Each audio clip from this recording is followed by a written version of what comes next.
Not seen it Reloading? yet. Reloading. Okay, Reloading. okay, hold on. Nope. Screw it, we're doing it live. West It's time Marches to do anything. End Game live stream. I'll Here's fill in the some- description later. We are live. Can someone else confirm Where's that that? for me, though? I see that we're live, but can someone else confirm that? Oh, I can't. On limit throw? Not yet. Oh, we don't see it. It takes Okay. half a minute. All right. It usually takes a couple minutes to kind of pick through. It takes a Yeah. little bit more to arrive to South America. That's the problem. Yeah. I'm in California, so it's still not popping up. So I think it's you got a long ways to wait then. Yeah. Okay, it says I'm live in studio. What the? Do you need to say it to not private or something? Do you set it to public? Unlisted. Unlisted is the status. So live. Well, if it's unlisted, then Yeah. people- I get it. I get the details here. Public. Done. Hey. Save. How about now? Let's refresh. Now, Yep. yeah. Now I can see it. All right, ladies and gentlemen, Hey. welcome to the West Marches Endgame. I am your host, Quartermaster Tyler. I have been your maestro for this awesome, fun campaign that I had very little to do with, and all of our awesome GMs did all the hard work. Welcome to Talk Like a Pirate Day. We're celebrating Talk Like a Pirate Week and a smashing success of our Kickstarter, Down Among the Dead. Thank you all for being here. We have almost 20 people playing right now, and thank you for playing in the campaign. Grab your glass, whatever you got in front of you, and cheers to you, your ships, and your dead ones, and your bonny lasses. Happy Talk Like a Yes. Pirate Day. Yar. Yarr. Yarr. Excellent. Now that we're set and ready to rock, what is happening? Why are we here? The apocalypse is coming. We've been following the end time in our West Marches campaign. We've been following the calendar that's located in the book itself and revealing new updates every week. And we're going to be doing this again. If somebody's watching this way down the line, you're welcome to join at any time. But we've got people who have played every week here. We've got people who have played and have pirate legends who have lived to it. They're levels 7 or more. Have lived 7 different seasons through it. We've gone through every different season, summer, winter, fall, spring, for several years. And we're going to hang out at the end, if you guys are around, to talk about what you liked about the campaign, what was super fun, what should go in the Dark Caribbean. I'm sure we might do another follow-up later with Luke as well, because he'll definitely want to know. Big shout out to Legend Keeper and that team over there as we use their services and their map to keep track of it, and it's been going really great. Okay, enough plugging and talking for that. We are here because the apocalypse is upon us. You guys have learned that a great convergence is happening in the sky. The blood moon eclipse is just a mere set of hours away.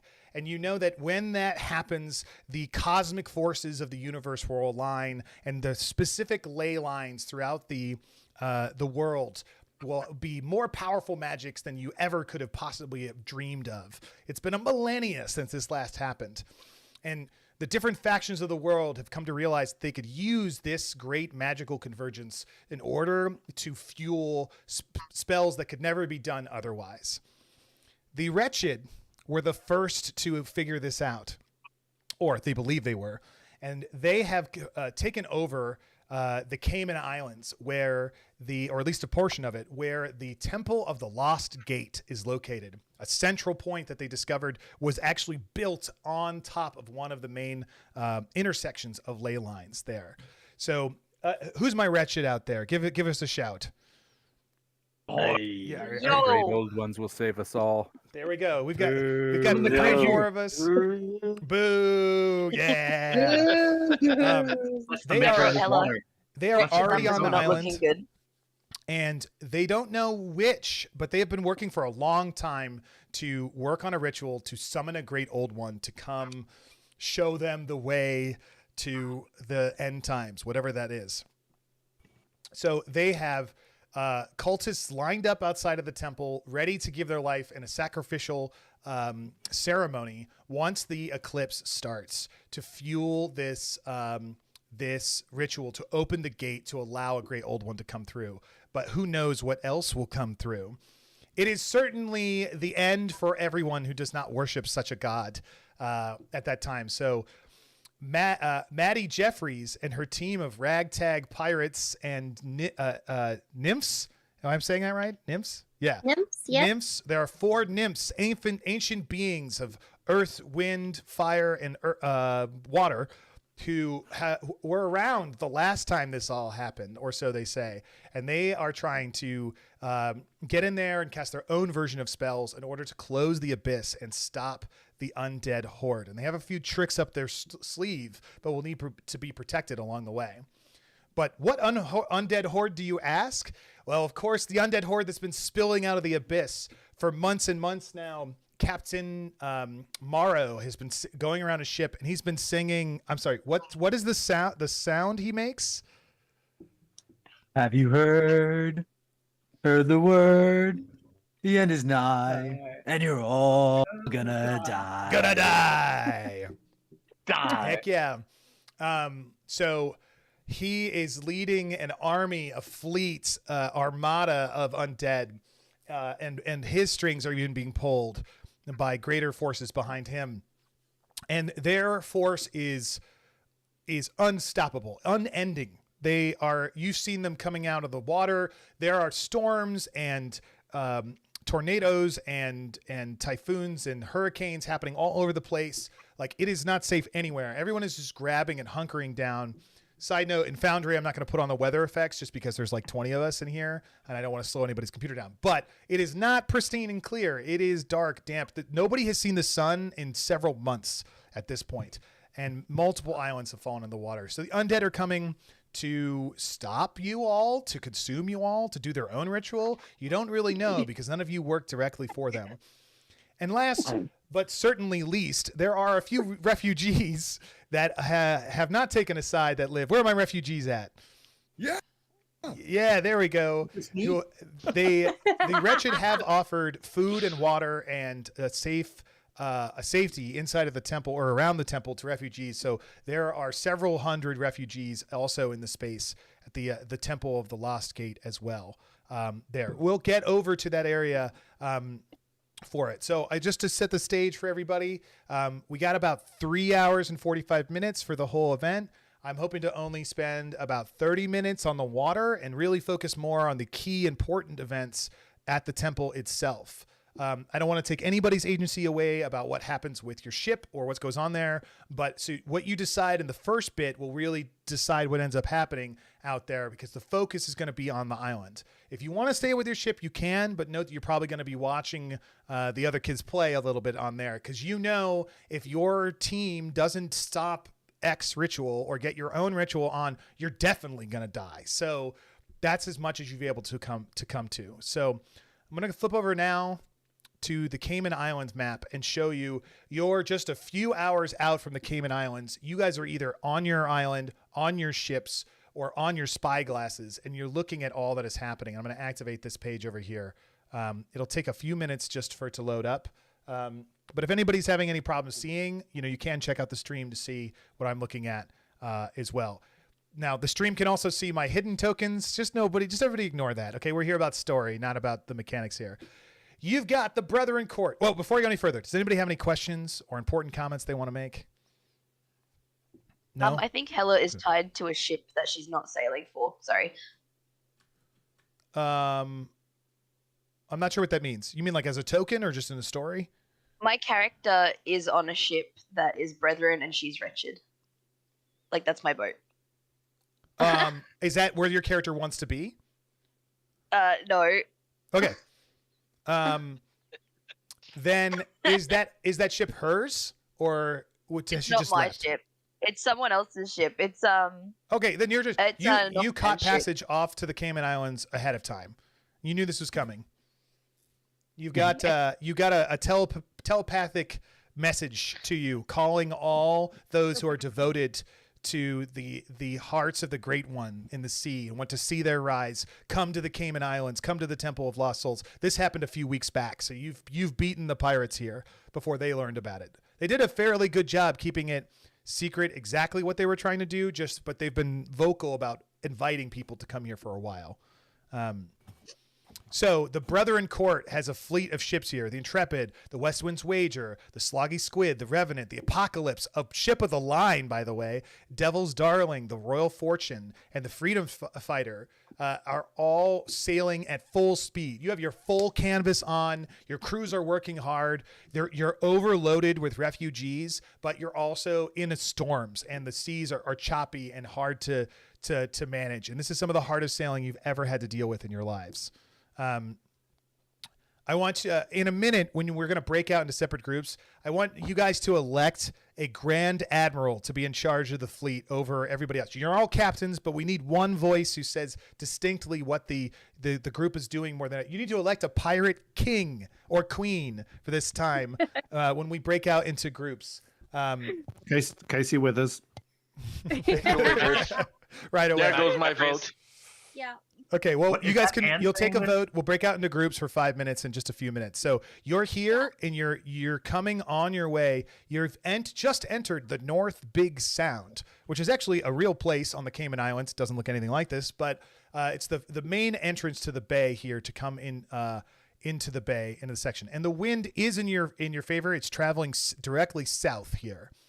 However, across further out, a little further out, is the dreaded undead fleet, bursting from the waves out of which they came. Bone ships and ghost ships and ships of all shapes and sizes come out of the water and are just coming through. They don't seem to care about the weather. They don't care about the wind. They're also full speed ahead, but a little bit behind you guys. I actually think this is a little too far.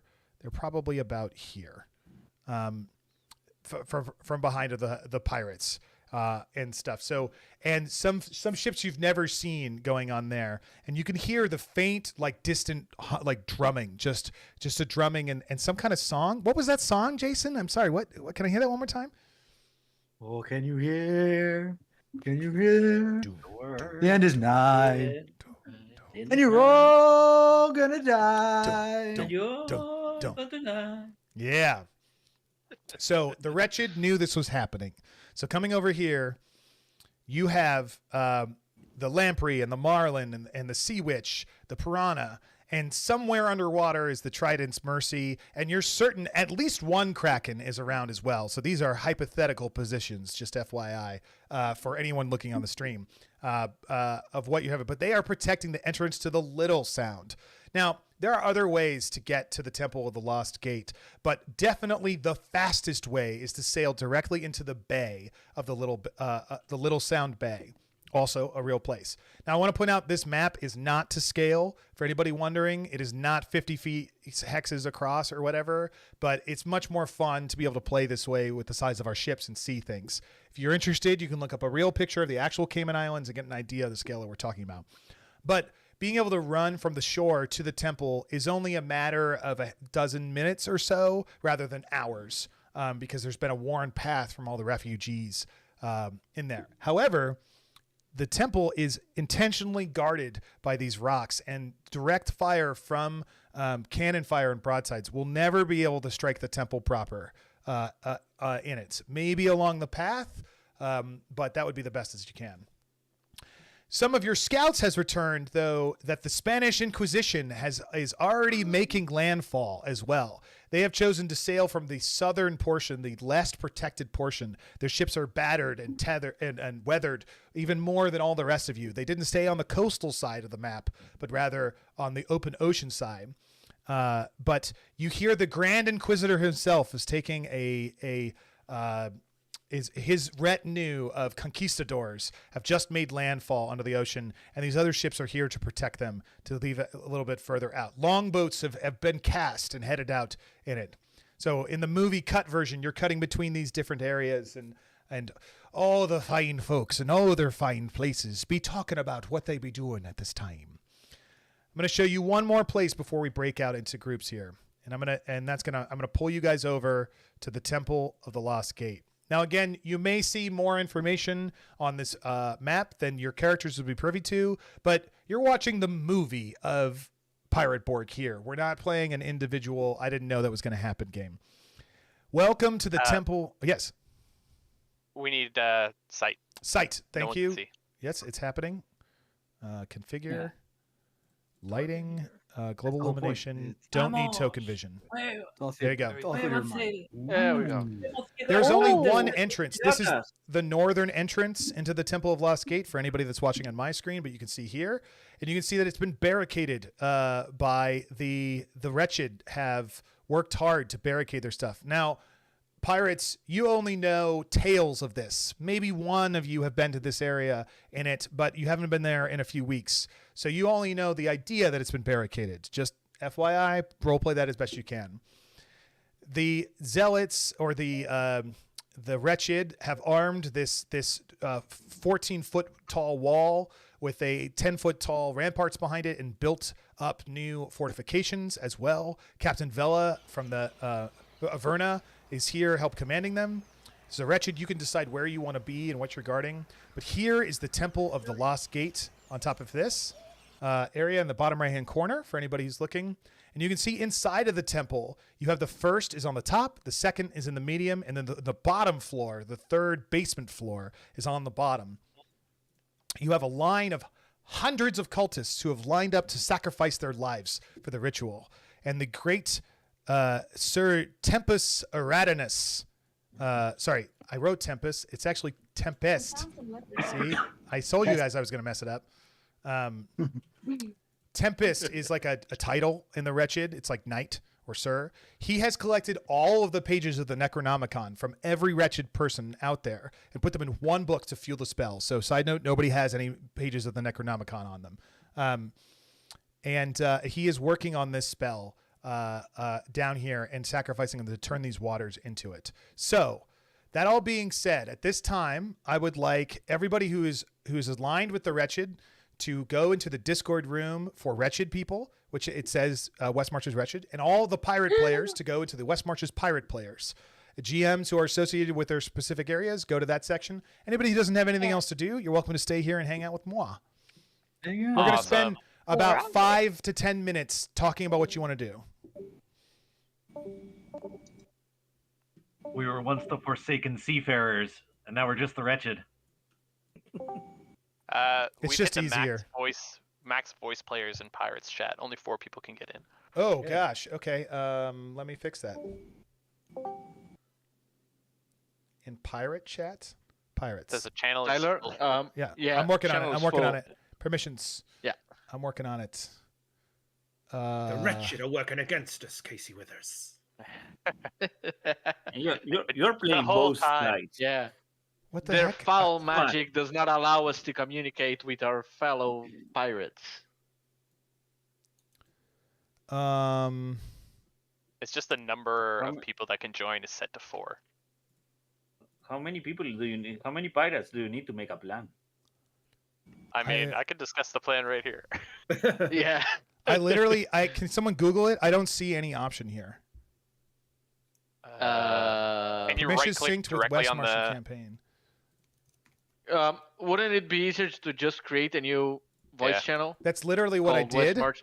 That's what I did. So I will do it again, I guess. Yeah, I can tell you. Wretched is now showing 25 top. Oh, there we go.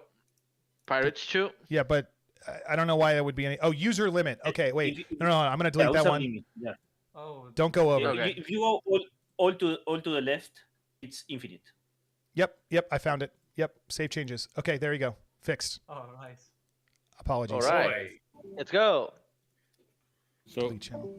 as a refugee, Yes. We have 2 refugees Yo, here, so. Steve, what do you want to do? Do you want to do something cool? Also, Tristan, yo, you guys. So you guys should be on this map on the Temple of the Lost Gate. You should put yourself wherever you want. What do you want to do? And is it cool? Like, do you want to stab somebody in the back? You want to steal something? What do you want? What do you want in the apocalypse? Want to stop the apocalypse? Yeah, right. Good luck with that. Well. I think my guy just seemed to be pretty cool to see what would happen if the apocalypse happened. So I feel like he definitely want to try and help out the apocalypse guys. Nice. Well, which one? So maybe you're anti-pirates. The pirates are clearly trying to stop the apocalypse. So Yeah. they're the good guys. Yeah. Okay, cool. So you don't know what they're going to do, but maybe decide to put yourself wherever you like in order to help with that. You guys can decide your own stuff. Also, this ship recently crashed in the top right corner. In fact, I'll go tell the other pirates in a minute, but that it's actually there. It's up in the trees. So, just do with that what you will.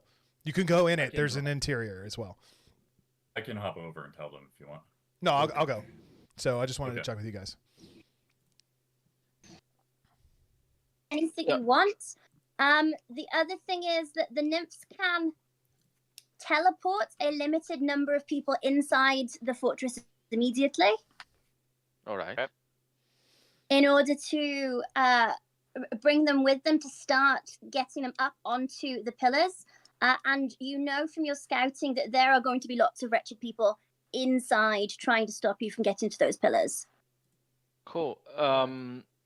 How big is the temple in feet? Do you have that measurement? I'm asking because of the space meat. The idea is to get Tempest out of the temple so that he can't cast his spell. How many? Can anybody that's a cool tell me idea. by looking at Foundry how many? So what's I'm also looking- really cool. 180 feet is your current measure. 180 foot. Fab.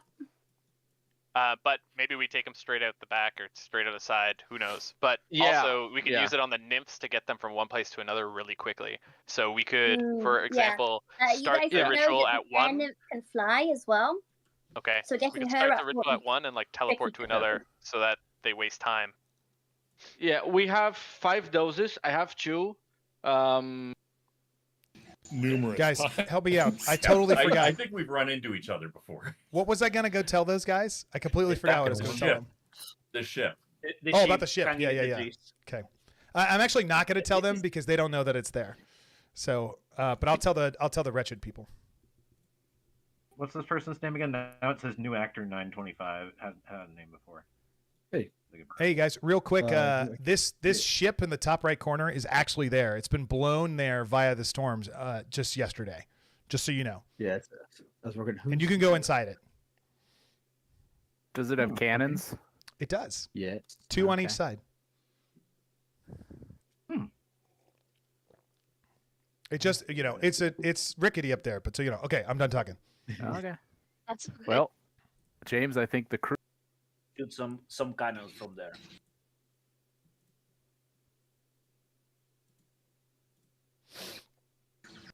Okay. Andy, I actually ran games at Origins this year. Okay. I have never had that opportunity to get there, so one of these years I'll make it. Andy, are you coming to any con at all? I'm going to Genghis Khan. Oh, right. That's right. Yeah. Good. That's Yeah, the you're hanging local with one. Luke. Yeah. So I got Tyler? 4 pirate games approved there. So Hell yeah. Yeah, what's up, Steve? I decided to play today just because, and then I realized I have never played Pirate Borg. I've only run it. Are you serious? Yeah. That's fun. Only run it and written for it. Yeah. We had somebody on our live stream at Necronomicon that played with Luke who had never played ever as a player ever. He had only run for like 20 years. Huh. Yeah, which I thought was pretty fun. But I used to rather play, but then I started running Pirate Borg, and I'm like, this is actually a lot of fun. It's a lot of fun to run, man. Yeah, definitely. Okay, cool. They're all talking. All right. Once you get on the GM chair, it's hard to give that up. Yeah. Also, I have a really hard time. I'm a pretty impatient person. I hate waiting. I hate standing in line.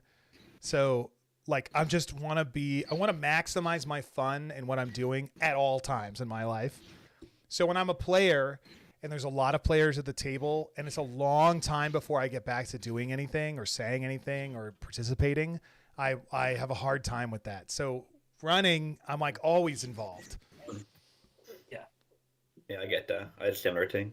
where I like that. Also, I'm very quick and make up my mind. Yeah. So when you combine that with people who don't make up their mind quick, you go very fast, and then you have to wait a long time to get back to yourself. Yeah, It's not the best combo. Of course, sometimes on the that can be super pirates, fun. sorry. No, sorry, I was just saying it can be fun. Go on. There's like a pirate ship in the top right of the map. Yes. That's like that beach on the jungle. Yeah, it's really there. Yeah. Yeah. Does it have any armaments on it, like cannons or anything? It does. Like It has that, two or? cannons on each side. Yeah. Okay, I will. Oh, okay. I mean, it's like the okay. whole thing is at a 20-degree angle, so it is like hard to move around, and you probably couldn't ever reload a cannon without extra people helping you. Yeah. But there are two cannons there, and they are sticking out the windows here and here. Yeah. Would you be able to move my token there because I'm hitting walls? Yes. I see you. Yeah, here you go. Also here, I'll show you the inside. Oh, sweet. Yeah. Okay. I'm going to be in the hammock for now. Nice. Okay, cool. All right, gang. I'm going to go scrounge everybody up. We'll start with the wretched. See what we can do. Start these things. I guess, Roger, we arrived on the ship here. Okay. I think it's. Hey, I had a real quick question for this. How do you move this ship? Is it what's the command to be able to move the top of the ship? It's a tile. So you have to click over to the tile control, which only GMs can do. Oh. Well, Gotcha, you should be a GM, Jason. Yeah, so I'm trying to look. I'm not very used to. Click on tile controls. It's on the left sidebar. It's the third one down. There's 3 boxes stacked on top of each other, and that's how you move it. And I just opened up the top because the two refugees wanted to hang out in there in the hammocks. Sweet. So. Okay. Yeah. That's who they were. Yeah. You guys close? Do you have an idea? You know what you want to do? I believe so. I think you guys are. I mean, there's a lot of just kind of stand there shooting them down. Yeah. Okay. So Jason, bring them back to the main group as soon as you're done. Okay. One thing that Narita is going to do. Freeway with the ship of the line and some of the frigates to hold off that. And then So you're looking to come into this Minotaur. bay at the right, the bay that's not Little Sound Bay, but the other bit. Yeah, we can't see that map actually, Charlotte. Yeah, I as you know, do not work Foundry. Oh, but someone here I does. can stream it. Hang on. Fab.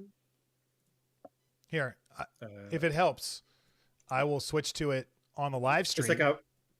That works. It's a little bit of a delay. Let me see. Yeah. No, it's okay.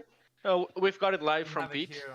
I do want to point out you know this from people being on this island. If you're in that bay, the southeastern bay, the trek there is twice as long as the other bay because of just the difficulty of the ground. Yep. I was thinking of forming a blockade a little bit up north between the Cayman Island and that island to the rightmost corner. But between the 2 isles, place all the ships in a line. We have a galleon, we have a man of war, we have a ship of the line. So make a blockade there, try to stall as much as possible, load them with explosives. So the moment the undead get too close, we blow them all to hell. Yeah. Then I teleport inside with the space meat. Work with the wretched outside and betray them on the inside. Yeah. So maybe they can't talk to each other. Could I quote unquote park my sloop and just be like, you know what, rest of the crew shoot and keep the blockade, and then if something happens, blow the ship. It's okay. You are all welcome. You can put all of your player characters on one ship and still give orders to your ship if you like, and then have that one ship beeline it in. Absolutely. We want you to participate in what's really going on, but you could still control what's going out for the ships. Absolutely. I think we just get on the fastest ship, get on a sloop, and even if we have to hoof it double the time by foot, we don't have to fuck around with getting access to that main protected area. Even though only 4 people could get teleported. 3 or 4. Okay. Yeah. One for each sheep, right? Ski Devil and Darnell the dog. Where do you fancy going? I mean, I'll go on the inside too. Darnell's pretty tough. He can put out a beating. Okay, I'll Charlotte, go bring version everybody it. back in That's 2 minutes, easy. okay? Up 2 minutes. Yep. I'll put it. Or, but that's good.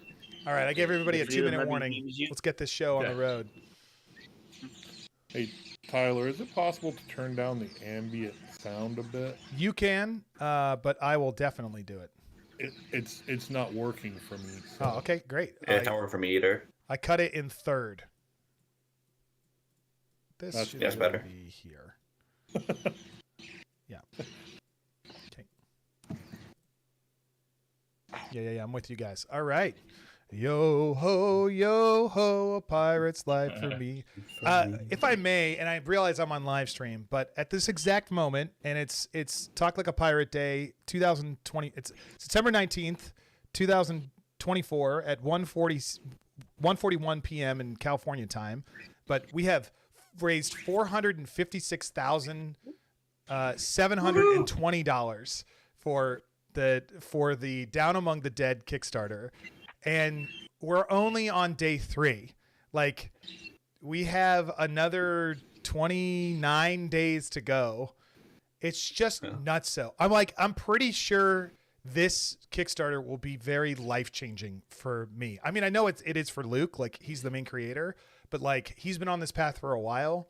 So like if it keeps going like this, like it might be Tyler quits his other jobs situation and stuff. And I felt bad for you the first day when I checked Discord in 5 minutes and I kept jumping by like 20 to thousands, and you had to keep trying to update all the stretch goals like in real time. That was intense, my man. That was so intense. I was also like, I'm checking 2 different emails, the messages, the Kickstarter updates tab, like, and then comments tab, and then 4 different Discord channels, and trying to answer, and I'm the answers guy, while Luke is like writing updates, and Zach is making new stretch goal graphics. Like, we went through the stretch goal graphics about 4 times faster than we thought we would. I remember it was like every half an hour there was like 20 new stretch goals. Yeah, exactly. Which is You amazing. need those guys cyberpunk figures. It's so incredible. The community has just like come out so hard, and we tried so hard to make stuff that you would want, like, and not like make anything that's like you're just price gouging us. Like, we were like, anytime that came up, we're like, no, like either we don't make it or we make it cheap, and so. I mean, look at the starter set, like the amount of stuff you get, and that's kind of crazy for the price. Yeah, I don't know if you heard Luke talk about that on the stream, but we saw the Arkham Horror starter set, and we're like, they have to be losing money on the starter set. And then we found out how much it costs to make, and we're like, holy crap, we could do that. Like, we could afford to do that actually, because it's really just like a lot of different pieces of paper, which is totally doable. Oh, hey, hi, everybody, what's up? Hey. Hello. You've been raided by the wretched. Nice and calm. That's a We're not ready. We're just here and winning. So I'm gonna turn this. we've been talking, and now that you plan all these things, we will change how everything. We'll change it all. We'll change it all. Absolutely. Intel is wrong. All right, gang. So we're gonna start. This is the wrong map. That's here. Let me. I'm gonna pull everybody over to the Cayman Islands now, to the Cayman Islands map, because this is what really happens. Now, for you wretched players who are not actively on ships, that's okay. You can still decide what the ships do. We want everyone to be involved. I want everyone to know I am attack rolls, exact damage rolls. Those type of things are not super important right now. What you do, how you want to do it, that's what's important right now. We are in choose your own adventure /fate /death / how do you go out mode here. So don't be afraid to embellish and put in some story elements of what goes on. We encourage that. And when the rules matter, we will absolutely call for it. But basically, if somebody's not going to die, we're not going to roll. We're going to worry about the story here. Does that sound fun? Yeah. Excellent. The 2-second delay is always like, oh, I've missed the mark. Oh, terrible. Oh, what am I doing with my life? Okay, great. Just kidding. Okay, fantastic. Here we go. Let's get the show on the road. So, gang, we are here at the Cayman Islands.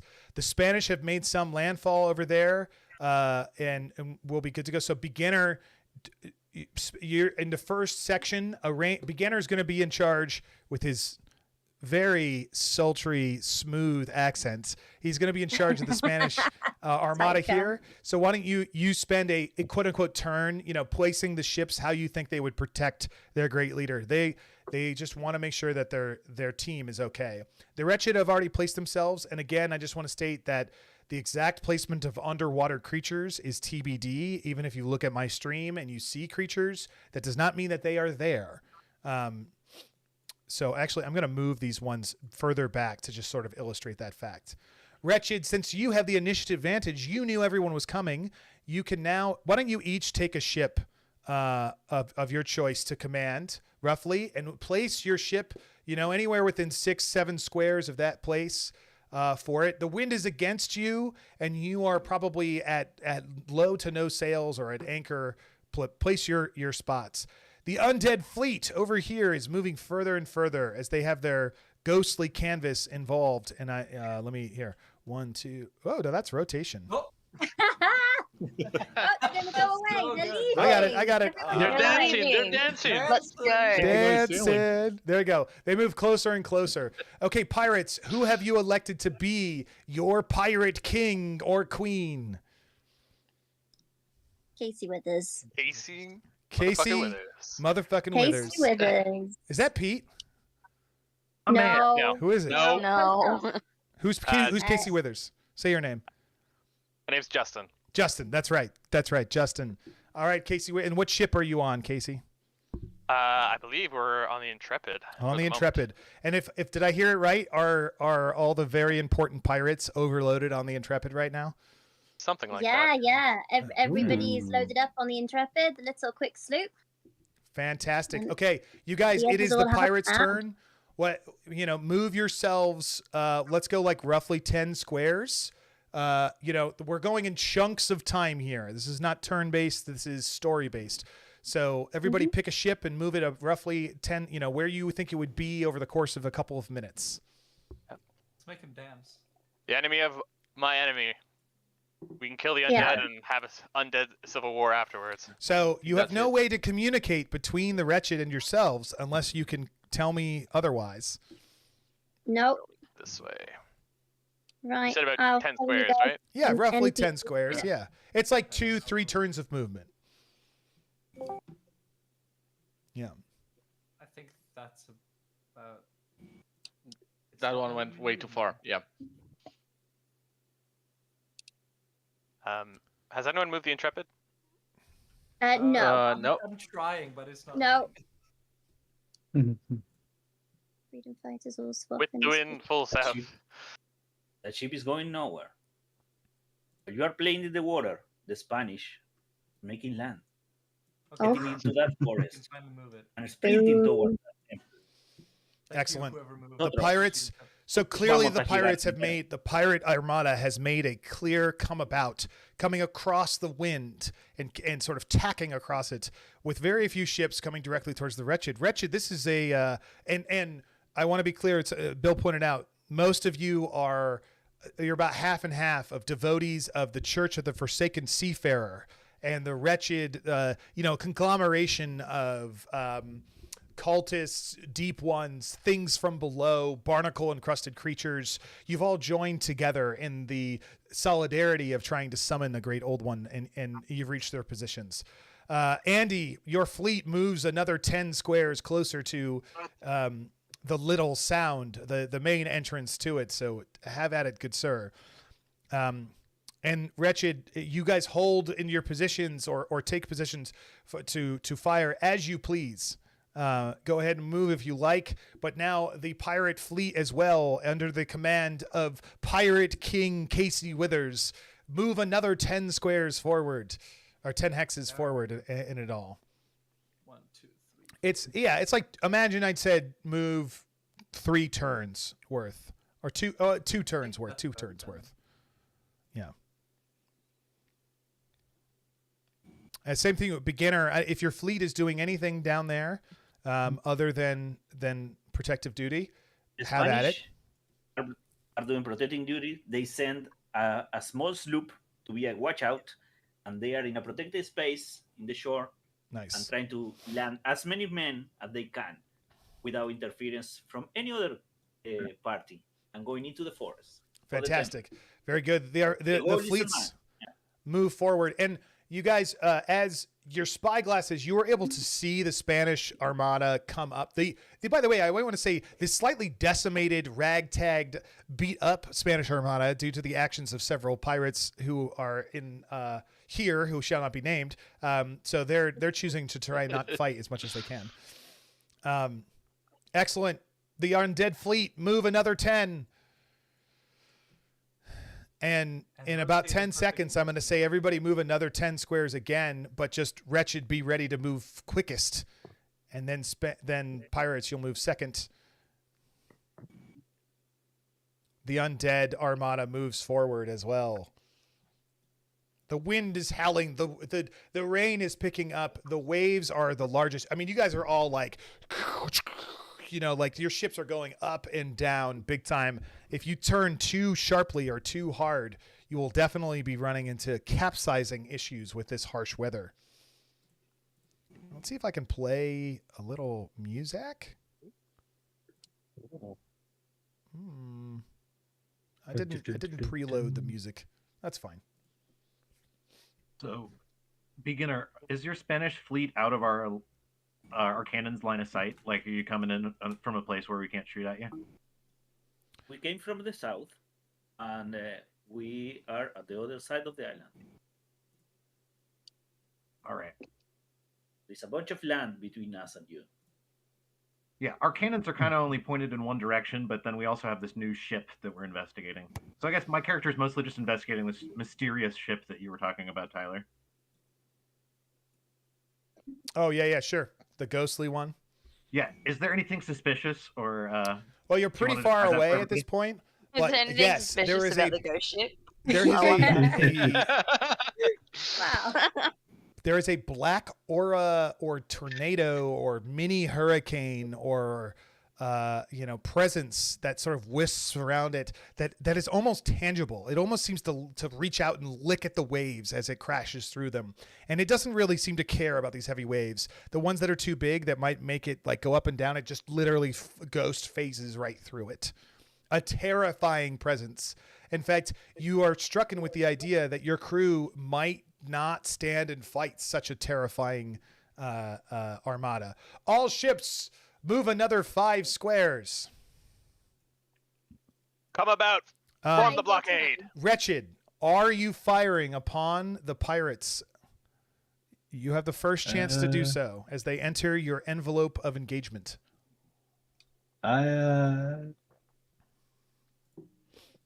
Let's see. You guys want to fire? I think you got to look over here. No, we're gonna wait for them to engage the undead, and we'll use them as fodder. I like it. You weren't supposed to tell them that. I'm not telling them that. I'm merely telling the GM. They can't hear me. Hold on. They can't hear me. Very good. Wait, what? The wretched, you hold. No, the pirates though, they hold fast as you hear their quartermaster say, "Sir, we're entering their engagement envelope," and you go hold. The king says hold. You hold. Damn it! Get back to your stations. As the quartermaster reaches back, and Casey, you look out on the water and you see a lightning strike in the distance, and a strong, large silhouette is seen standing on the water, and your whole blood goes cold. But then the next flash of light, it seems to go away. But your very toes in your marrow is cold at this point. Okay, Wretched, they do not fire at you, and you all exit a sigh of relief as they seem to be holding. Your plans seem to be working. All ships move forward 10 squares if you wish it to be. Otherwise, you have to move 1 square unless you want to drop anchor, but then you will be easier to hit. That's 10, right? Yeah.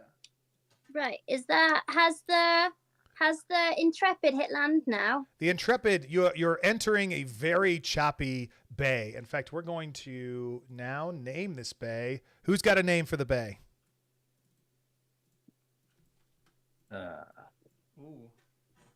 Bastards Bay. Bastards Bastards Bay. Bay. Love it. Happening. Gold star. In fact, who said that? Me, Jason. You know, never helps. Jason, you get an extra devil's luck right now. Me, it's me. Oh, me. It's me. He's a GM. Dude, that's like when on film sets. You don't need devil's luck. You're fine. Yeah, he can give a devil's luck then.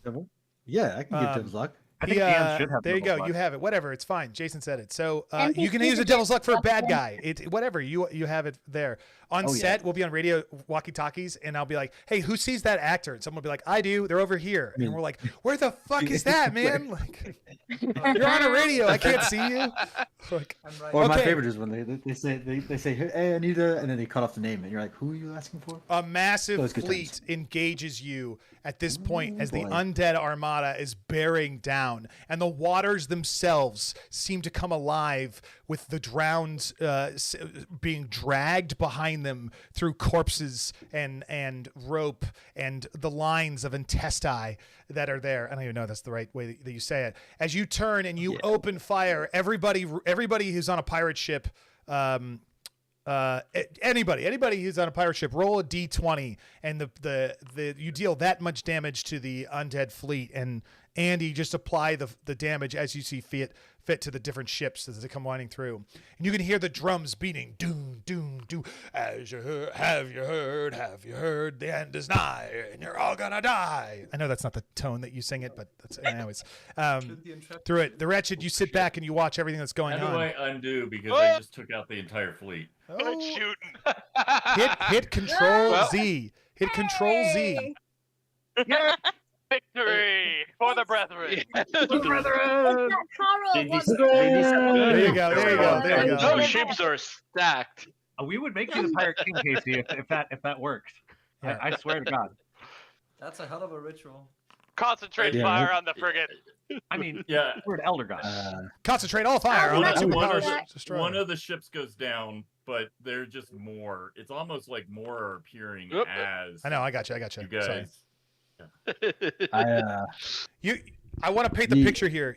Sorry, whoever I'm interrupting. You guys have a crew who has seen some shit.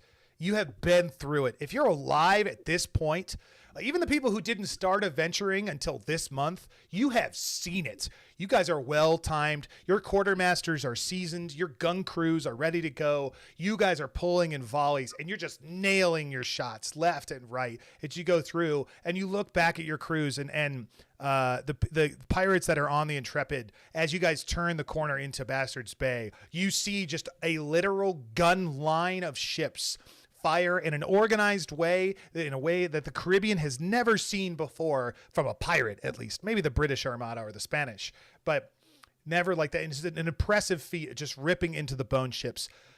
But now they realize that they haven't slowed them down at all, and terror starts to strike into the crew of the Soggy Squid and the Freedom Fighters, and even the Devil's Daring. I want each pirate person who just rolled a d20 for damage also make a d12 check using your own spirit to represent the different levels of spirit that are out there to see if your crew has become terrified or not. From there. Wretched crew, while that happens, do you hold? Do you do anything different? Oh, I would like to take a shot at these Intrepid now that it's on the beach. Oh, is that the Marlin that has you chase yeah. after them? Oh, very Yeah. good. Yes, They're just absolutely. kind of- I want to know the exact damage here. So make an attack roll with all its might, whatever you have. Such a meanie, Jason. I know. So I mean. couldn't help myself. Do we fire back? I think we should. I didn't put the armor though. Ooh. Okay. The Intrepid should have dirty 20. what, D2? Yeah, D2 armor. Yep, me too. Okay. So it's a dirty 20. You guys got lucky. So minus the Minus only D2. 4 damage. 2, yeah, so 2 damage. Just That's one gonna volley, or I think it's got 2, right? Yeah. Oh, it didn't roll for both? I don't know why I didn't roll for both. Just rolled once. Oh. The Intrepid, you guys, you look around yourselves, and you guys remember, for those of you who have seen the opening sequence to Saving Private Ryan, There's like 20 of you packed into this 9-person boat, right? You're overloaded with all your crew. You got people hanging off the sides, and it's just splash, splash, splash. Nobody's talking. Everybody's terrified, but nobody wants to be the first person to act like it. So the cabin boy in the back, who's been through thick and thin with you, just retches over the side. And Billy Bones, the quartermaster of the Intrepid, or whoever it is, or one of the crewmen, you decide, just reaches to the kid and goes like, I know, boy. Let's have it. And Casey Withers, are you on the Intrepid? That's a great question. Maddie Jeffries, when does this happen? I think you're all on the Intrepid, yes, and Maddie Jeffries is as well, and she's going to be heading through the front with the group who are coming through the front. The second the boat hits the shore, we go off running. Yeah, you guys, Yeah, done. Much like the shore fighting scene in Troy, there's just you roll up and you don't even care about the quality of the ship for the retreat. You beach that bitch right away, right onto the shore, and you jump out, and your feet don't even. Who's over first? I'm jumping straight. Casey Withers is over first. Your feet don't even get wet as you lead the charge through it all, and you head to it, and you leave the ship by itself as and you hear the broadsides cannons come fire at it from the Marlin, the ship from behind you guys. You guys go racing forward. I love it. Casey Withers' token is going to represent where you guys are as everybody starts running. So another round of movement. Undead ships move and fire. They do return fire, but none of the undead ships turn to fire broadsides. They all sort of beeline it towards where the wretched are because they have distinct orders, and they don't stop singing as they beat their drum through it. Every pirate captain who rolled for damage, I want you to roll a D10 for damage for your ships as well through it. And I know we didn't assign who's controlling what ship, but just pick a ship. Yeah, pick a ship and deal it 10 damage, or D10 damage from there. Andy, go ahead and move your undead fleet forward 5 or 6 squares in there as you open from cannons from both sides. And you guys see at this point the Morrow cannons have now fired as well. These are living undead cannons that are shooting skeletons at them. Necromancers are summoning the bones and turning them into skeletons as they strike the ship. And the Apocalypse has now a small skirmish happening on top of it as well as you run into it. The femur actually comes in here and it makes landfall quickly right away, and some skeletons go racing into it. Andy, throw a skeleton token onto the map when you get a chance to show that as well. I know they're far away, but they get overzealous. I love it. Pirates, go ahead and move yourselves a minimum of 1 square for whatever ship you happen to be commanding for this. And Wretched, you guys, I think you can open now. Yeah. Open fire. Just barely. You can open fire on some stuff as different ships move around and makes place. But the undead are definitely making their way towards the main center here. Casey Withers, you guys move forward. Just machetes in hand, just chopping down the foliage, moving as fast as we can. All right. So at this time, imagine a commercial break happens. And we come back. The biggest battle you can think of is happening between all of these ships. Andy, do your best to move all the ships 10 squares towards the Little Sound Bay. Wretched, you get intertangled. After they move, you can place yourselves where you guys want to be.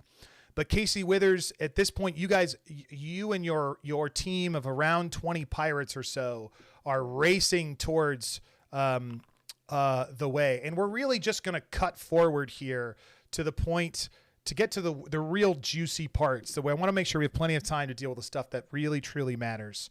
That is when the pirate team has reached the entrance to the Lost Coral Gate canyon. I need a name for this canyon.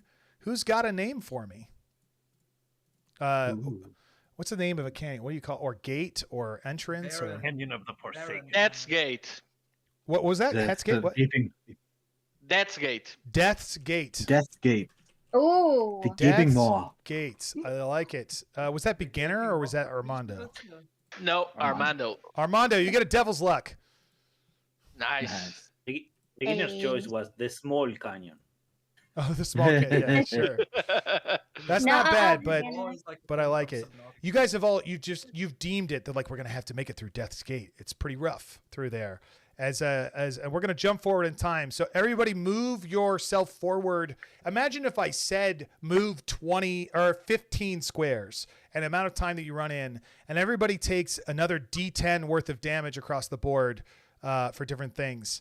The Sea Witch is being pounded. The first ship just runs into the Sea Witch, and a wave of drowned, undead, and zombie come running off of it. And imagine an emancipated, that's the wrong word, an emaciated Jack Sparrow with deep jowls, pointing his finger as you see for many of you the first time. I'm gonna space these out a little bit as it gets hairy in this different area. You see that each ship is being commanded by what's called an admiral as we unlock from that. Let's see if I can get a good picture of that admiral here. There's a picture of one here as across the ship, and the Sea Witch just gets a flood. You're not shooting cannons anymore. Now you're being boarded by hundreds of undead that are fighting. But Casey Withers and his crew are showing up over on the Temple of the Lost Gate. So the battle rages on back here, but we're going to cut to the part that really matters. You know that the undead are coming, and they're behind you, and when they get to there, they're going to get there faster than you guys got there in that time. But I'm going to switch us all over to the Temple of the Lost Gate at this point. I'm going to turn you to the GM layer there, Charlotte. Ooh, the end is nigh. Oh, am I not? Okay, so I want to put Casey Withers and his team should be placed over here in the top left corner, the northwestern corner. You guys should all go placed up in there. As you are the first to arrive, you see civilization. So you guys, I'll go grab your tokens. Sorry, I guess I realize I have to be the one that does that. I can do that. I think you'll have to move us over. You do it. Yeah, there we you can go. grab Yeah, stuff. we're still on the Cayman Island map. Oh, I'm sorry. I hit activate to the wrong one. Boop. Nice. There we go. There we go. So where the circle is, that's you guys arrive, of course, from that top left corner there.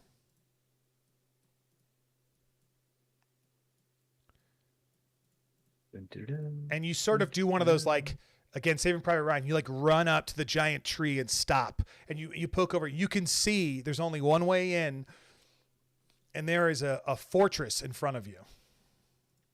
Well, hey guys. Hello, where are you going, girl? Colliding with You gotta come back walls. this way. Colliding with walls. Oh, yeah. Here, I'm gonna grab this whole group. There you go. Yeah. I'm gonna grab this whole group, and I'm gonna bring you all up here. I don't know that this is every token. I think some of this is the Wretched team. So Wretched, Yep. just double check that I'm not double placing you. Real Sorry, quick. I got away. You got away. I know. I got away. And where is there? Is that you guys? No. Okay. Trying to see. Just realized how rough Casey Withers looks. Yes. Casey Withers is an undead zombie, and he's been out for many seasons. You can see his flesh is barely hanging from his bones as he hobbles forward. He needs to eat. He's been trying. I mean, also, like, He's eaten plenty, hasn't he, beginner? Yeah. Tempest. Oh. That's a low blow. approach. My My token's full logo, internet's gone. I can't see anything. My token's completely a placeholder, so. Okay, you can't see anything now? Is that what you're saying? My internet's gone, I think. I'm going to just sort of reload the entire thing. While this is going on, the Spanish are taking another route from the other side of the temple, and they are trying to climb up the mountains and the hills on the other side. Yes. Vamos. They Vamos, actually have Gerard. started doing this a long time ago because that route takes so long. It's like hours and hours. So they've been doing it for a long time because they have a whole spy network that nobody disrupted. And check the notes. Nope. So Nope, okay. they're still fine. 1 second. Is everybody You're still. I think we're having a little issue with some of the things. Yeah, I'm struggling to see Forge still, but I don't know if that's probably on my end. My computer doesn't like it. So I can see. Let's see. Do you need me to move anything, Charlotte? Yeah. Maddie Jeffries with the other pirates. I should have other folks in place as to where they're going to turn up, but just hidden. I got him. Yeah. I just couldn't get Maddie Jeffries to want to move. I'm with you. Very much like her. I think I have actually too many pirates with you right now. Hold on, because you chose to use a 1, 2, 3, 4, 5, 6, 7, 8, 9, 10, 11, 12, 13, 14, 15, 16, 17, 18, 19, 20. So you can only fit 20 people on a sloop. So you have four cannon fodder with you. I'm sorry? For short journeys, wet you can from the shower, covered in mud from the jungle, full of scratch from the foliage there, covered in cold sweat. Okay. The atmosphere is at this point. The sky light or darkens ever so slightly. As you look up, you see the tempest of the raging storm part, and a ray of red sunlight beams down to you. And in fact, I'm gonna make it like this. Here, we'll do. Watch. I can make red light. That's a thing that I have the ability to do in this program. Boom. There's a red ray of light, reddish orangish ray of light here, as the convergence, the blood moon eclipse has started in just the tiniest of bits. Wretched. Let's cut over to you guys real quick. You've got some people on the walls as you walk back and forth. You think you see some movement for the first time through the water or through the trees. Who's in the temple? Anybody? This will be right at the very top of the temple. I think Jason's working on my token. I don't have. I can see Tempest is at the very, very bottom inside the pool. Tempest is. Yeah. Tempest is Haldar. Tempest is Haldar. Tempest is Haldar. Tempest. Okay, so just to be clear, we're in the same place at the same time. From this point forward, Tempest Aradenus is just Aradenus. All right. Very, very easy there. Okay, so Aradenus is already there, ready to go, but I don't see a token. Oh, do you need a token?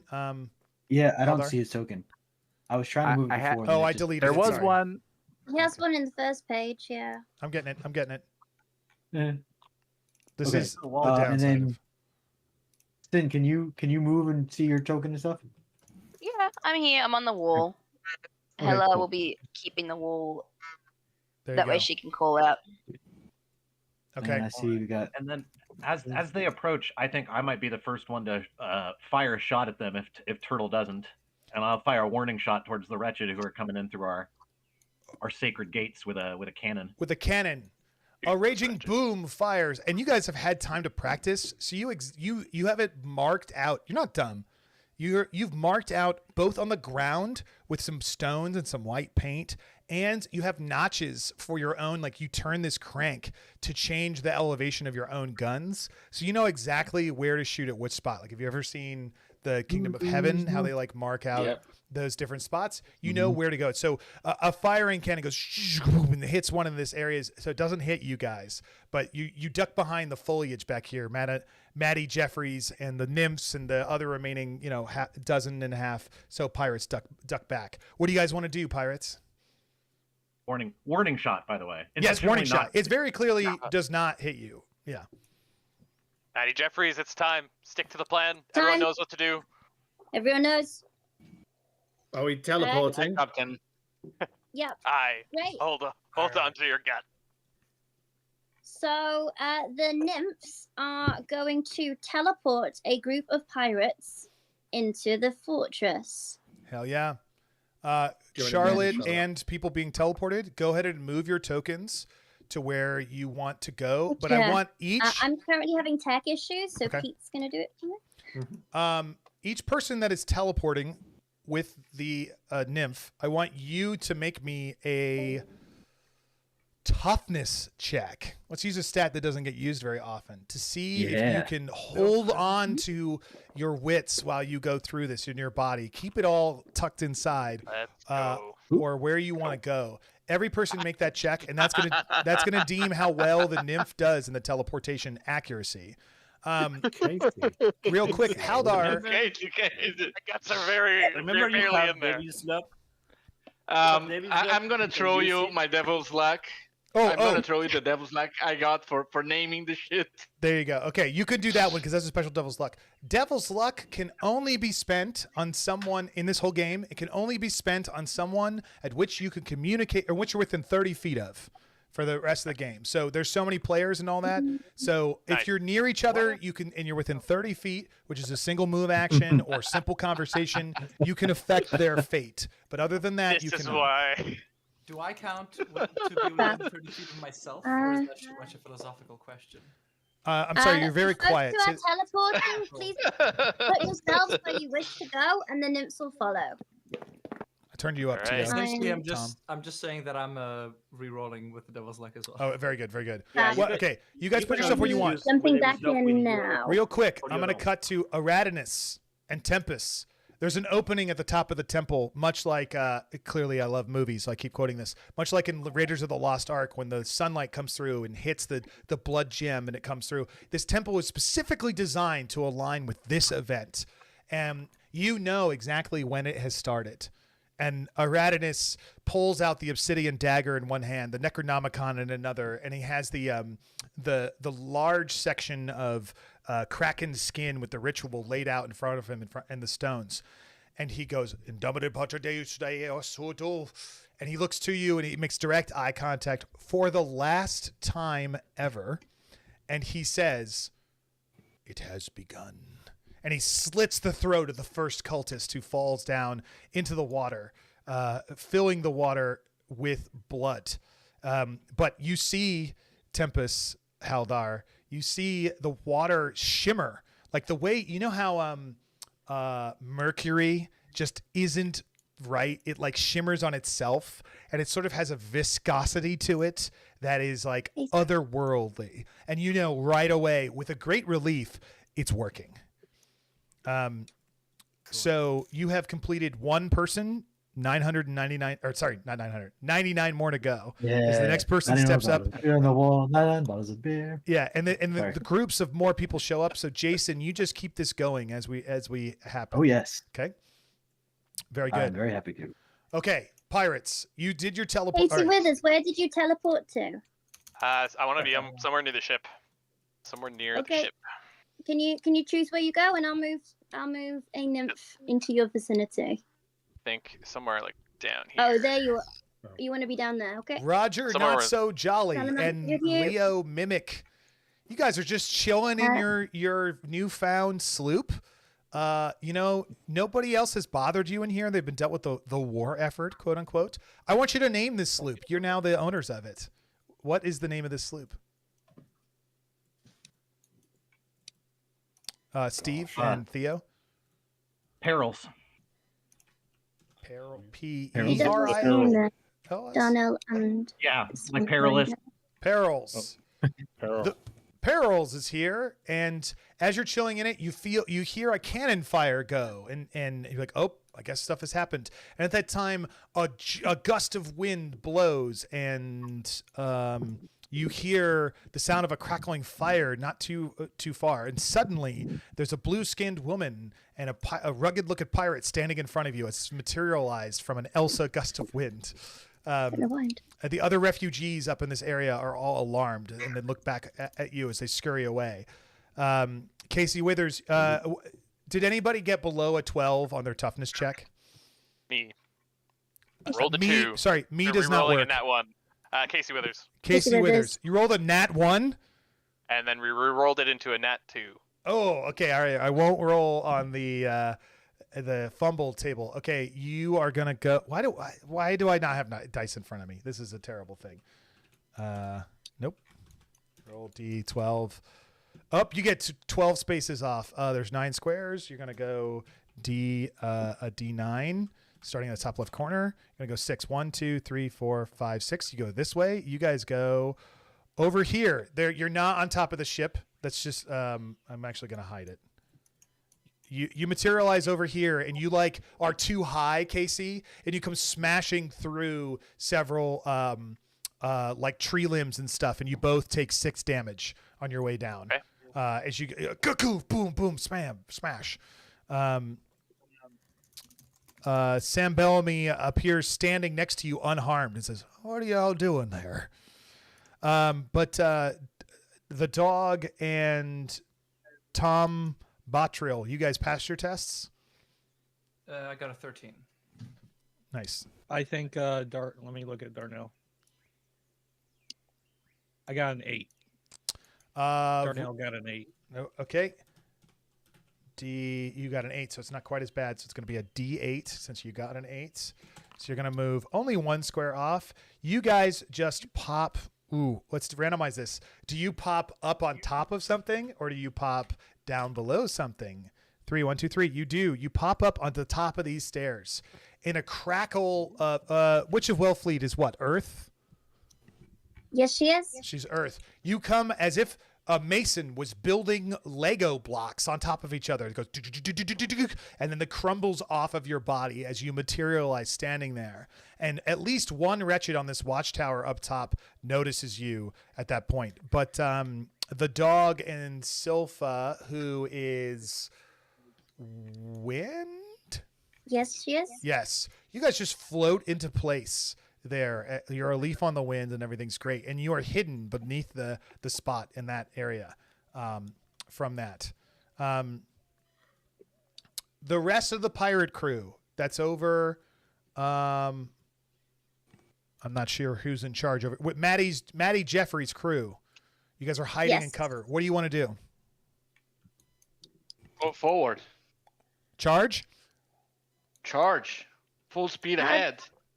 Awesome. All right, move yourselves. You know, you can move 12 squares as a full round action. We're moving a little bit more into full combat here.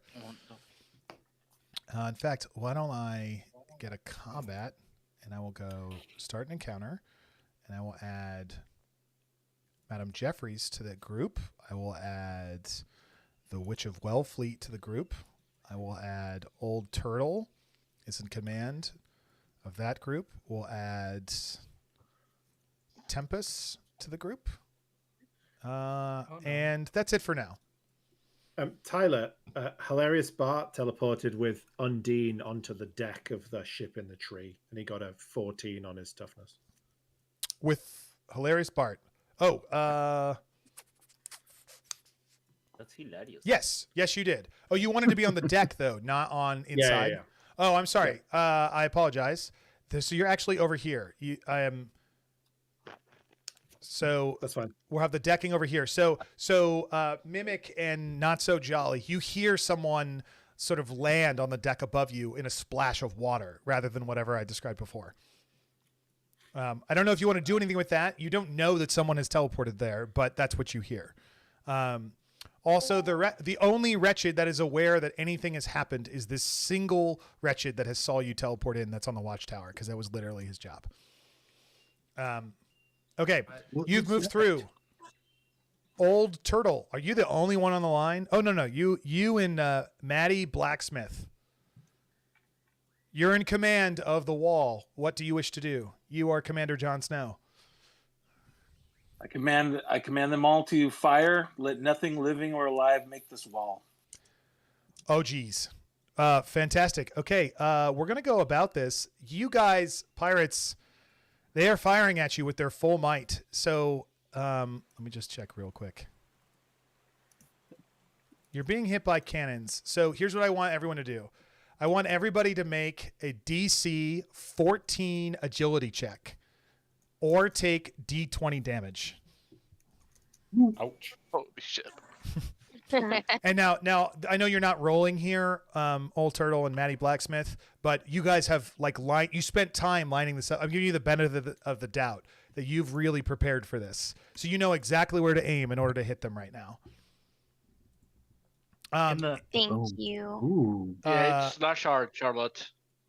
I know I can't do it. Can I? I don't know how. I do have to do slash R first. Okay. Maddie Jeffries should have 40 HP, and she has a skull.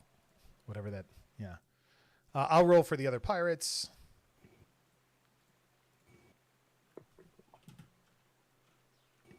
Four D20. I know, not a 40. Ooh. Fail, fail, pass, pass. 2 pirates are obliterated by cannon fire.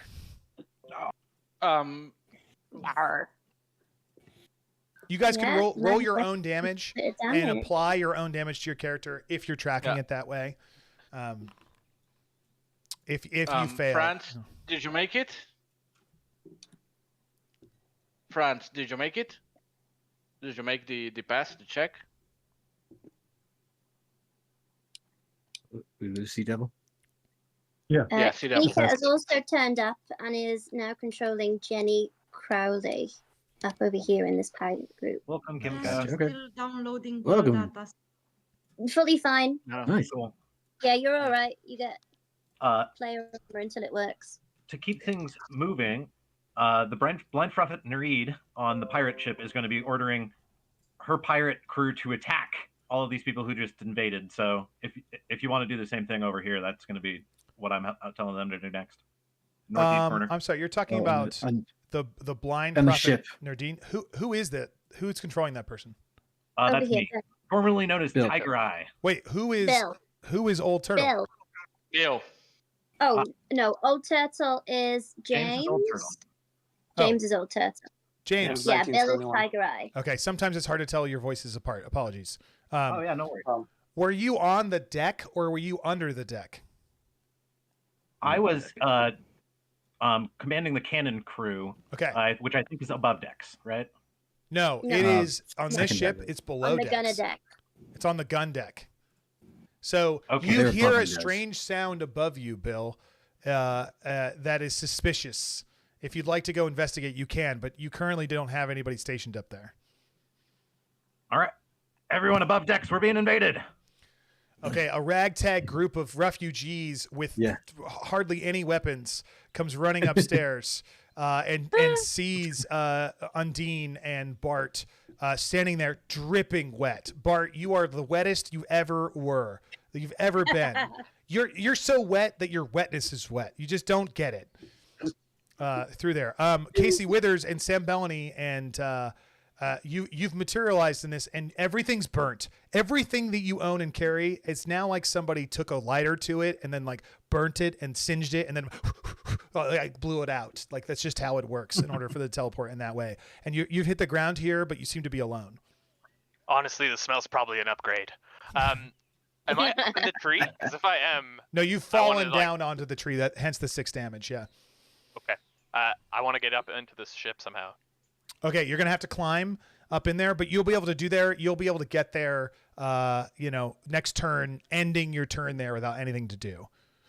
Okay. Can I shoot somebody this turn? Bill, is that who's asking? Yeah. Yeah, it's Bill. I think not. I think you scramble upstairs and you're stricken with here. I'll move you over here. You're stricken with what you're seeing and what's happening there. So that takes your whole turn, I think. Okay. Because you were like, what was that? Oh, we got to go upstairs, Tyler, Leo will follow upstairs with all the other refugees. Okay, great. Oh, and nice. Jolly Roger? Not so Jolly Roger? I'm going to man one of the cannons. Oh, there you go. Add Bill to the group. Okay, he Tyler, stays on the hilarious. cannon. Leo, I'm moving you upstairs here. Okay, great. Okay, we have done Old Turtle. We've done Bill. We've done Maddie Jeffries, who should be... Ignore these numbers. I just want to be able to change them. Can I change them? Oh, I should just be able to...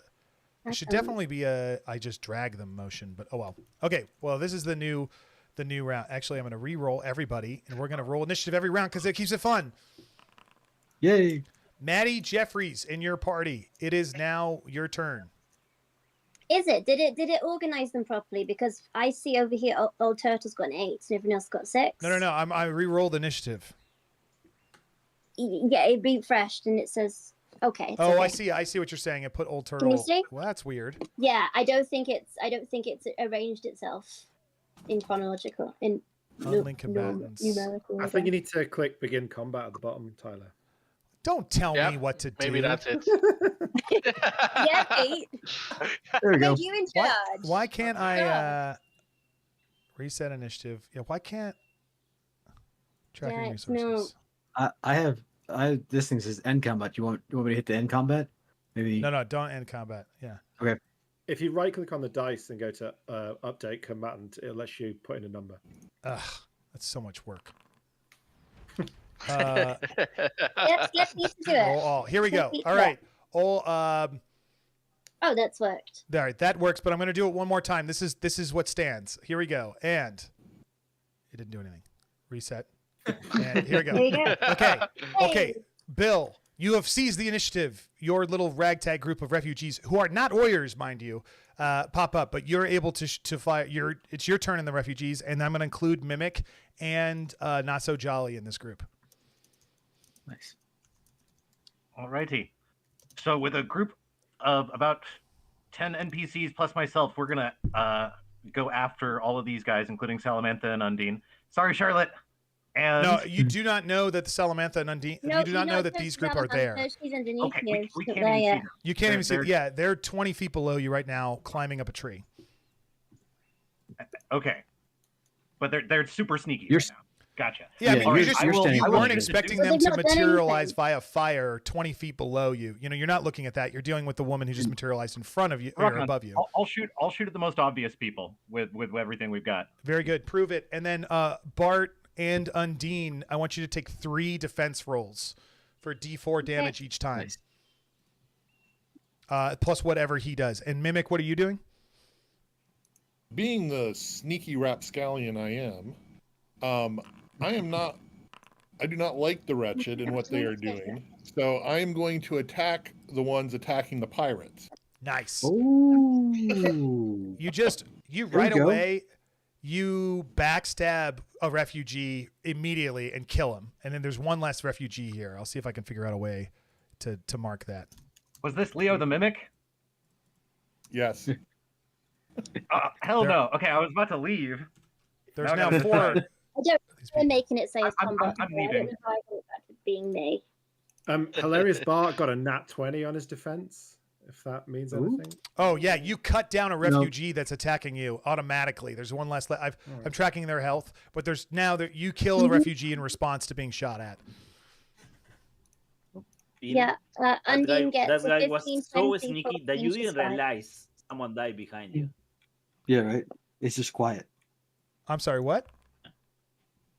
That the backstabbing was so sneaky, Bill, that you didn't realize someone died behind you. Yeah. Yeah. Tiger Eye. Okay, Tiger Eye gets out of there. I'm gonna rename your token here to Tiger Eye, so I know who you are. Here you go. You're renamed. Okay. Oops. Shit. There you go. Oh, now you're gone. Okay. Okay. So they come up here and you get slit, and you've killed 2. Okay. Very good. That's great. You're moving on. Tiger Eye fires and then runs out of there. Okay. Onto initiative, just so I have it. Ooh, I deleted someone. Oh, wait, can I do a move before I swap? Or am I part of different initiative order? I'm sorry. Who's talking? I had Jolly Roger. Oh yes. What did you want to do? Oh yeah, you're in that order. Can I fire a cannon at the pirate breaching? No. You can I can't physically, finish this? you're incapable of moving the cannon to hit that area. Your cannon can only, I'm going to draw on the screen if you want to look. It can only shoot in this arc. Oh. You're in a, a slightly, 20 degrees turned ship towards it. Like it's really hard to move. You're going to have to wait until somebody comes through the fountain in order to shoot at them. Or fair enough. Okay. Yeah. Roger's got to go back in the hammock for a bit and think. I love that. I love that. That's great. Old Turtle, the group, the smoke clears and pirates are still standing there, although they're wading into the mucky, swampy water that is difficult terrain that counts as double movement. But what do you want to do? Keep firing, and just remind the crews that once they hit our final marker to change to grape. Yeah, copy you. So you did your first volley of fire, and I should have led with this, but your cannons take several rounds to I mean, technically they should take 10 rounds to reload, but in this, you guys are prepared and ready for that, and you're not needing to fire such crazy stuff. So it'll be like a normal gun. You need 2 rounds to reload. Then I have them reload. You yell out, reload, or at least Captain Verna does as well, as you reload the small arms and the large guns as people load in new things, and you hope that your traps take effect. Reload, you wretched dogs! Very good. Tempest, do you want to do anything while your rituals continue?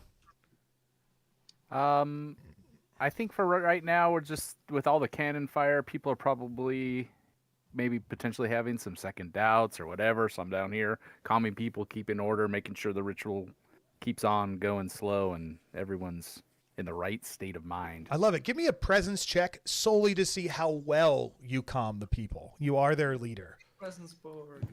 Aradinus has deemed you, what did we say that you were, what's your title now? Prophet? I think it's officially the prophet, yeah. The prophet. So you walk around on the rim of it, and yeah, what's your presence check? Okay, let's see if that works. 13. 13. Oh yeah. Okay, people are like, yeah. No, let's keep going. Aradinus, one after the other, and another 4 cultists go down. Oh, it looks like you already got it. Yeah, I already pulled it. Yeah, I already pulled it. Okay, sweet. Perfect. The ritual continues. Then Maddie's Jeffries, you guys have a quick reprieve while the cannons are being reloaded. Run. Right, continue forward. Can I cast Control Weather and summon Mist to cloud the vision from the cannons? Is that I should know this. Is that a zealot spell? It's a zealot spell. Okay, yeah, that's a zealot spell. Yes, absolutely you can. Yeah, that's what I want to do. I want to bring down Mist to cover our entrance into the fort. Okay, can you do me a ping by holding down the left mouse button? Show me where you want to put the center of it. Right here. Right in the middle of the right in so the that middle. Covers, yeah. So that covers from here to here. Okay, hold on. I'm making it happen. Oh yeah. It'll be fun. Can't see shit. You don't need to see. Just reload. Smoke patch. Beginner, you know this. You know what happens. Oh yeah. That's why she's just yelling at I them. also know you're hitting me with my low blows in my worst moments in this whole campaign. Yeah. Again.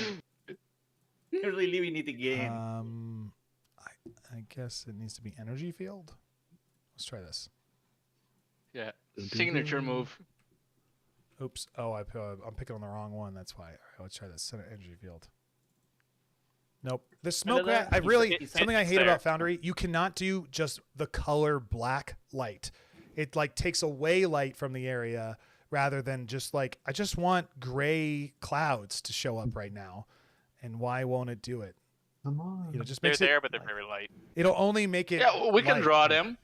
Yeah. Yeah. No, we got the lighting effect. I'm gonna get it. Hold on.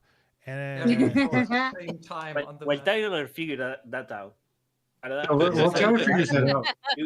Inside the Can we system, you arrange hear with the my echo. musket and I get a shot off before you cast that? Who's talking? Travis, Nocturne / Sea Devil. Yeah, in the pirates team. You want to shoot from the pirates at them, yeah? Yeah. Okay, so how... Oh, God, I forgot. How does player versus player combat work? I wrote it down. It's in the rules. It is... So you take... So when you're shooting at somebody, another player, they become... It switches kind of like D&D status. So instead of the base AC being 10, the base AC is 12, and then you add or minus their agility modifier from them. So if you're just shooting at a normal person up there, they have no agility. They suck. They're just... You just need a 12 and you hit. Who's manning the cannons? NPCs or yes? Who's doing this one? NPCs. Yeah, NPCs. We got the Sorry, that's me, NPCs Tyler. are commanding them. Yeah, we got some NPCs, and then over here we got Old Turtle and Madam Blacksmith. How did you make that fog? I couldn't do that. It's just a tile. It's just the Limitron mist tile available. Oh, you're using the mist tile. Oh, I like it. Hey, using a Limitron mist tile on me. So much better. Available now. Yeah. Here. Oh, If wait. you're Okay. a patron, you get all of these great tools. This live stream is sponsored. I'll pay you that $5 later. Okay. Yeah. We're being paid for this. Not fair. Doesn't even have coins. There we go. Rotating. Yeah. Did somebody want to say something? I will go. Commander, who do you want targeted? There we Inside go. the temple, you hear the echo of some words that are being spoken outside. Silencio. Estén listos. Preparados. Esperemos nuestro momento. That's what you hear inside the temple. So there is someone around.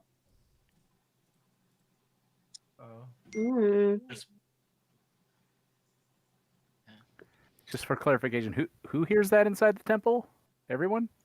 Whoever's in it. Yeah, there is an echo inside the temple. Okay. And So that's from words. Tempest is inside the temple. So them and the other cultists look around in different directions. Okay, there we go. Excellent. Thank you for everybody. Okay, so we got Tempest, Madam Jeff. Okay, Madam Jeffries, somebody fire. You guys fire as you cast spells. Everybody move if you like. Any movement through the water costs double.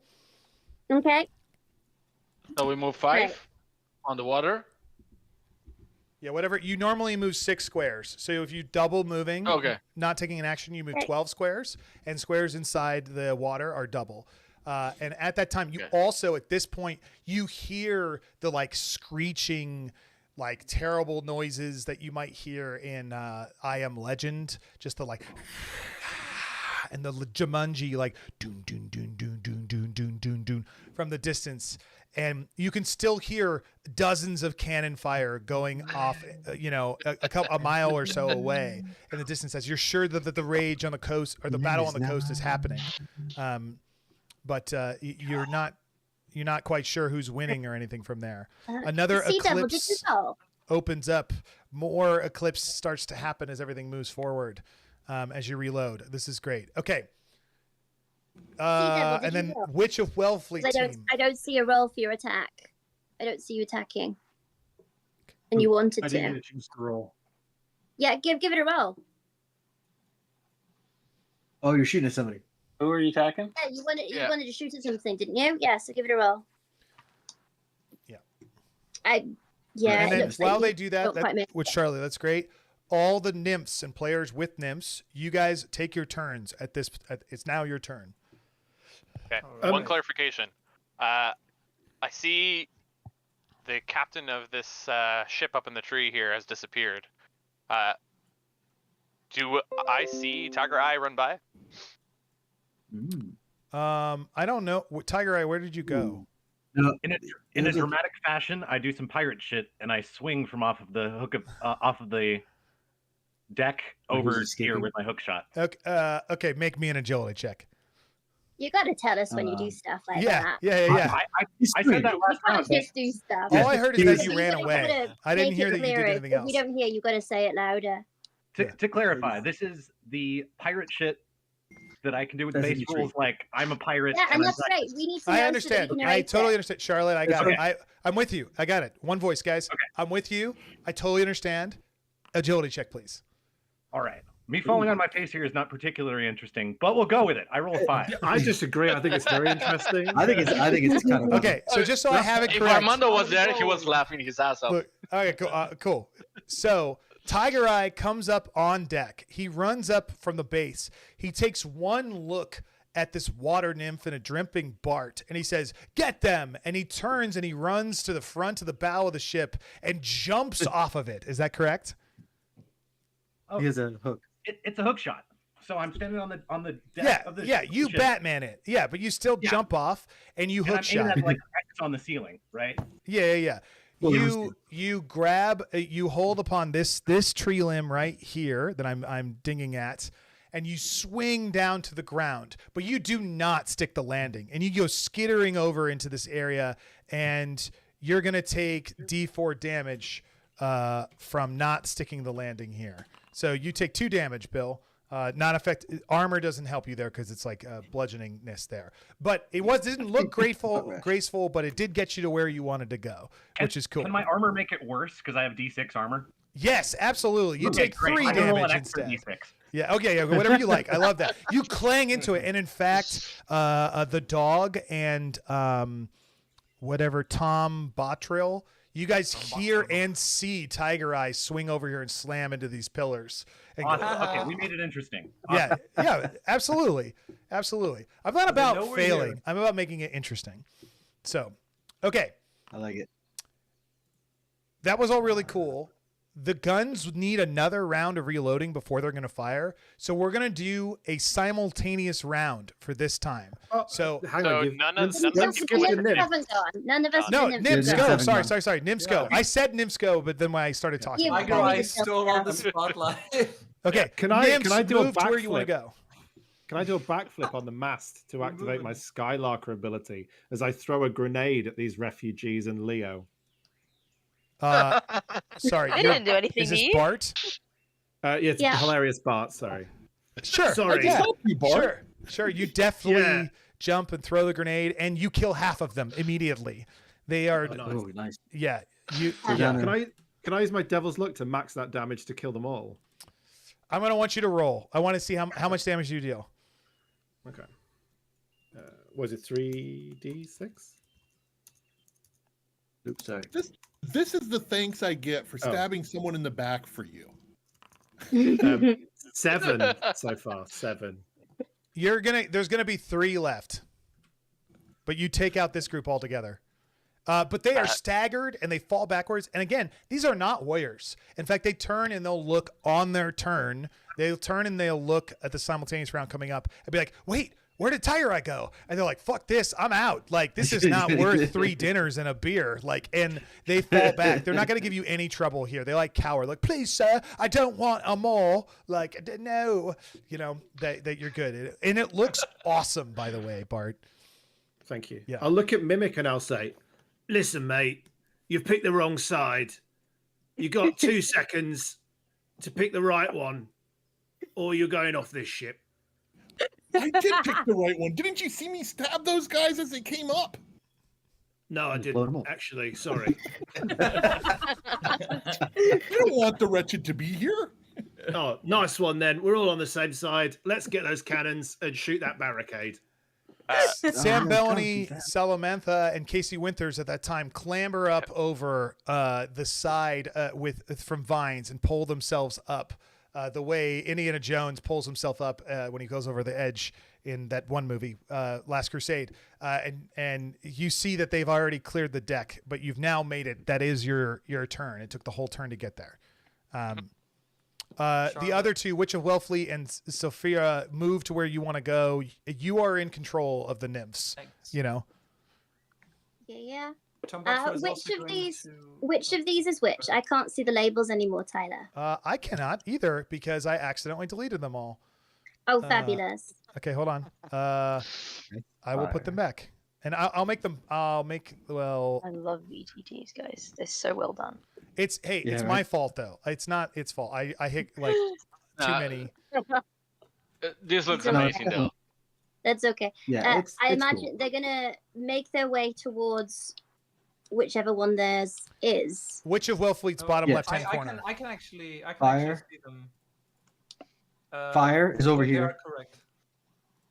Oh, they're all fire. That's why. No, that's 'cause I'm changing. I'm literally changing them. Yeah, as we go. Yeah. I realized that you changed one. Okay. So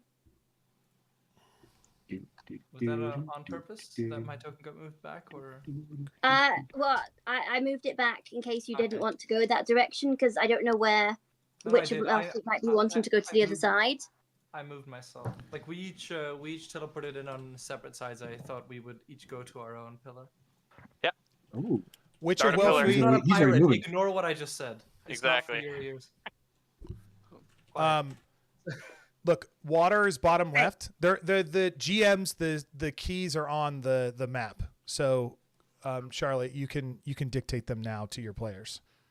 Yeah, fab. Yeah, I see. Great. So over on this side, we've got water. So this lady here who's air is just trying to get to this one that's next to her. This one's and top then left is fire. This one's fire. Is Yeah. it? Yeah. Yeah.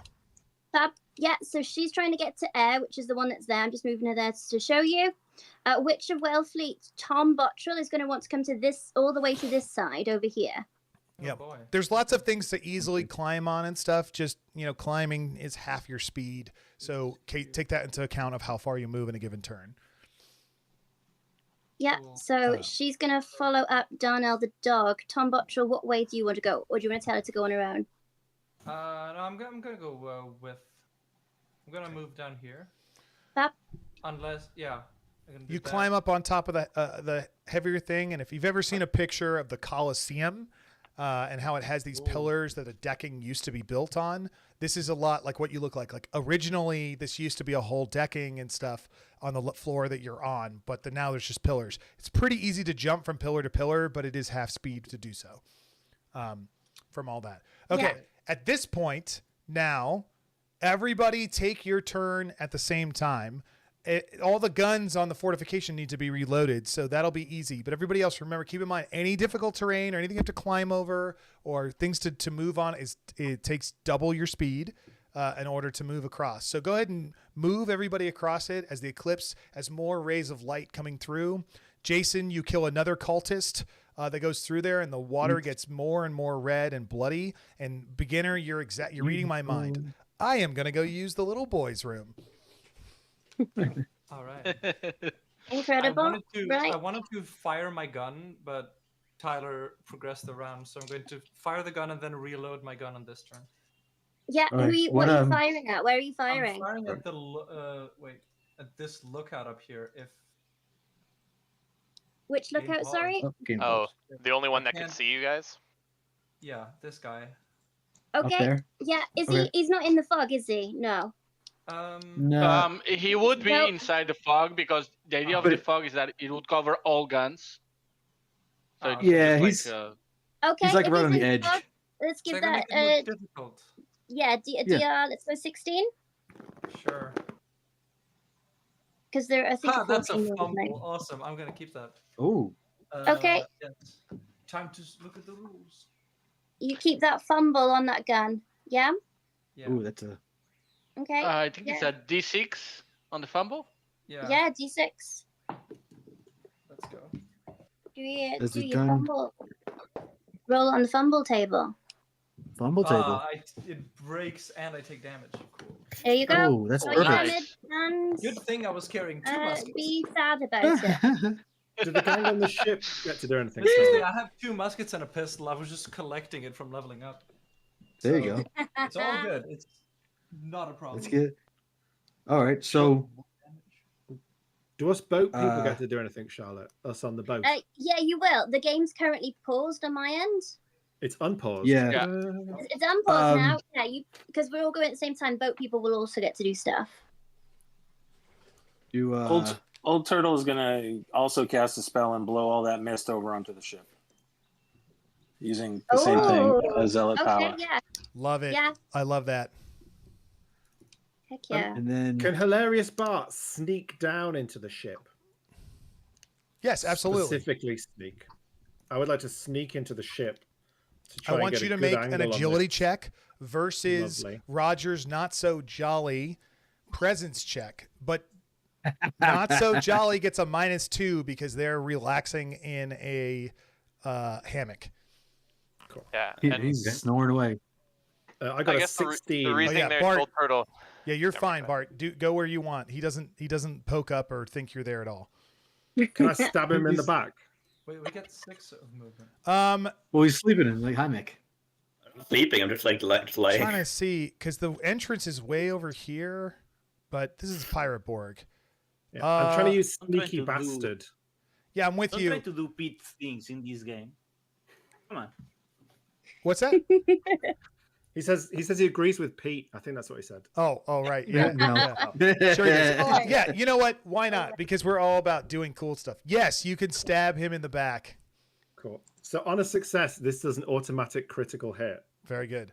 So again, just to say it, when you're attacking player versus player, it's a DR12 plus their agility modifier. And whoever you're attacking, you just roll and then say, hey, does a 16 hit you? Like it's D&D, A gust of wind carry on. Don't let me stop you in that. But a gust of wind blows and the smoke gets moved off in a northwest easterly direction as it spins away, revealing pirates running and sprinting across their way. 1, 2, 3, 4, 5, 6. Didn't you say the cannons were finished reloading last turn? Like, because it was 2 turns. And It takes 2 turns, and the first turn they fired, the second turn they started reloading. This is the third turn they started reloading. So next turn they can fire. My bad.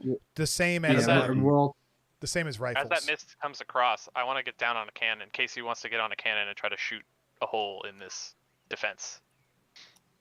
Like as he sees it coming. Not so jolly. Does Casey, a 16 hit? I see you. Yeah, but can I use Okay, you Devil's drop Luck to down make you a roll? in a hole.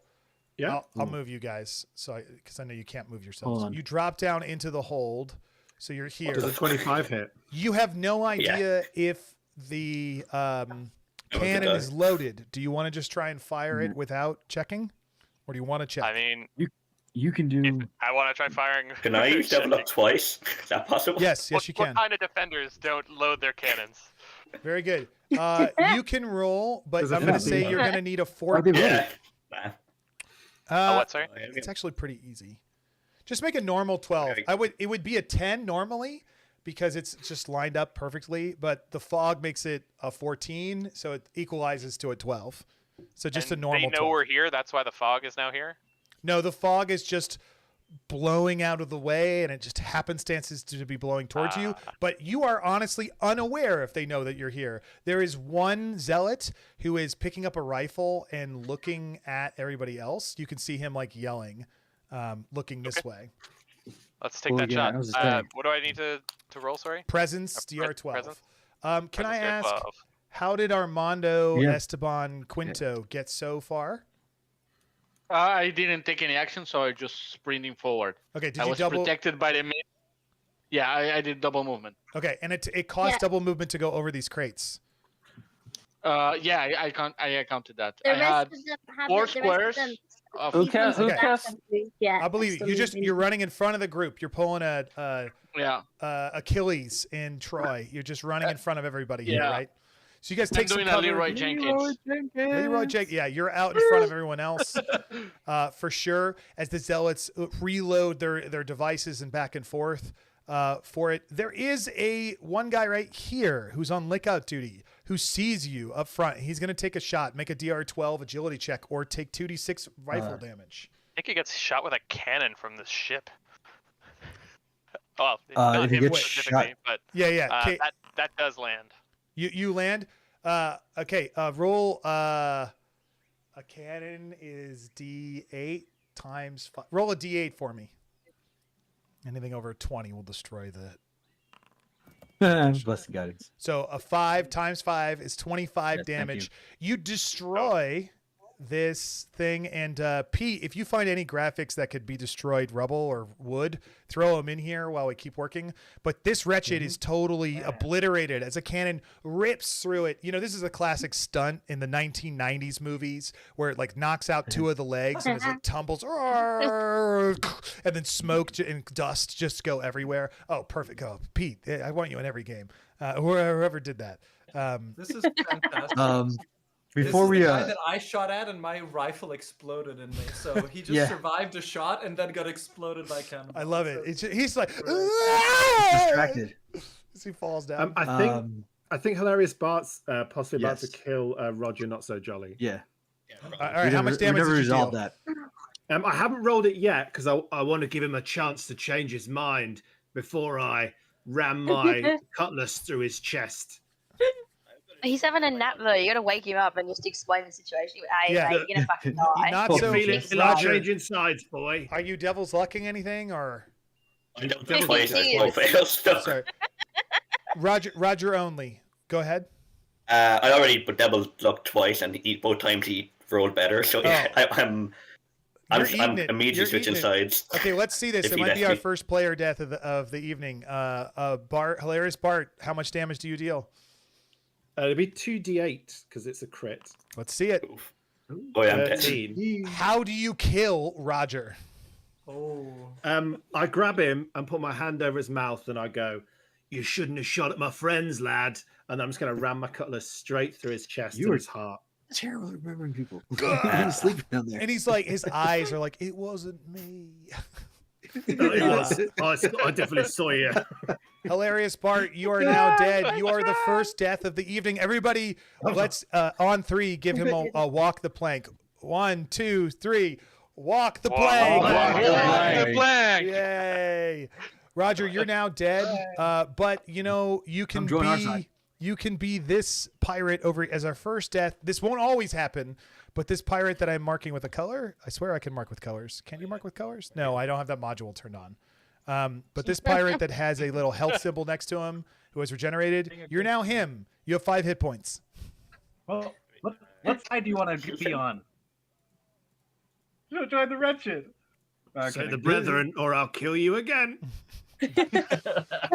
Just see the soul. Tyler, yes. Are there any deck guns on the ship? Yeah, no, there are no deck guns. There are only the 2 guns are on the lower level. Yeah. Okay. Next to Sam Bellany and Undine. Okay, everybody moved. Okay, let's talk. Sylphia's got to her podium.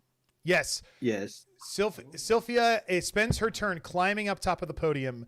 Tiger Eye, you recover and you look around and you see the Daryl the dog, a pirate you've run into before, and a very wispy old looking woman climbing expertly, almost like a swift leaf, floating up this on top of the top of this dais with a crumbling Greek-esque styled ruined statue at the top. You have no idea what they're getting at, by the way. You just see them here and know that they are not wretched. What do you want to do? Move to intercept. All right. And what do you do when you get there? You can get there. Go towards the dog because he looks like a bigger threat than the old lady. Definitely. I mean, my ghost vision probably doesn't tell me otherwise, but I go after the dog and I say, the tiger versus the dog. How do you think this is going to end up, buddy? And we start like circling each other. Nice. That's great. That's very cool. The Witch of Wellfleet and moves further down the platforms. Is that all they do? Yeah. Okay, very good. Great. More cultists be slaughtering. But no one notices a half a dozen armor-plated conquistadors, the Grand Inquisitor, sneak up onto the top of a red blood moon eclipsed, bathed in light crusted temple and start to work their way into the temple, except for a group of refugees and other cultists who have no one to tell and nothing to do about it. But, you know, in the movie, we cut to this happening through it all. Because nobody expects the Spanish Inquisition. That's right. Who said it? Was that Steve? I was waiting for it. You get a devil's luck, sir. You can spend that and give that devil's luck to anybody anytime. Your choice. It's special luck. Nah, to make that joke, you deserve a D10 times 10 damage. right. Tempest, you get a bad feeling, Haldar. You get a bad feeling. Well, and I heard them, so. Oh yeah. You hear like some chanting of some kind. Yeah, Spanish, which I've heard these jackals so many times. They probably semi-fluent by this. Oh yeah, and now some of the cultists that are with you do speak Spanish and such. You're multi-ethnic, multiracial, but not like that. Yeah. Yeah. So I'm gonna do 2 things. I have a tattoo from the deep, right? I think the only one left alive is Old Turtle that I can communicate with. But I'll let him know that the Spanish are breaching the temple, and then I'm gonna cast Light of 1,000 Stars to try to protect Iridamus in the ritual. What does that do? Everyone in here. It's 30 foot of light radiates from an object for 2d12 hours. It cannot be extinguished. All attacks are -4 DR to hit, and it's a +4 to defend. Nice. It's on Eridanus or on you? It's on me, like I don't know, an amulet or something that sprays it out into no the problem. room. Hey man, this is Foundry. I got effects as we've learned that I like. All right, and 30 feet off of me. What color is the light? Is it white? Well, under the blood red moon, it's probably a eerie red hue. Okay, here we go. Let's see how this looks. Aha, nothing the Spanish happened. start to do is I gotta go. You said 30 foot, right? 30 foot, yeah. Here you They go. start to get in the queue of people going into the temple to get sacrificed. Yeah. And the priest start getting his hand on these people and say, renounce your ways. Nice. Turn You're to the new slowing ways." down. And- Yeah. The queue. Now, and these guys start to cry, get on their knees, and start praying in Spanish. He's not only turning them into the true God, he's turning them into Spanish people. Love that. Beast mode. María, Madre de Dios, santificado sea tu nombre, venga a nosotros tu cuerpo. Very good. 1, 2, 3. Wait. Like it. We've been playing for 2 hours, right? Not 3 hours. 2 hours. Yeah, 2 hours. Okay, good. We got plenty of time. This is great. Okay, that turn worked pretty well, and I actually really like it. So I'm gonna go ahead and we're gonna try one more here. So all of the pirates move. All of the wretched that are on the wall, you can fire, which means all of the pirates DR14. I'm gonna make it DR12 due to the success of the fog.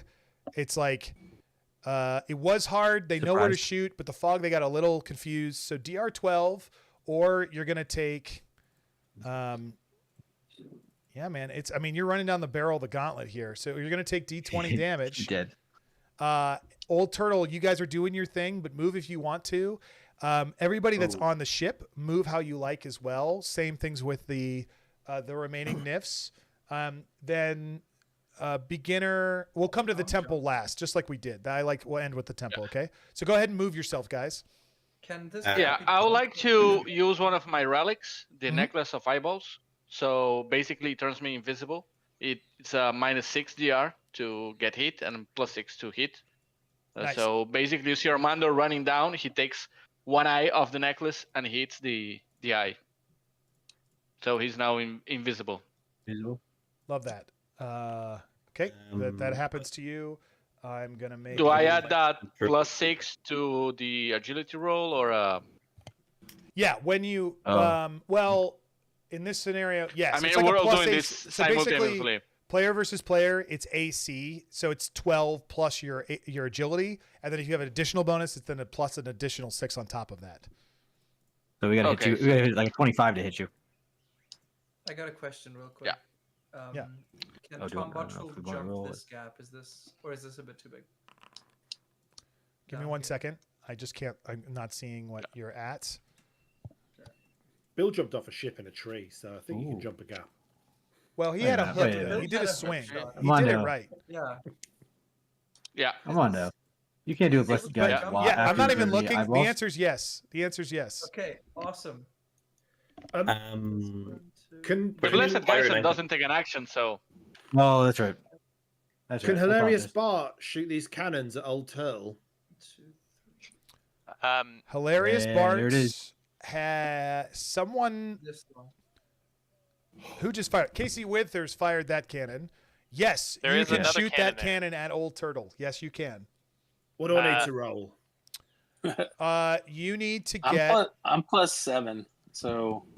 Ooh. As the fog moves. I'm sorry. You have a +7 agility. Five for agility and 2 for dazzling acrobatics. I think that's melee, but wow. Is it only melee? I thought it just said doesn't specify. It doesn't say. Yeah, it's. Ooh, there we go. Okay, but I'm gonna rule. I'm gonna deem. Okay, hold on, guys. I'm gonna deem. Is this Old Turtle who's talking? Yeah. Okay. You can only use dazzling acrobatics when you know to defend. If you're unaware of the attack, which you definitely are, then you're not going to be able to use it there. But I will give it to you to all other attacks as long as you're aware of them. It's like uncanny dodge. No problem. Would you say so- because he's not aware, I get sneaky, I get backstabber? No, because backstabber has to do with your skill with a weapon, and this is a fucking cannon, so no. No, is a but weapon. however, that If you're cannon. attacked by hiding. Where's the template? The template's here. You're gonna strike this area. I just wrote. Yeah. Okay, so you're shooting there. Oh. You just need a 12, and you will hit that area, and you'll hit everybody in it. Is that Can I our hit- ally? Can I hit this area next They don't to know it? he's It there. doesn't- He's invisible. Yeah. We're trying to Oh. poke a We hole want in to the get wall, this right? cannon and old turtle. Presents, yeah. Presents. one? I'll tell you, if you get a 16, you can put it there. Okay. Let's go. Can I use Devil's Luck, please? Thank you. Yeah. So you strike where you 21. need. You're just re-rolling. You're not giving a -4. Okay, got it. Okay, then you move this to here. Is that where you wanted it? Yes. Okay. Old turtle. I think a 21 hits you. Yeah. Yeah, I'm playing a +5. Oh. Okay, so this table. wretched is just obliterated. This cannon is now out of. No, I have to hold shift. What do I have to do? Command. Alt. Right click. I drew There it Holds is. the wretched's power. I drew a joker with my deck of cards, so I need to roll a d20, yeah. I believe. Yes. Yeah. Please Yeah. do. Let's Let's see it. This is great. Let's see it. I've never seen a Joker pulled. Oh, that's not a d20. That's a the- T0. That's a That's D0. a 0. It's a great roll. That's That's Good a time. 10. Ooh. Regain Regain 2 luck points. Devil's Luck points. Wow. No, you're lucky. Nice. And can I use one of those Devil's Looks to max out the damage on this No. cannon? No. Yeah. Let me kill him, Tyler. Let me kill that turtle. No, you may I not. love it. I love it. Really min-maxing now. I don't want to mess with you, but that wouldn't have killed Turtle. He's got 68 hit points. Holy What? shit. Oh, wait, well, How much hold on. damage Hold Yeah, on. he's Now you it. He's a I'm tank. with you. I'm with you. How the I'm hell with do you, you have everybody. 16? Okay. Can He's you baiting please me, roll Tyler. your D8 damage for the cannon?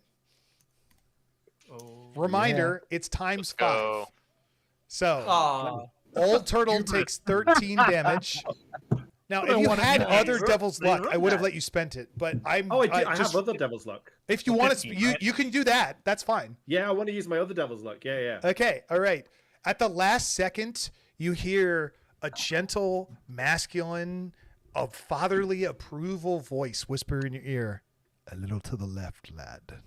Right before you fire, and you just like kick it to the left a little bit, and you peg Old Turtle for 8 times 5, 40 damage. Old Turtle, as you get just reamed with a cannon, and you go flying across the way.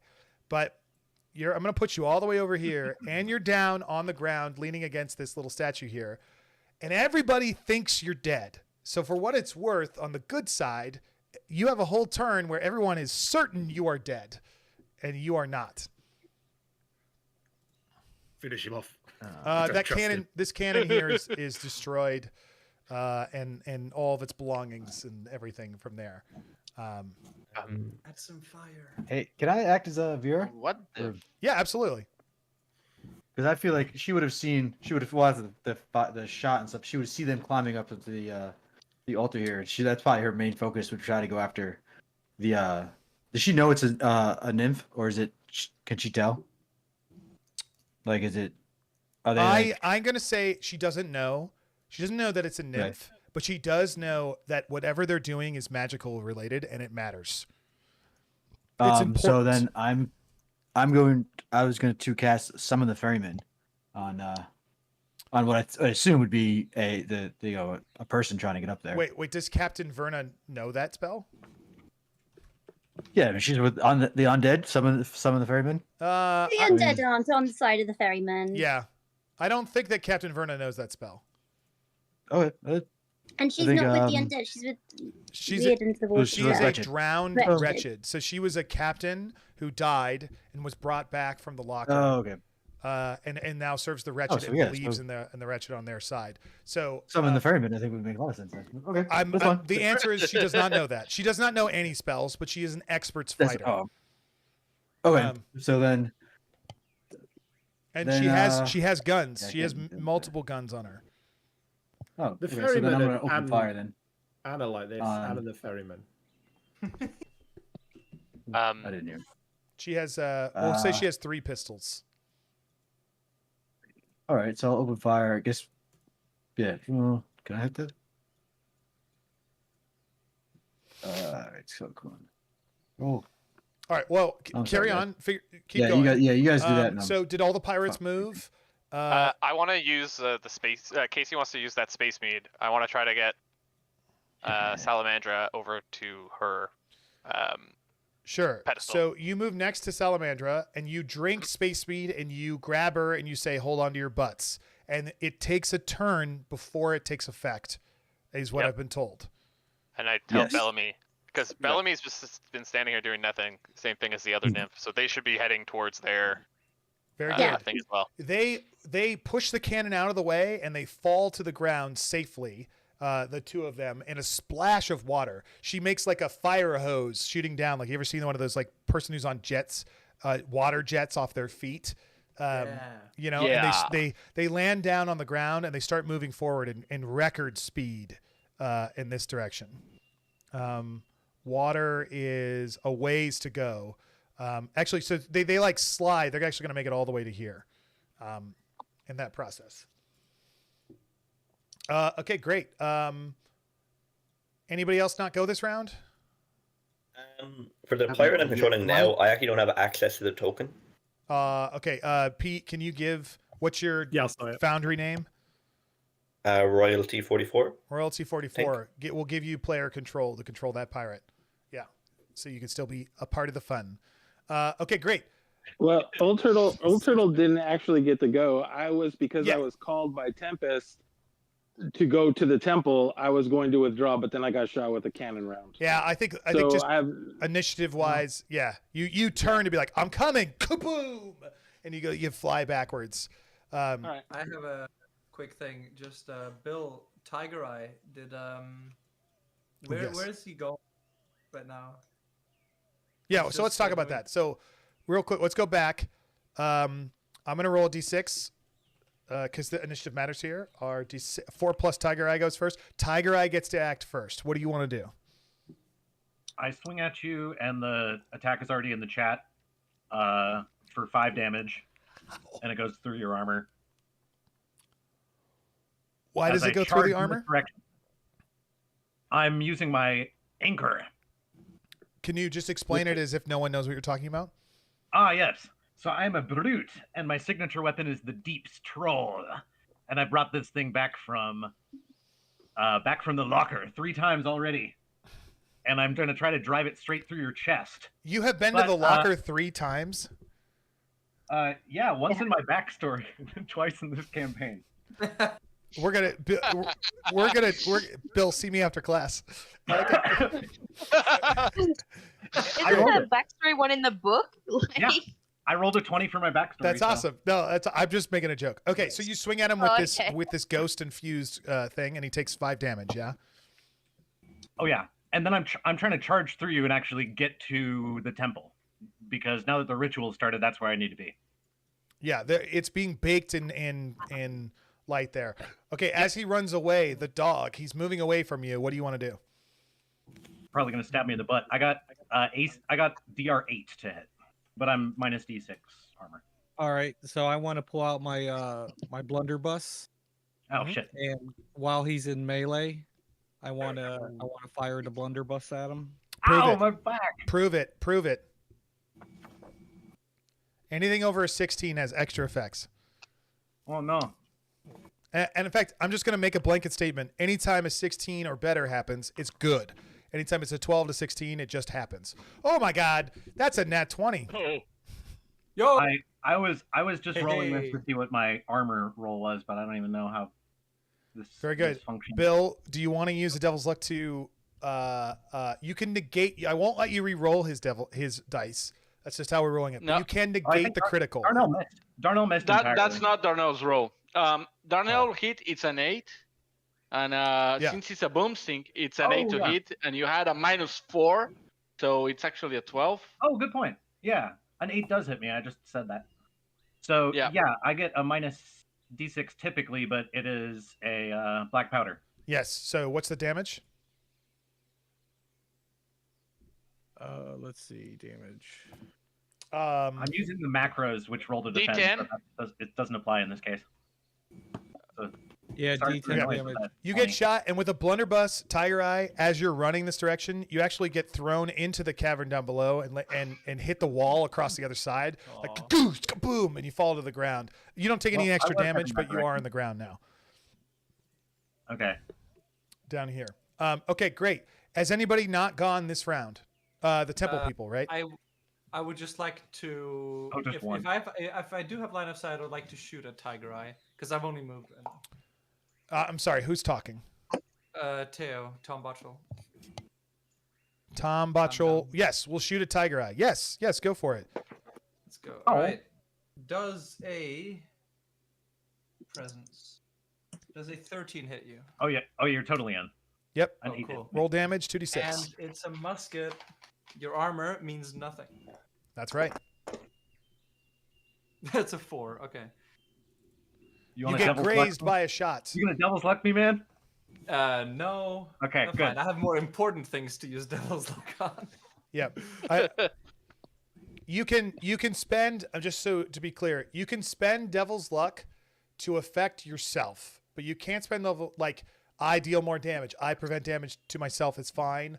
I negate a critical against me. I pass a test, but I cannot. You can't force another player to re-roll their dice. Otherwise, I just don't want to get into that. That's all I want to just clarify. Perfect.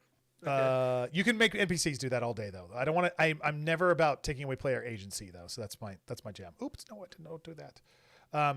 Okay, temple people. Spanish. What happens?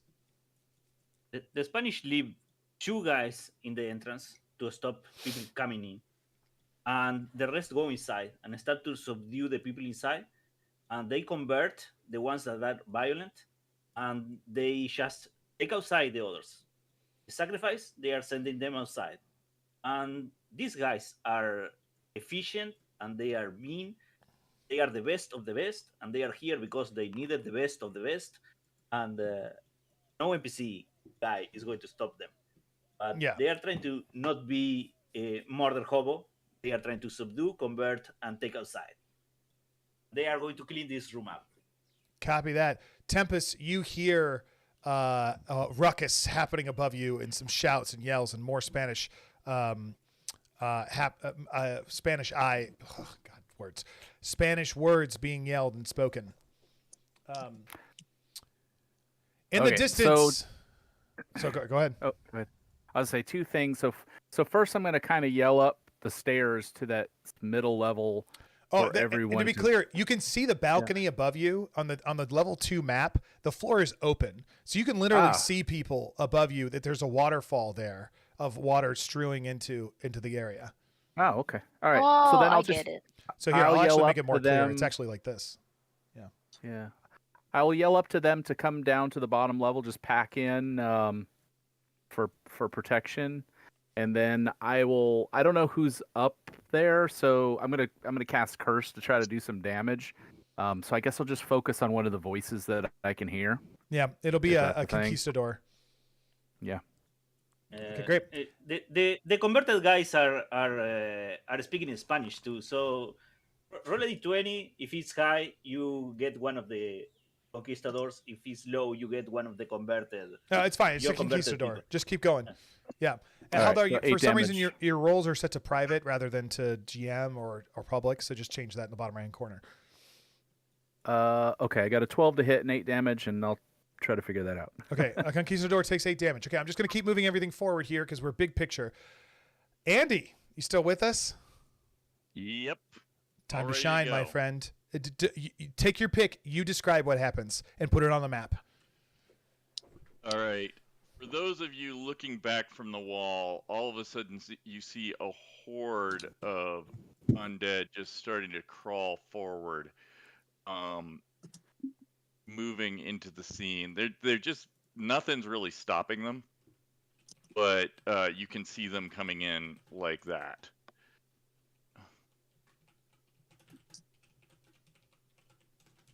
So nice. it's going. They're just kind of churning through, just moving forward.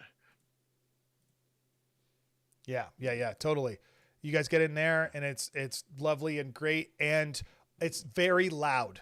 All the pirates, all the like, there's everybody here knows it's happening. You know, except for maybe people inside of the temple. All right. Anybody not go this round? You all good? The wretched who are down inside this area here, are they just running around confused like you said last round, or they got their act together? Because that's like, sorry, down inside where? Oh, next to the pyramid / where the Inquisition are invading. There are crews and crews of pirates who were prepared for this. Yes, so those are all refugees. Those are all refugees. They are non-combatants. Feeble men and women and children, not people who don't want to fight, who have been offered food if they came here per Prophet Tempest's word, and they are not willing to fight in any way unless you were to rouse them somehow. They are cowering in their tents and hiding back and forth from cannon fire and hoping to survive the coming apocalypse. Where are the wretched who are combatants? On the wall. Who are willing to fight? All of them are on the wall. Oh. Okay, never mind. Well, I guess that was a miscalculation on our part then. Sorry if that wasn't clear enough before. Yeah, also, like, there's not that many of you guys. Like, you need a lot of people to sacrifice, and they're all lined up waiting to do so. They're willing to do some things, but they're no match for a conquistador. You know, they have like a -3 to everything from there. Okay, so for the sake of time, once again, I think it works really well. Everybody move yourself where you want to end your turn all at the same time. Just go ahead and do it right now. I'll roll initiative in regards to anything that matters of who actually went first. And Andy, you're a part of this from now and forever. I saw your message, by the way. I was like, yeah. No, I'm adding you. Armando, I swear to God, I see you. Don't dare come near me. Killer, Armando, killer. You're invisible, but I swear to God, if I see you, I'm going to jump you with this spear. I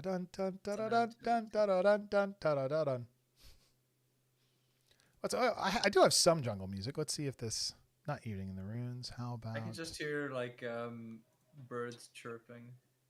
Yeah. Is it too loud? Do you want me to turn that down? Nice. There's a little music for you if you want. Does drinking rum heal you if you're not a rapscallion? Fire, Casey. Yes. Cool. I'm drinking rum this turn. Great. It's actually on the front end papers, the rum rule. Drinking rum. It's on the very first page in the middle. Tyler, how do I make these visible that I did there? Click on them, and in the top right corner, That's very loud. That's very loud? Okay, here we go. How about now? You've got your own individual volume controls as well. If you click on the music button, you can turn the volume down in there.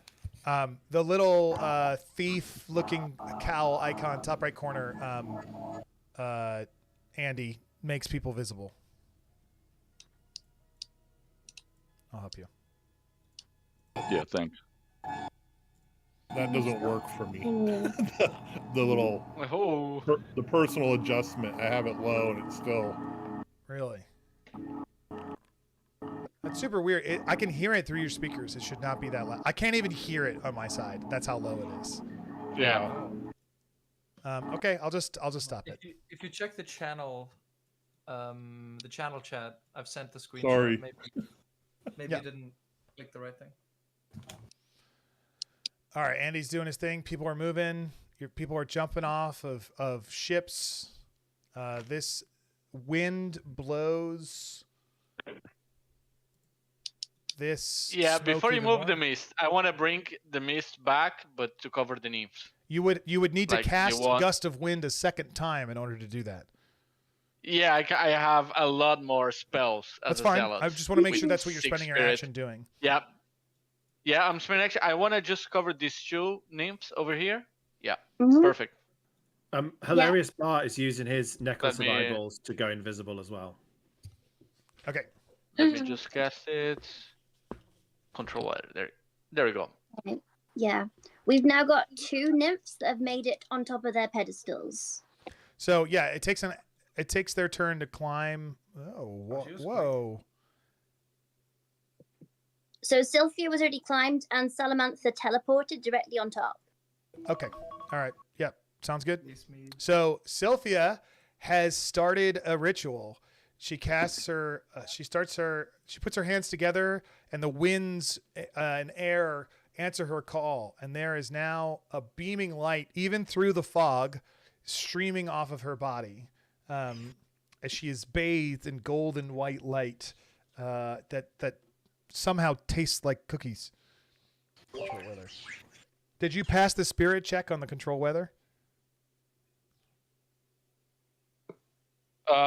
We didn't test before. I'll test it now. Just yeah, one you second. should. You need to test both times. I mean, let's just assume you passed the first time, but you need to test. It's DR10 to change the direction of the winds. Yep. Okay. Any other special movements? Not from me. More people are killed in the temple, and the blood water gets larger and moves to the edges of the pool here. I've been just ticking off a few every round just to kind of keep pace with it.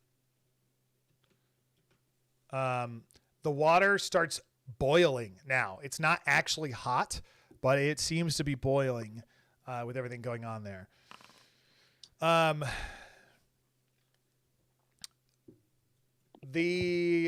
of the pirates and all of the wretched that are on the ramparts, you can see the undead horde coming back, and you are all terrified together. And whether you want to or not, there's a shared look of fear between each of you, saying and recognition that death is coming from behind you. So do with that what you want, but somebody yells, "Switch to small arms!" Unless you want to take 2 turns. I mean, actually, whoever's in charge of Wretched on the Wall, Old Turtle, I guess, you can decide. But you could switch to small R fire if you want, or you could continue to use cannons, but it will take 2 turns to reload the cannons. Actually, that's not how that rule works. What? It's Limithron. That's exactly how the rule works. I'm kidding. I'm totally kidding. Yeah. Hi, everybody. I came to say happy Talk Like a Pirate Day. I came to whisper happy Talk Like a Pirate Day to y'all. See if I I'm headed to me game now. Okay, get back to it. Goodbye. Can't even get him on the street. There he is. Yeah. Bye, Luke. Thanks for making a great game. Bye. Hello, and Bye. sorry for the terrible pirate game. Yeah, awesome game. All right. Everybody, did the pirates all move? Did you guys? Yeah. Yeah, I got a 19 on my spirit test, so all good. Nice. I want to know. I'm not sure Old Turtle's going to be in charge of the wall anymore. Armando, after being hit by a cannon round. how is it that you are like 12 squares ahead of everybody else and spent an action using it on a magic item? 2 actions. 2 actions. I spent 2 actions. Hey, cast the spell twice. If we double move, we move 12 hexes. Right. And So also when did these you are the spend the ones action that you spent to use behind the magic item? This time I only moved 6 hexes, I think. Right. Yes. Let me check. I was here, and how much? 1 less hex, 35. Yeah. And before that, It's fine. I had... It's actually a rhetorical question. I'm just pointing out that you have done 2 more actions than everybody else, and you're twice as far as they are. So just be aware of that moving forward. That's all. Yeah. These are all NPCs at the back. That's Yeah, I don't know climbing who's over. moving them. I'm moving them slowly. Okay. These aren't players. You guys aren't here. No. Nope. No, they're people who didn't show up today. Oh, okay, cool. Well, Jenny I know is players here, slowly but she making turned it. up late and has only just arrived. okay. Well, the zealots all clearly see the undead coming like over the ridge, and they suddenly aren't as care about the pirates that are running at them, the humans that are running at them as much. Now, you can still say what you want, Old Turtle, to everybody. Did you go invisible too? Yes, because I got shot by a cannon. Yeah. Okay, so with a lack of leadership, shooting humans has gone out the way, and a volley of fire is fired at the undead that are coming down. And the first wave of undead take bullets and shots as they perish there. Andy, but you carry on. Okay, is there any actions that need to be resolved other than the movement? I want to keep things moving. Okay. I'd like to take out the zealot that right up here. Where is here? Behind. Always define where. Right at the top of the thing. Wall. Yeah, the wall. Rampart. Yeah, the wall. Okay, got it. Yeah. I tried to ping it, but it didn't show up big enough. It did just lay for me. Okay, great. Yeah. Make an attack. As long as you hit, you kill him.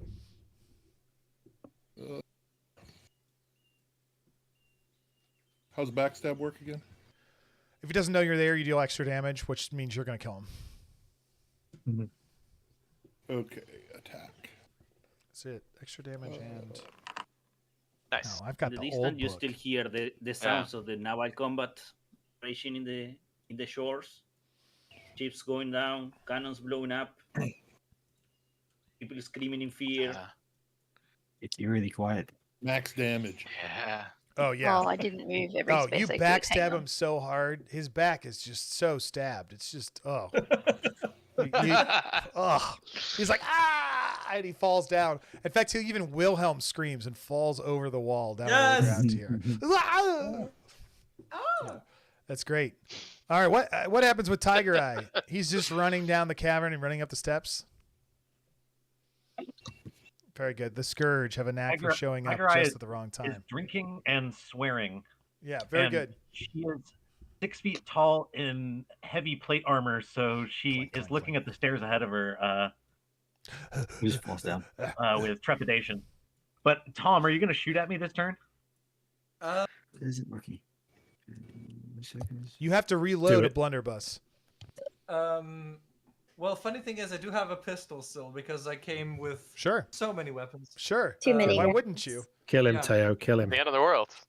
It is the end of the world. No, seriously, Guys, half of my level ups were no just, like, joy. You guns. don't want a game in That's amazing. Cthulhu World. 18 to hit. Oh yeah. Roll Oh, damage. yeah. She's a sitting duck with 8 Oh wait, AC. 18. Isn't that like if I rolled a 16 or more, something happens? How do you have Maybe. 8 AC? Maybe. Roll damage. That's a 2. Alright, she's got That's 18 really- feet. Tiger Eye takes 2 damage. Goes right Oh. through her back in armor, or his back. Okay. Whatever it is. So I heal 1 from my rum, and I take 2 from your bullet. There you go. Okay. Cool. Unless there's an did objection, that. I'm going to move to the next round because I really want to keep things moving. Yep. Great. Everybody move again. And at this point, as everything is happening, you see the 10-foot tall necromantic lich of Awix come through the stomp through the forest with the horde of undead. Wait, that's a wall? I Led thought I was on the wall. with a black necromantic energy swirling around her, and undead sort of lurking behind her. As to her left, Captain Morrow is singing. What's he singing, Jason? Have you heard? Sorry, I had to fix my Nice. token. I thought I was on the wall, but I was not. She was trying to run along this wall here, but it was all in good. fact on the floor. Just move it to where you need to be. And Captain Witchhook out from the woods with a horde of undead falling through as a Willix towering over everyone else comes just trudging through with her swirling energy. And anybody who looks that way is immediately terrified of the situation, and the clock is definitely ticking. The Spanish move further into the temple. Things are happening. Tiger Eye runs further up the Temple of the Lost Gate. Is that what they're doing? The looks like the Undine and San Bellamy make their way to their pillar, while Sophia continues to have her magic. No, come back here. Salamantha bursts into a column of flame as red light spews into the eye, and more of the what's it called? Eclipse blood moon red light pierces through the clouds and becomes more evident all around things. This is a really cool looking map. Also, the Witch of Wellfleet climbs up onto her pedestal as well. It gets in position, knocking over a statue that looks oddly the same shape, build, and stature as herself.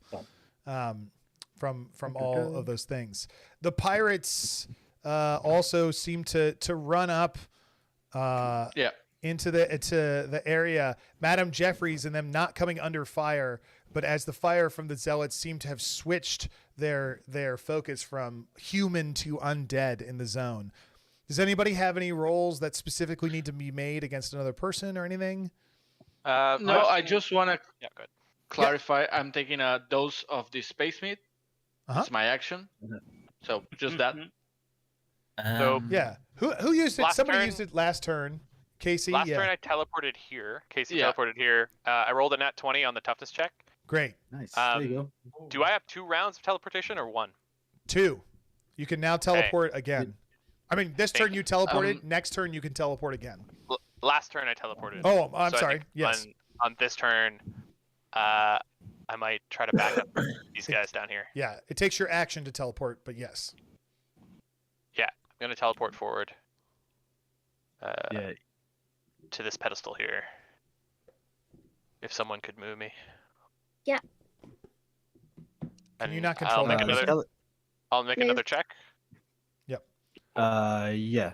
If you already drank, the idea is that it's you drink and then the next round you travel, and it's just one. Like you just get the one travel for the one with the one drink. Oh, I thought it was like 2 travels. Because Oh, it you lasted too. 2 Okay, you turns. too. Okay, sorry about that. I wrote the wrong thing down. Sorry. No, Yeah, it's so then- okay. and if okay, go ahead. Sorry, I apologize. No, you're good. Okay, that seemed all right. That was good, everybody. We're just gonna keep. Can I take a sneak attack with my rune encrusted flintlock at Tiger Eye? You As are I am hilarious, invisible. Bart. Hilarious Bart. Yes, and I'm invisible. I'm pulling a ruler up. I think you're far away. Oh, 50 feet. 60 feet's fine. 50 or 60 feet. Sorry, Yeah, I, it's I fine. didn't mean to do the measurement which I did, but here we go. Okay. Yes, you may. Yes, you may. She's huge, so you probably always have line of sight on her. Clung, clung, clung, clung, clung. She's clanky. Yeah. Have at it. And with the helmet. After this roll and damage, everybody, we're going to go to another round unless there's somebody else wants to do something. Does a 13 hit? Yeah. It always hits. You just have to test the presence for the relic. Okay. Yeah, past 10. No, I don't think that's true. I think you still have to. No. Maybe it's true. It shoots out like a magic missile. Yeah, it might be. Yeah, you might be right. You might be right, actually. If you'll forgive my parlance. I mean, I think because it's a even if you spiritual fail, weapon. it still hits. Yeah, you're right. You're right. Even if you fail, It's a still spell. hits. You just stun. Yeah. It does 10 damage to Tiger Eye. A magic bullet strikes Tiger Eye in the heart, but it pierces not flesh, but your spirit. And it ignores armor. Yeah. As well. I don't think it's a presence check, though. I think it's a magic. It's a spirit check. Oh yeah, it's a spirit because it's a relic. It's 15 or 20, whichever one you want. Jason and beginner, these cultists outside the temple start to get very worried because they see the horde of undead and they get visibly restless. They are probably going to charge the temple life or death wise next turn, depending on what the undead do. Just heads up, don't even forget. Yeah. Oh yeah. Just to let you know that Foundry's crapped on me, so I'm just in the chat. So Okay. it's just on my end. So Copy. I mean, there's a ton of people in here and a lot of effects going on, so it makes sense. Could you with Jason out, could you help move those cultists in the middle tier down to the bottom tier? Yes. Assuming they follow directions. I can move stuff for you if you want. Yeah. Thanks. You do it here. There's some little stairs that moves people and stuff, and and these cultists move down to here, and they're like, fuck, get out of the way, That's Yeah, the ones technical outside have been running terms, by the inside. way. as the Spanish go move over there. Okay, very good. Everybody, 2 spells are happening. Rituals, eclipses, things are on fire, and explosions. People are reloading. Pirates are working with Wretched. Here comes the undead. Oh, it's terrible. New turn. Top of the round. Everybody move to wherever you want to be in your character and then decide what actions you take. Do them automatically. Roll the dice and attacks and damage that you need to do for whoever you want to attack, and then we'll just shout out if anybody's like, oh yeah, I think I hit this person with this much damage. Are these wretched folk on the wall giving the pirates any trouble as they're trying to get through? I don't think so. I think they are. Yeah. No, they would probably be inside.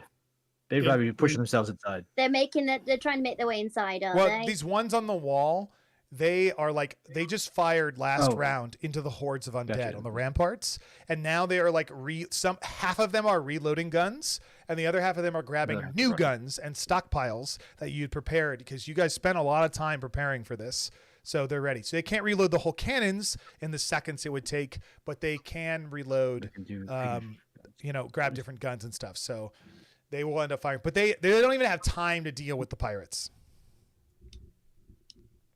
So I was wondering, can I try to rally the 3 guys up near me where Leo the Mimic is and get them to fire at the undead horde that is advancing and keep them on the wall and not run away? Make a presence check. If you pass the DR 12, they will do what you want.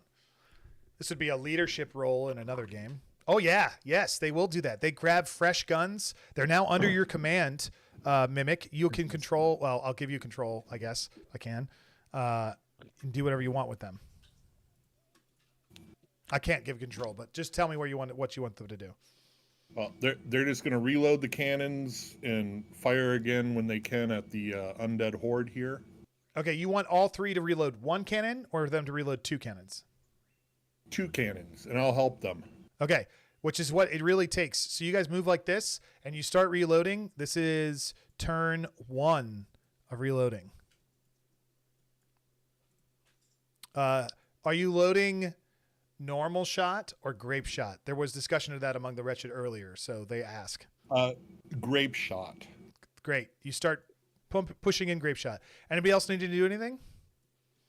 I need to move next to Eridanus to the Tempest with my Space Meat teleport. You're trying to teleport inside of a temple you've never been in to a floor of which you don't know who they are or where they are and be next to a person that you're not aware of. Is that correct? As far as I was made aware, once I drink the Space Meat, I can see everything like the Matrix. So I see all the structures, all the people. I have perfect vision of everything. Jason, is that correct? Up to 100 feet. Jason, is that correct? I'm sorry, what's up? Can he see inside walls like it's the Matrix with the Space Meat? No, it's more like he's like, the idea is that they're really teleporting. They're like traveling at the speed of light. So like that's the kind of is that's why they can kind of just. So he can't move through walls. He has to walk around. No, I mean, they're going. Yeah, they're still physical objects. It's just you can just see your path, so you not kind of know where you're going. Okay, so your movement speed has changed to 100 feet. So go back to where you were and count it out. Okay. How do I count it out to inside? Well, you have to physically walk, right? Like, so you were over here and that. Yeah, you just move the distance. You can 100 feet would put me next to. The way I understood it when he gave it to me, it's like you can move through objects. Like you can move 100 feet in a radius. Jason just said what it is, so he's the arbiter here. No. You don't have to move the entire 100 feet either. I mean, I don't know if that's. No, I know. Sorry, but I was. The map, but he can't fly and move, and he's not incorporeal. No, I can fly. I can fly. Oh God, that Highland Park whiskey is intense. Cheers. Yeah.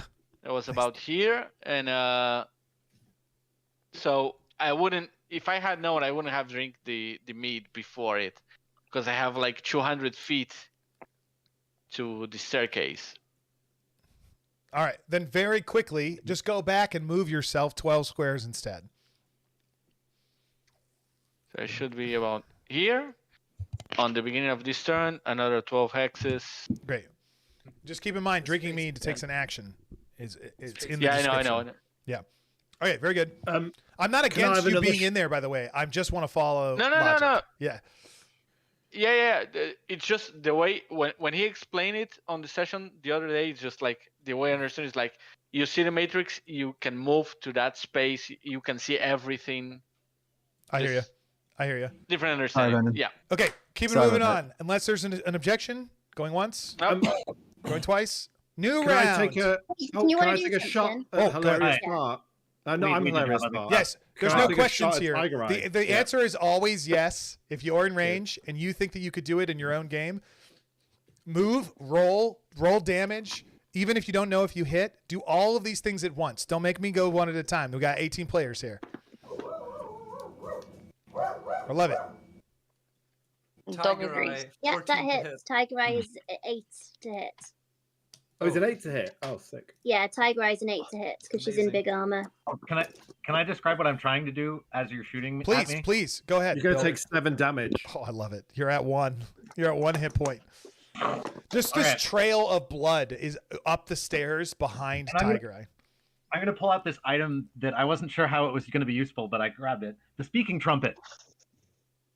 What's that? What? A speaking trumpet. So it's inside the equipment list, but it lets you talk like that. Oh, okay. All right.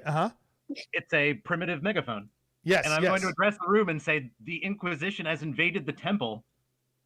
Wretched brethren to arms.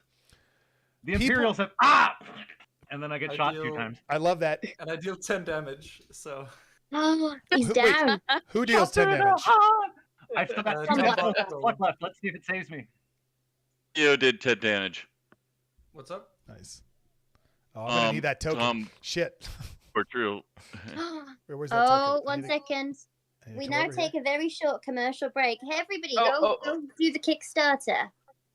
If you haven't already, Kickstarter time. If you're watching this, Kickstarter time. Kickstarter Playing, Wait, Kickstarter, do it. It's just a small intermission. Nothing's happening. 10 seconds at most. Are you talking about me? What I'm doing? I need more than that. No, to carry on. I'm just stalling so that you can do something. Okay. Tyler, I'm sorry. Yes. -1. Armando, Going what's up? back to now, I look at the description of Space Meat as it is on Legend Keeper, allowing you to travel through solid objects. So I can travel like the Matrix. What? Yep. I mean, Jason, you wrote it, man. You wrote it. Allowing you to travel. I mean, that's okay. That's solid object. I just want to be clear. Totally, it's fine. That's what's written. I'm down. Armando, I'm down. I want you to know, if you choose to do it and you misjudge where you are, it's just like Nightcrawler. You will rematerialize inside of stone, instantly killing any part of your body that is inside that stone. Do you wish to take that risk? I will take that risk. Very good, sir. Yes, definitely. Okay. Jason, you're the creator of this. What kind of test do you think he needs to make in order to see if he will materialize in the correct spot? Let's go with toughness. We'll stay with toughness. Toughness, DR check. And again, this is a tiered thing. So the worst, if you roll a 2 or a 1, it's an instant death. Yeah. You know, if you roll an 11, part of your body is in the wall. A natural 20. 20. Yes, my man. Look at that. There you go. Look at that. Hell That's yeah. awesome. All right. So, I will let you teleport into a room. You don't know what it's. I mean, all the things that I went through. I mean, if you got 20, man, of course, you get all through the challenges. What do I need to do? I need to go to Darkest Dungeons tokens. That's what I need to do. Yeah. Are we on to the next move? We are in 10 seconds. Yeah. I just rolled damage on this guy right here. And just a clarification, for these nymphs, once they're glowing like this, do I need to guard them, or can I move forward towards them? You have literally no idea. All right. Yeah. Cool. Yeah, that adds up. Nope, that's the wrong thing. Okay, I'm gonna move forward. Anybody going once? Old Turtle is going to swallow gold. Swallow gold? Yeah, to use the curse, the grace of the king.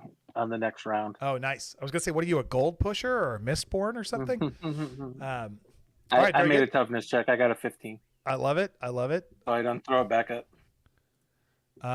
Okay. New round. Everybody move. I would Tyler? like to Yes. enter the temple. Tyler. Yes, Andy. My have hit a pirate who seemed to be still here. I'm saying they're going to overwhelm that pirate. That pirate's going to rise and become part of the Oh, absolutely. That was a dead pirate. This pirate is dead. Yeah, in but fact, there are 2 or 3 more dead pirates back there, and you do, in fact, raise them as dead when you get to them.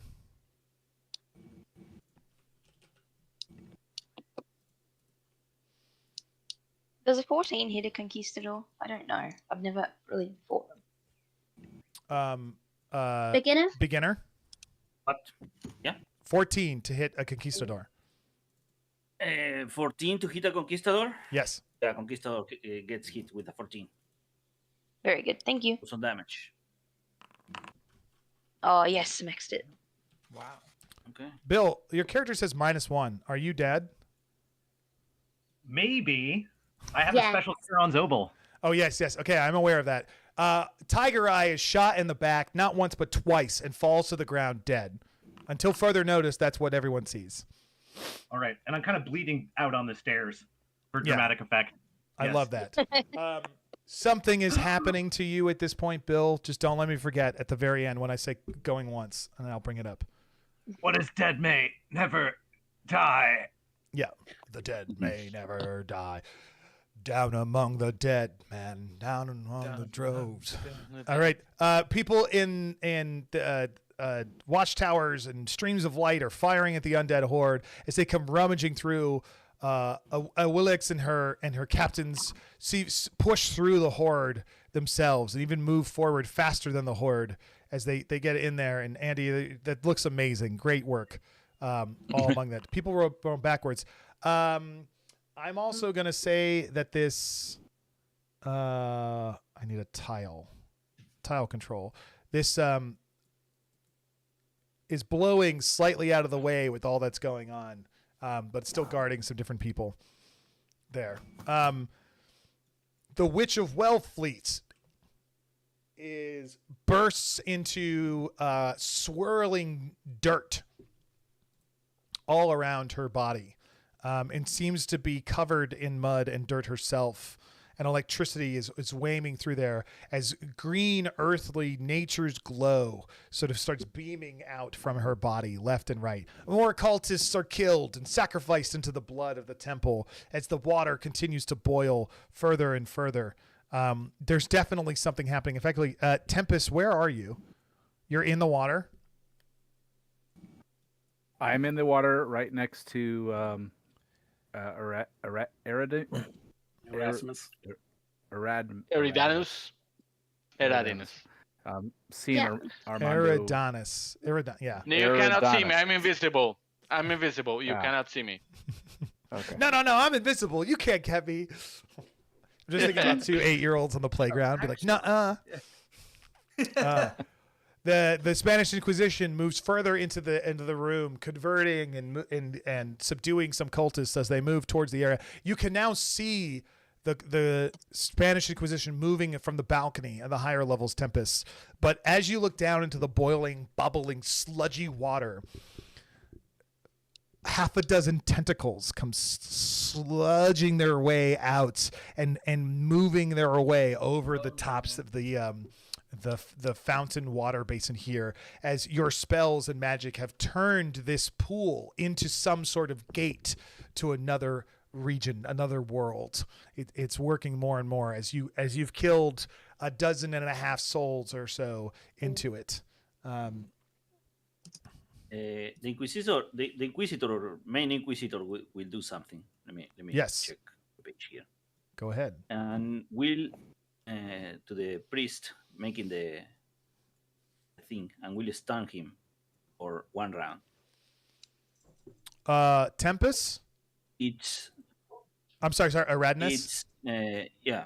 How does he do that? He is using the power of the Holy Spirit, and one creature is stunned for 1 turn. Let's work like that. There's no check against him because he has a brightness spell going on against him. No, it's in the page of the Inquisitor. That's the power of the Holy Spirit. I'm looking. There I'm is looking. no rule against it. Holy protection. Power of Christ compels you. Christ is not enough to save I think you. normally it's an NPC thing, so somebody would roll a defense against it. And that's Blessed guidance. It says one creature is stunned for 1 round. Yeah. Yeah. No sorry, check. No what's anything. the spell?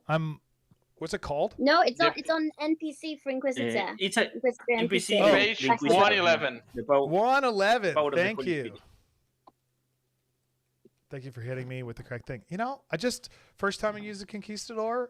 Amazing of all the times I've played. Power of the one creature stunned for 1 turn. Yep, that works. The Grand Inquisitor locks eyes with Eradnus and consumes him with holy light and spews light across him. And Tempest, Haldar, you're aware that as long as the Grand Inquisitor is doing such a thing, that the ritual will not continue. You'll have to do something about it, my friend. We'll go 30 feet, and we'll go here, and then we'll go. There's a way to make it. Well, light radius. No, emission angle. Here we go. Ha ha ha ha. I can do it. Look, we got all these abilities, right? Why not use them? There. Oh yeah. Boom.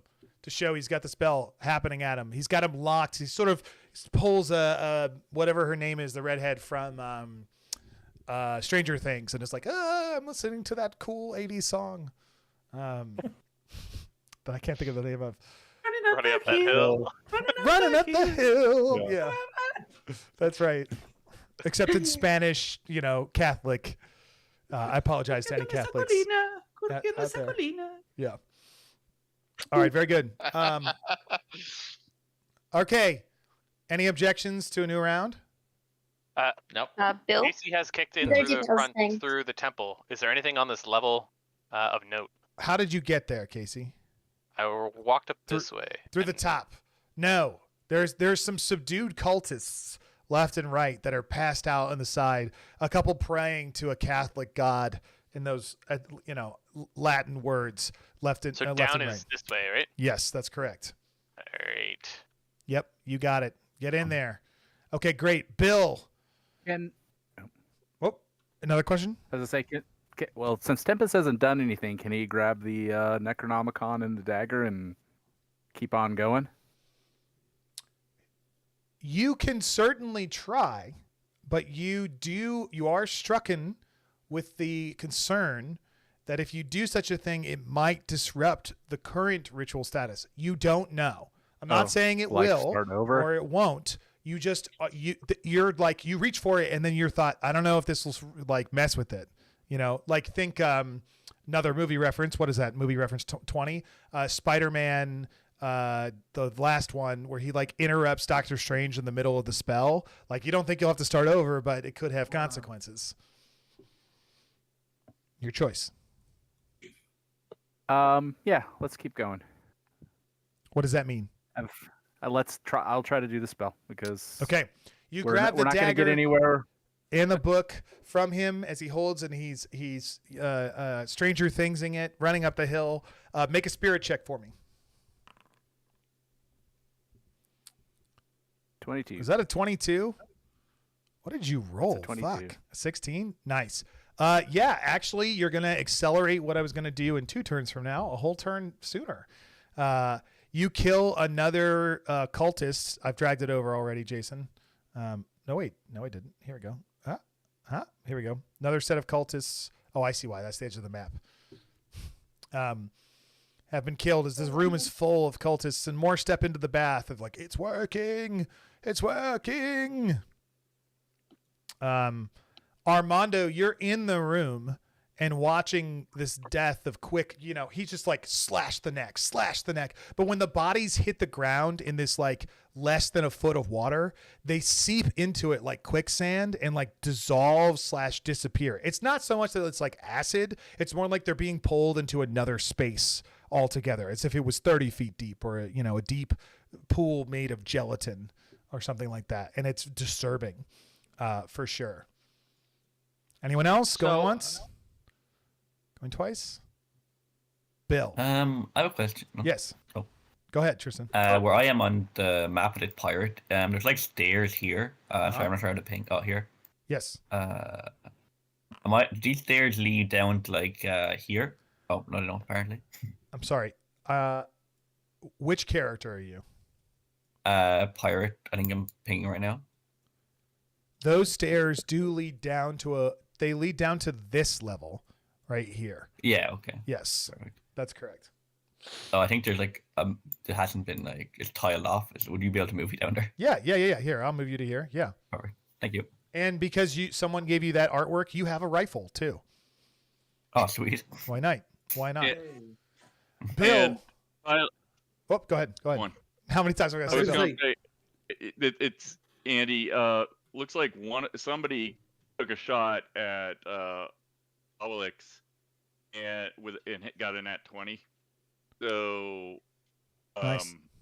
I'm just taking the damage to her, but she doesn't seem overly phased. It's like a vampire movie. The bullet goes through her body and out the other side, or like in The Mummy. Like she's aware it happened, but she does not stop moving, and she's fast even though that she's not running because she's bigger than everyone else. Tyler, I got a nat 20 to use a relic. Does it do anything cooler? What relic? The Cross of the Paragon. It gives an ally +1 attack, +1 damage. Cool. Yes, you can use it again without testing next round without an action. Okay, It's like you turn on a flashlight instead of like hit a button. It's like whoever you pointed at, it's gonna work. Cool. Yeah, I'll say PC. Yeah, for at least next round. Yeah, it's just Oh, it lasts for D6 rounds anyway. Cool. So you get a free use of it next turn on a different target for D6 rounds as well. Love it. Okay. It's going to be a new round, but so new round, but I'm explaining what's happening to Bill while you're all moving and stuff because we got 50 minutes left, gang. So we're making this happen, right? People are moving around. There's running, there's guns, there's firing. Nobody's messed with the nymphs that are doing their magic all over the place. Bill, you fall to the ground and you're dead. And as you do, the opal hits the ground and goes tink, tink, tink, and moves over and falls next to your face.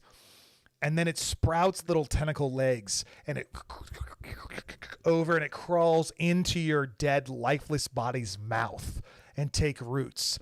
And as it does, it shoots out these turquoise crystals come out of your left shoulder and your back, and your grotesque body takes on a form that looks unrecognizable to Tiger Eye from before as you burst into a monstrosity untold,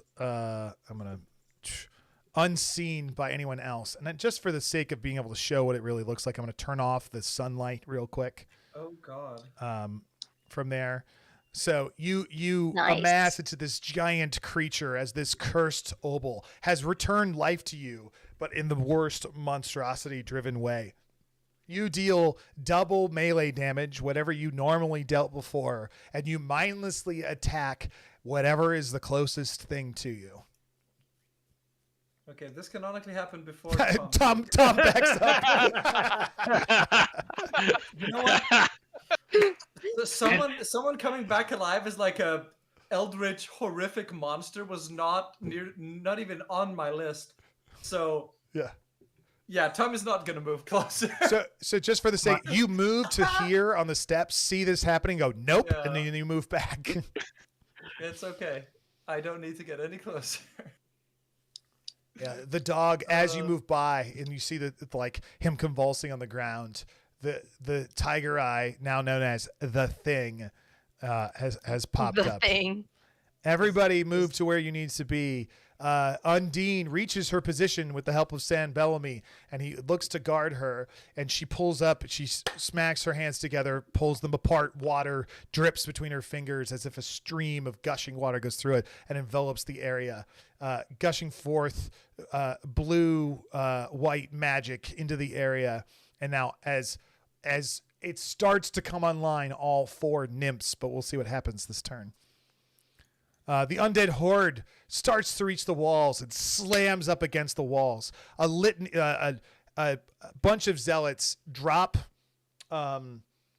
rifles and pick up new rifles and fire. And in fact, Andy, take down 2d12. Nope, that's not how you roll. Take down, oh my God, 20 of the closest undead all get killed, but then put those 20 in the very back. Back it took a zealot with me. Back here or so, as a series of fire and some improvised grenades get thrown over the side and go different directions. They definitely slow them down with some good shots there. That was a pretty decent roll. Leo would like to fire both cannons at this horde in front of him. So this is round 2 of reloading cannons. So you have to wait another round before you'll finish loading them at the end of this round. This was actually round 3. But, okay. I'm pretty sure it wasn't, because last round you moved there and rolled the check and then reloaded and I put the 1. I don't know who wrote the 2. It wasn't me. When we started the new round, when everyone else moved again, I put the 2 there. Yeah, so this whole round is the 2. Okay. Yeah. I'm pretty sure because Bill... Yeah, I'm pretty sure. I mean, I also said let's start the next round like 4 times, and we just had more things because there's a bunch of people, which is totally fine. Everyone's doing great. So you're reloading and they're getting up there. I promise you though, Steve, it's going to be really cool. So, I have a quick question. Tyler, I have to go, so somebody else will need to take over the. Pete, you just got promoted.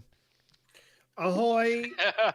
Have fun storming the castle. Bye, Andy. Love you, Bye, Andy. Andy. See you later, buddy. Bye. I'll see you in It Denver. goes specifically for Old Turtle and nobody else. Okay, it is now. Everyone's moved this round. At the end of this round, those guns will be reloaded, and stuff has happened. Does anyone need to do anything? So, Yes, go ahead.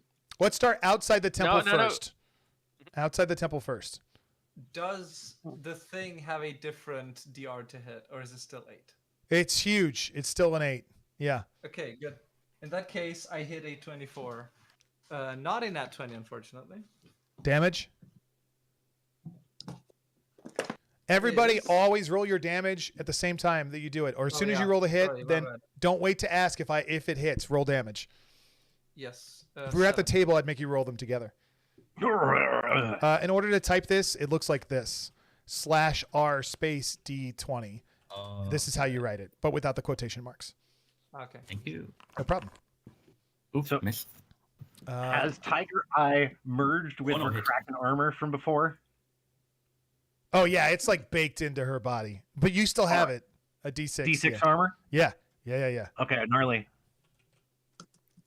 But I'm still shooting, so the 7 damage is 7 damage. Right. It's gonna reload because I want the dice tray to be there because everybody loves the dice tray. Oh. Sorry, it'll just take a second, everybody. Oh. My ambient music. No. My ambient music. You have music? It's worth it though, because now you got your dice tray. Yeah, I didn't realize it wasn't on until just now. I was like, I oh, why would do have love the this? dice tray, even though it fucks me up. I like Dice So Nice too, but it's not good for the graphics with this many people. Downloading world data. Please wait. This live stream is sponsored. by Blaze Bombs. Just double checking. So would an 11 hit the thing? The thing, yes, it does. An 8 hits the thing. Oh, cool. It's Okay, very I'll roll easy. 2d6. 7 damage. Bill, we're so sorry. Oop. Oh, I somehow had Cook Bonnet selected there, but it's 5. Yep, just 5 make more sure to armor. roll your damage. Tell people who you hit.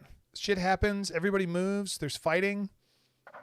Casey Withers comes in. Are you attacking the cultist, Casey, or are you attacking the conquistador? I saw your chat message. Straight at the cultist coming The down cultist. the stairs. Okay, cool.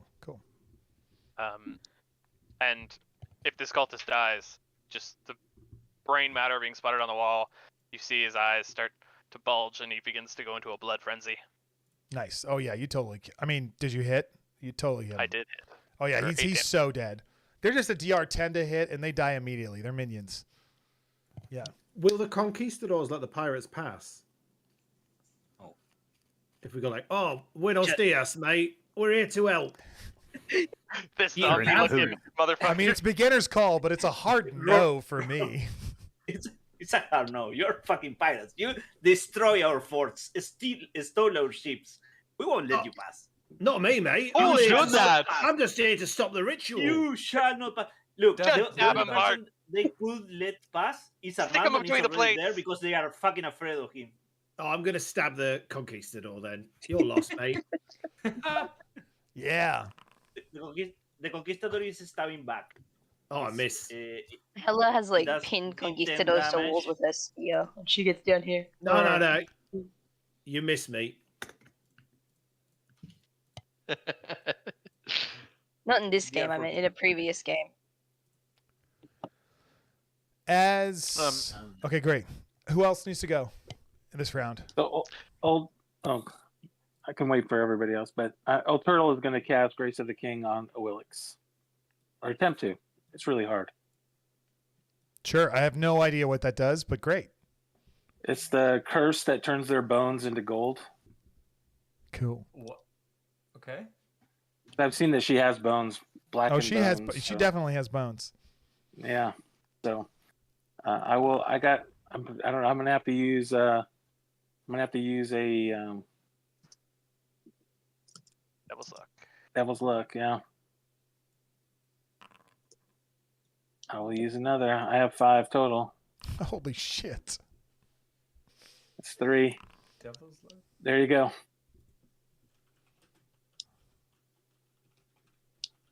Jason can probably give you Oops, the. that's not right.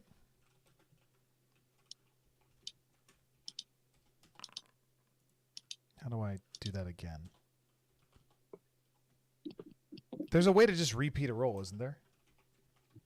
I have no idea. I just clicked on Spirit a bunch of times. Okay. And so what does it do? It turns on. Yeah. Does anyone have the specific Yeah. rolls?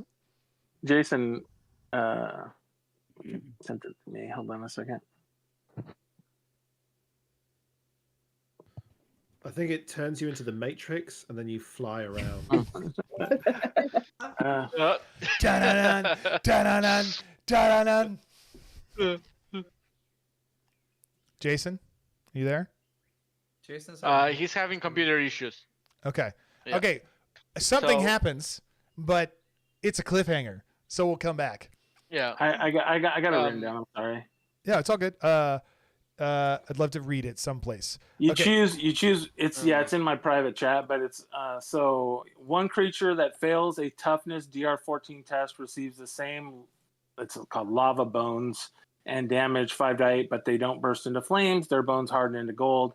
The weight of the gold bones causes them to tear from the body, killing the creature. The bones melt into a pool of yellow paint, but this is the level 3 version. So it's as level 2, but the bones remain solid gold equal to the creature's weight multiplied by 5.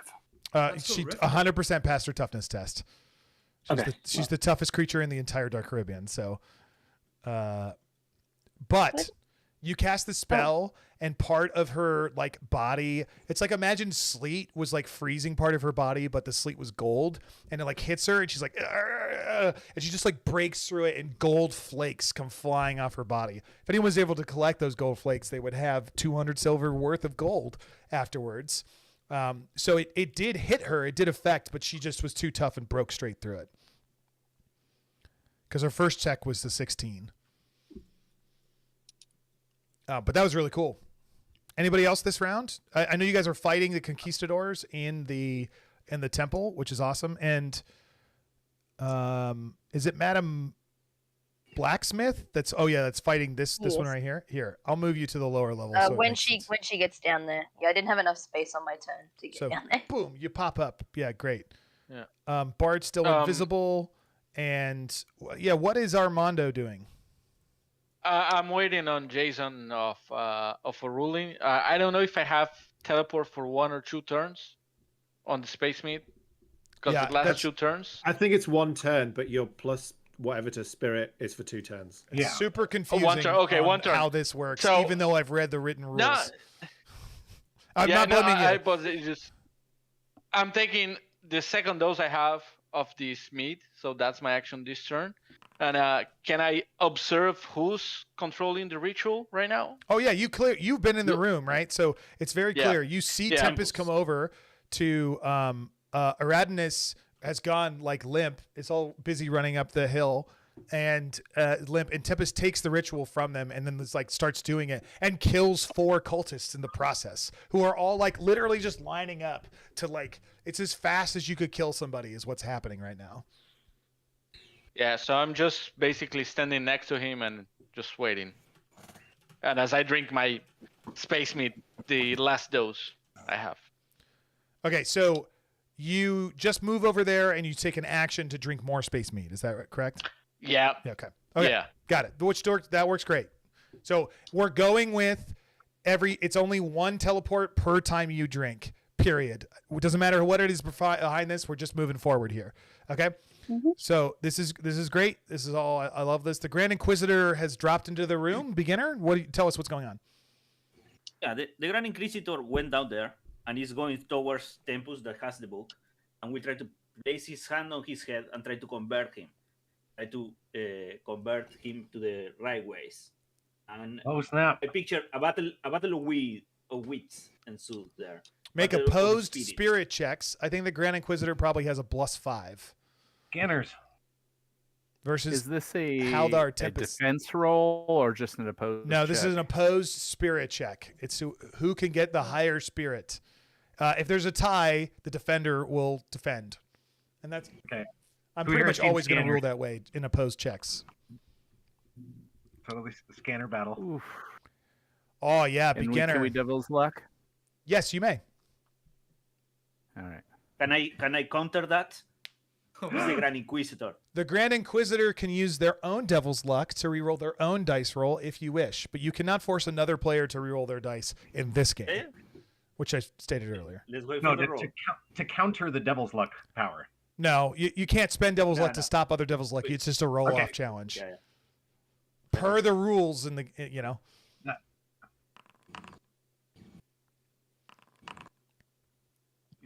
Oh! Did you use 2 Devil's Luck, beginner? No, I used 1. Okay, so you got a 14, you used 1. Okay. That's pretty high. That's pretty high. Tempest, you see your gods of the wretched tentacles whispering in your ear and say, "Stay with me."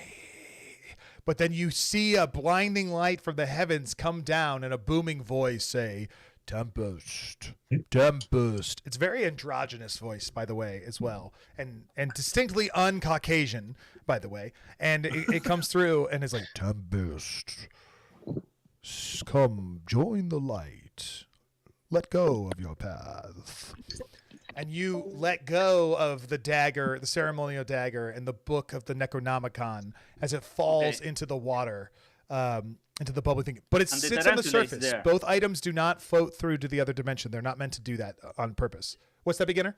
The tarantula is there. Pop up from his hiding place and pick the items. The assassin spy. So he sweeps up, Yeah, the using his assassin spy. stealth. He's been stealthing the whole way. However, all of this happens, and as exciting and cool as it is, and Tempest is stuck being conversion, Tempest did roll a nat 20 on increasing the ritual before. So although there would be a whole round before this would happen, because he amazingly did that, a demon spawn of the abyss comes raging through the other side of the netherworlds. And he slams in, and he is incapable of seeing anybody who believes in the wretched at this time. And I'm going to say it's 50-50 on Tempest right now because he's in the middle of it. He's a little thorough. So considering it's either, since I can't say his name, the La Tarantula? Is that? Yeah. La tarantula. La tarantula. He's sneaking. He's harder to see. So the Grand Inquisitor is the obvious choice here. So he's going to come in and just bail into him and smack him across the room over into here. Oh, damn it. knocking him out of the way, and he's going to deal him D8 slam damage in that process, beginner, through it all. If Jason comes back, he can control these monsters, but for now, there's now this spawn that has crawled its way out of its blood-soaked, icky ichor water coming from another world, and everybody is like, oh shit, it's real. I've already attacked this turn, but I wanted to move. I was wondering, could I jump from, because I'm up here, can I jump to here? Fuck yeah. And just absolutely land on the tarantula? I want to jump on him. You're over here though, right? Yeah, I have 20 feet of, that's got movement. No, but I thought you said you didn't you end your turn here last time? Yeah, but then I got moved over here. Well, over here and where you're standing Yeah, and are I the hit same this guy. exact square, just on different tiles. Yeah. Yeah, so So I you're can go out down of the movement stairs. for this turn. So next turn you could absolutely do that. What? Right? But I haven't moved.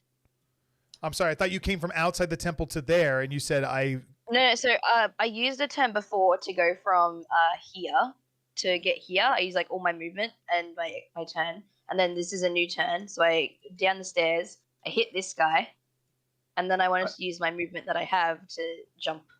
Okay, you won't be able to hit him. You'll just be able to jump there. Because you just Okay, attacked this guy, that's right? fine. That's what you just said, right? Yeah, I don't want to hit him. I just want to use him to break my fall. Yeah, sure. Make an agility You check know to what see I how mean? graceful. No, Yeah, I don't use it to break my fall. I can't Yeah, possibly that's keep not track of technically exactly hitting him, who right? did what. So it's all good. Yeah, you do That's that. You okay. throw yourself over the side and you come down in the lower area. Make an agility check to see how terrible it is. I'm gonna turn I this. got a 14. Oh yeah, you land right on top of him. I'm gonna turn this blood water off because it's really Fabulous.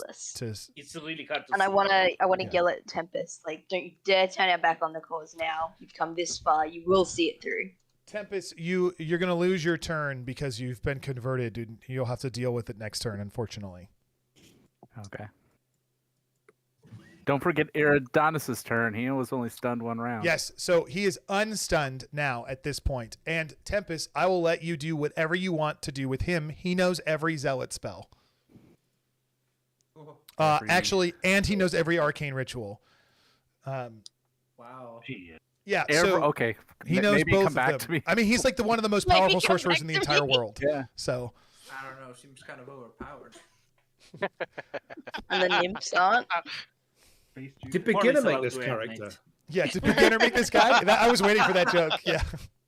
Okay, gang. Whether you've gone or not, I don't care. It's a new round. At this point, everybody move the way you want, attack who you want. If you don't roll your damage at the same time that you make your attack, I won't talk to you. So roll your damage at the same time.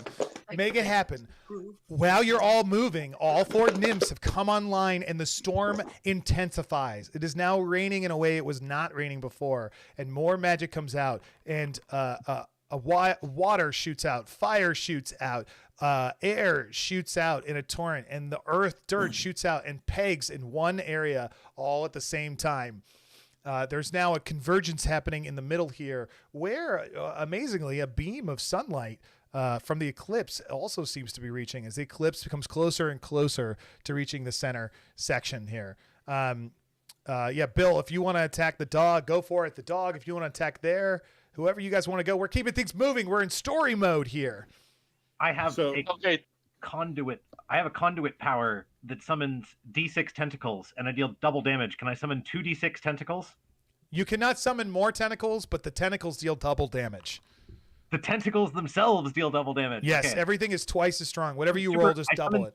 I summon 3 super evil tentacles to help me fight people who are trying to enter the There temple. should be tentacles in the Kraken. I think there's a Kraken, Limithron Kraken thing. See if you can find it and tint them black. Yeah. Okay. That's really So I think cool. the door is ahead of me, is behind me, right? Or people running past? it's a crushed entrance, but yeah, I'm not sure you can make it. I don't think you can make your way through that. Also, the thing is mindless. It will attack the closest thing to it, and it will not change from that. Haldar, do you want to make your movement? Because I'm teleporting you away. I'm just giving you the chance to take your action. Darnell attacks the thing and does 6 damage. All right, Is let's.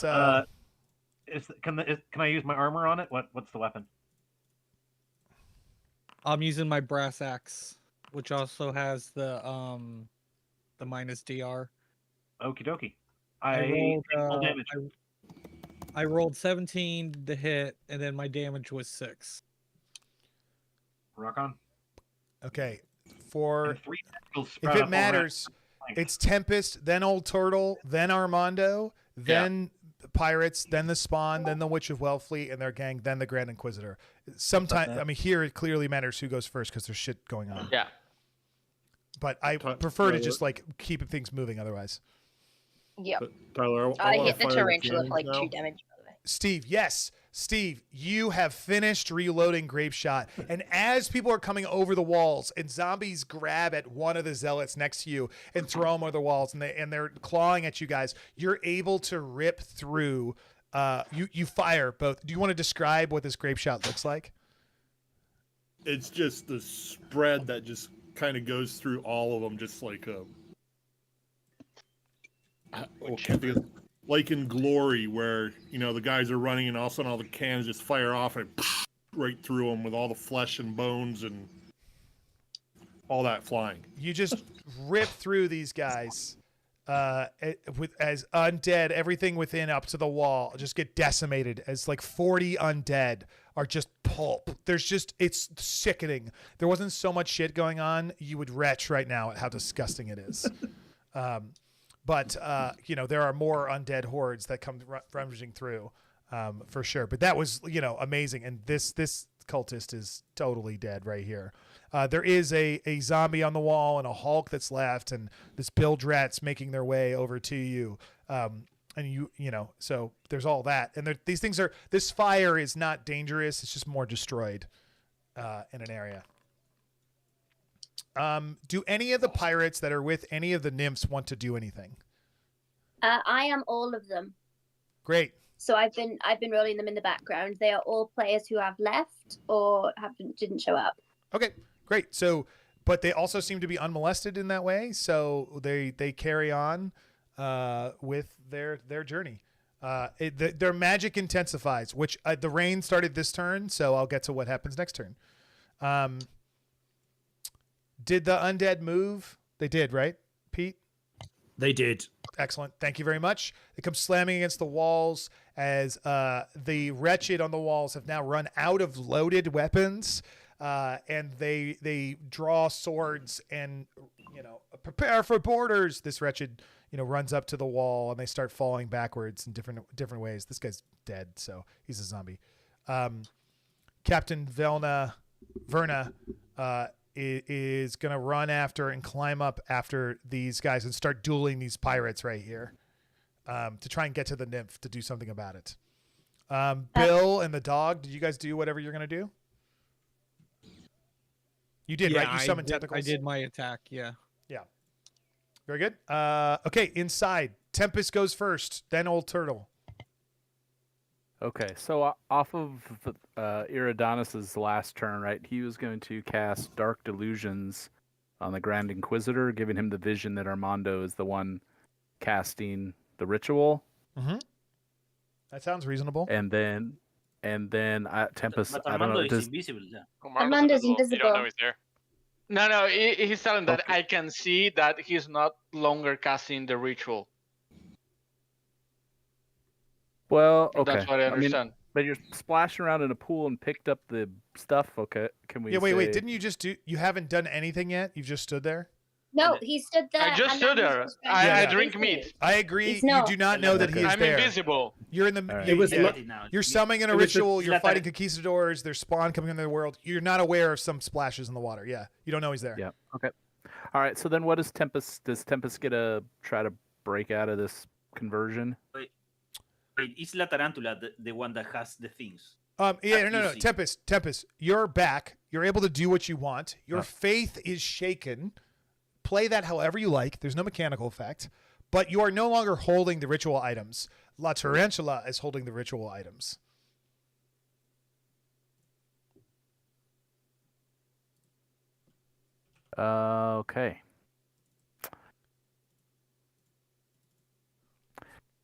Well, he would try to get them back. How's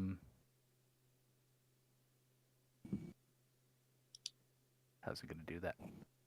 I guess he just dives onto him, tries to grapple the conquistador. Do it. Make opposed strength check. Or I'm sorry, it's an NPC. Make a strength check. You need a 12. If you succeed, you're going to be able to wrangle it back out from him, because that's how Pyroborg works. It's la tarantula. It's DR14. Yeah, okay. He is an expert fighter. DR14. I agree. Okay. Hey, 14.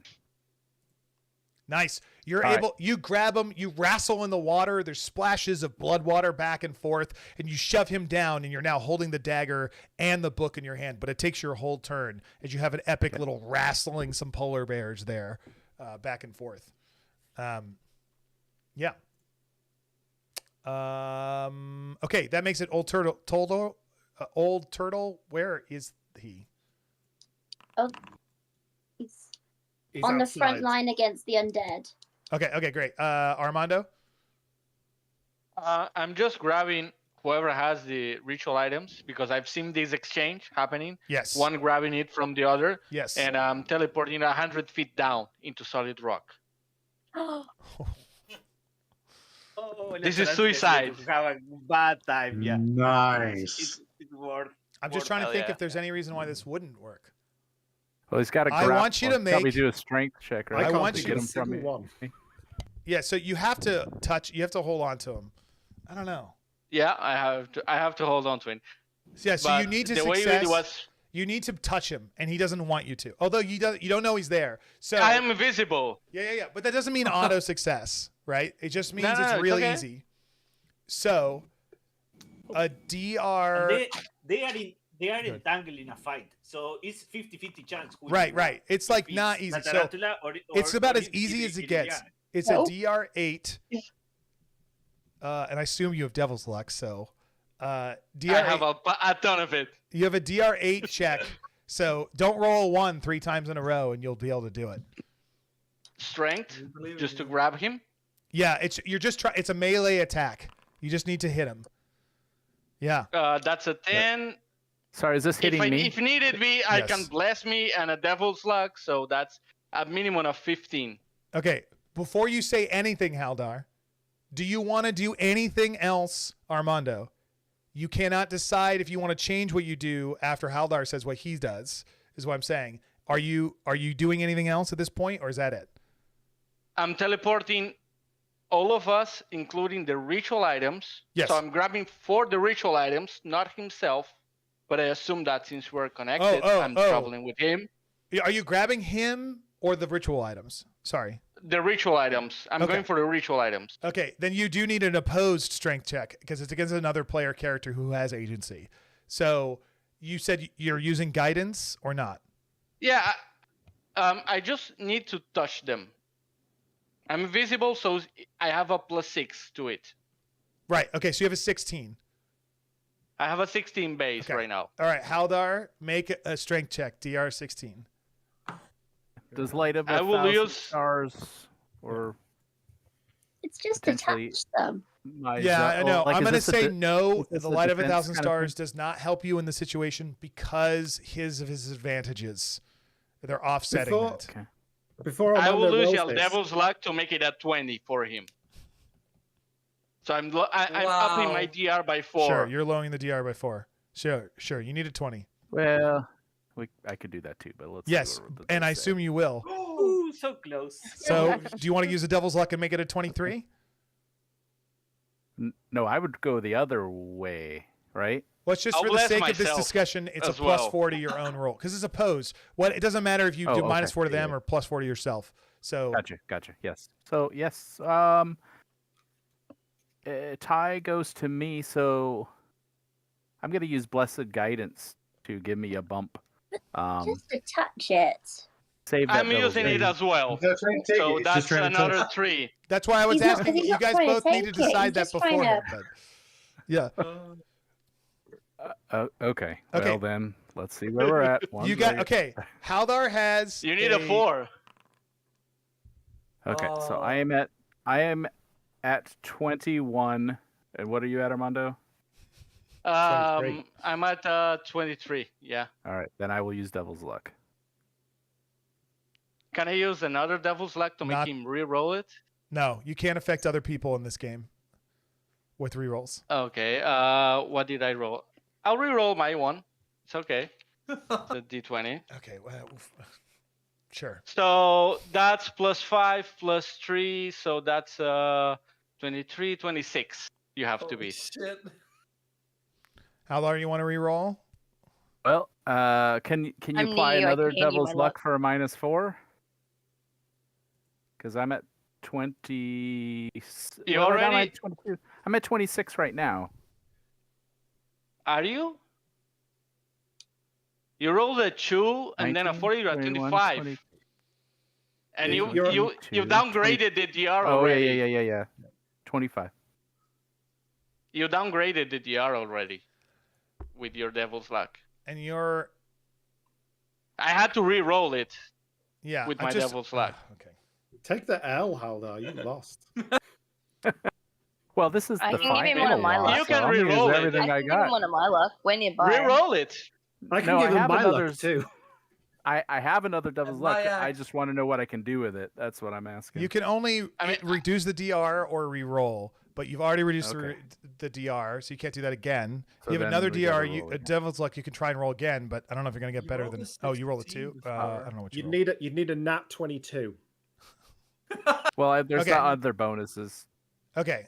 Here's the thing, though. We're also we're counting that he is using a magic spell because it'd be invisible, but we're discounting the fact that he has a spell of protection, that it's a +4. Like, I guess it should really play. But also, I distinctly said during this conversation, you need to decide what you're doing and then do it. And then you can't decide after Haldar does it. And then Armando made 4 changes after the fact. So I got to start, it goes back to the thing, back and forth. And I was trying to say it doesn't happen like that. So, Haldar, but it does feel like Armando has the upper hand. What do you think, Haldar? Throw a coin. Yeah, I mean, I think it's fine, right? But we didn't do anything outside the rules, so I would give it to him. Okay, all right. I just want to make sure everyone's happy. But I want to be clear. I was like, no rolling, no changing it after it, and there's 4 changes. Okay, so due to just pointing out a back and forth, you come visible, you grab the items, you lock eyes as you see each other, and you materialize back and forth, and you grab the things. And what does Armando say? Protect the nymphs, and we disappear. And you disappear with the items in your hands, and Tempest is left standing there all alone without the items. As you go 100 feet down into rock, Tempest, as far as you know, the items have just disappeared. There's no way for you to know in which direction this has happened, because he can move through rock and go wherever he wants. Thanks, Jason. I'm just kidding. And you disappear. Armando, you are now dead, but the items for the ritual are now 100 feet below the surface. Does not mean they are not retrievable, but good luck. Seeing all that, damn. My fucking... Didn't the portal already open, though? The portal has opened, and a spawn has come through it. Is the portal have enough energy to bring a great old one through it? I don't think so. Hilarious Bart and Casey are watching from above at this moment, and Casey looks to Hilarious, just like, Tempest or Radness? I'm going to say, sucks to be you guys, and I'm going to start throwing all the grenades I've got down on them. And I've got a lot of grenades. Well, you can only throw 1 at this time, but yeah. What if I just drop them all casually? I am actually jumping down. Then casually, none of them explode. Okay, I'm going to throw 1 grenade then. Tyler. Yeah, they plop into the water, obviously. You should have let him drop them all, and then I could have thrown them back up at him. Come on. Okay, everybody takes 15 damage. Anybody who's in the pool or touching the pool takes 15 damage. It's just a massive explosion of shit going on here. But we're gonna continue on here. Okay, so guys, I'm gonna move forward here in the sake of time. The undead horde just massively. What? So can I jump down from above after the grenade and try to attack either Tempest or Redness? Yes. Yes. Do it. Put yourself where you want to be. Roll your dice. Roll your damage. Tell them how much damage they take. Okay. The undead horde moves over the walls and into the space as they take all types of position. As soon as they enter the walls, you see Aolix. What is it? Awilix. Awilix seems to push through a permeated wall of energy. Her booming voice says, finally. As she disappears into a lifeless pile of bones and skin and rematerializes in a booming pod of energy on top of the Temple of the Lost Gate, pushing the dog down a bit on the ziggurat, and the thing moves down. Oh, there are the tentacles. I did find tentacles. I just didn't have time to put them down. As Aox moves forward, and when she does, she gets to it, she slams her hand down. This happens over the course of time. It's not like in 6 seconds, right?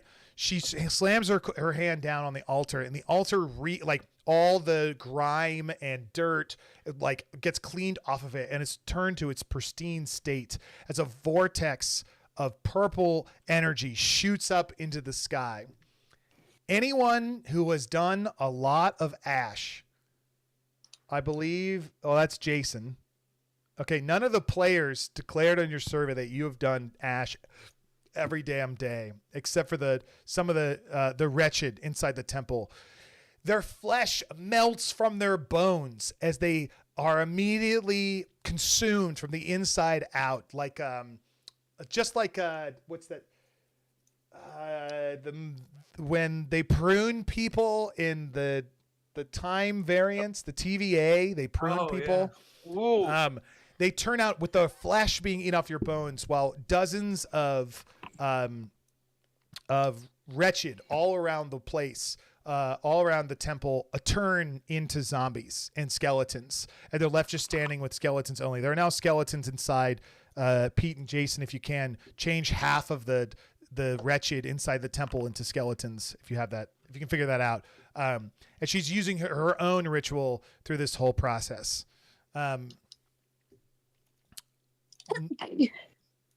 Okay. Let's talk big picture here. There's 3 groups happening. There is the defense on the walls is ripped apart, and Steve, you're running away, doing the best you can, and living alive. The people are running away at this time. The nymphs are fully locked in. This is like the end of the Dark Crystal, when what are the creatures called that aren't the Skeksis?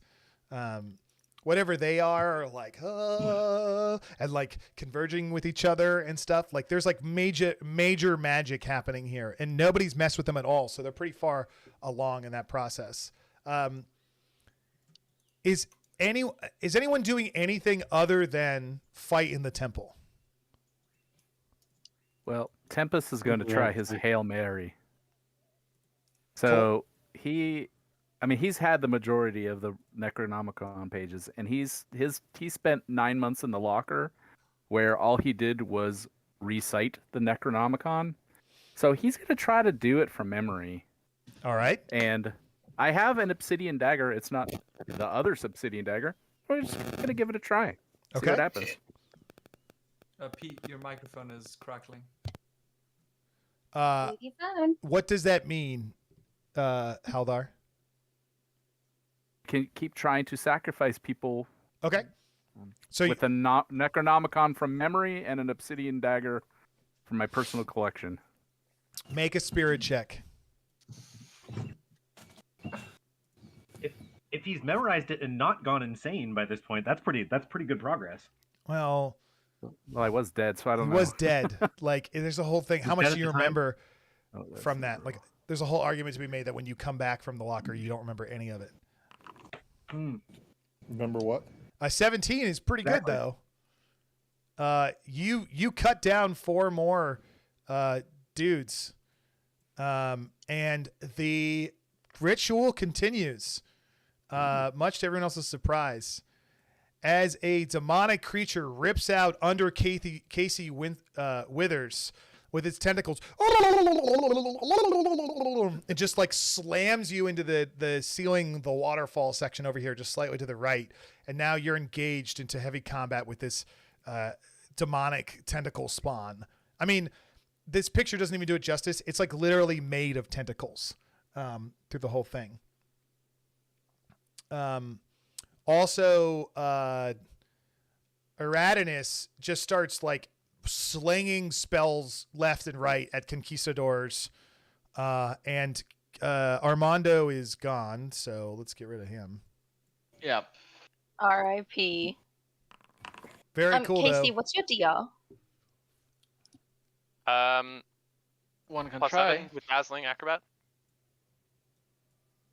Yeah. How much? Sorry, I didn't hear. So 12 + 7, 19. 19. Okay, I got a 20. That works. Who are you attacking? Hella just stabs Casey with her spear for 4 damage. Hella? Who's She was Hella? going to try and push him into the water. Hella is Madame Blacksmith. That's her actual and she name. attacks Casey? Yeah, if I'd gotten better, she was going to try and push him under the water, like into the portal, but I failed. Oh. Cool. You get stabbed. Cool.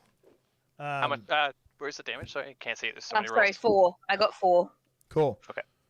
I would never lie to you. That's okay. The battle rages in here. We're running short on time, so I want to let's get down to a couple of skill checks here. This fog. I need to take the fog off. Okay. Boom. The undead horde come raging in, and they slam against Mark, Shan, and Jenny Cowley go down, fighting against Captain Vela, and Captain Vela goes down just moments after with the undead horde coming just raging in it. Captain Morrow comes in just singing all sides of voices, but when he gets up and he says, "Hello, love," and he strikes at Salamantha, his weapon explodes into flame as she's just in full like, "Oh, I'm running up that hill." Happening, and the undead moves through here. Captain Witchhook comes running in as well with even more people as they get up to it. But the spell, only magic seems to be able to pierce these nymphs as they go. But now everybody who declared they have done Ash a couple of times. Casey Winthrop. Oh, sorry. What do you want to do first, Casey? I want to try to attack Tempest, but I think I miss with the 11. Okay. All right. So you try that. And is Old Turtle still around? Are they with us? Did they leave? Yeah. No, I'm still here. What's Old Turtle up to? He's falling back from the undead. He was on the wall. Oh, so you're like He running turned away? invisible and he's falling back to the temple, but he's a long ways away. Okay, I have no idea where you are on the map. I'm way over by the wall. I started moving and then we switched to the temple. So. Oh, okay. All right. So what's he doing long term? Like, he's heading back to the temple. He's heading back to the temple. Okay. Yeah, you've made it all the way over here at this invisible. point. You jump and you're invisible. You're over here now. You could see a Willix is casting her necronomic thing and just ripping flesh from bone. But as you get inside her vortex, you and Casey Withers have done Ash a few times. Your skin is ripped from your bones and you turn into the Scourge. You are now undead. You maintain your own faculties. You could do what you want, but I will tell you, your main motivation is to help a Willix now. You have a deep need inside of you, whether you want to listen to it or not. That is there, and I'll let you decide your own character. But know that is in your bones. Ha ha. Casey, being undead this whole time, would like to try to resist that. Can I roll Spirit to try to? Define what type of undead are you? I was a zombie this whole time. No, now you're just super under her control. 100. Okay. Yeah, I mean, it's There like we go. it's in the Bible that this happens, so it happens. Now you can do what you want on your turn. I'm not saying you have to do something, but you definitely believe your allegiance to be to her at this point. In how you play that, your choice. I want to hear from Bill and the dog and some conquistadors. In this raging rain, the tentacles are whipping, and the dog. What do you do? The dog was still. He was standing his ground. He got knocked off the top of the temple, and his focus was still on going out like a pirate, and he was still attacking the thing. The Thing, what do you do? Bill? I see you thinking. Oh, does my mic work? No, it works. It works. I see you thinking. Yeah. Oh, I go and I'm still attacking either Darnell or attacking Obelix if she gets close enough. Did you also see that Sea Devil hit you a couple of times, Bill? Yeah, I have like 2 HP left.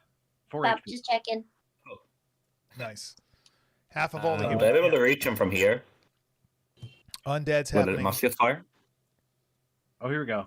I attack Thing, going for the kill. 10 damage with a clay grenade. Oh, I just scrolled up.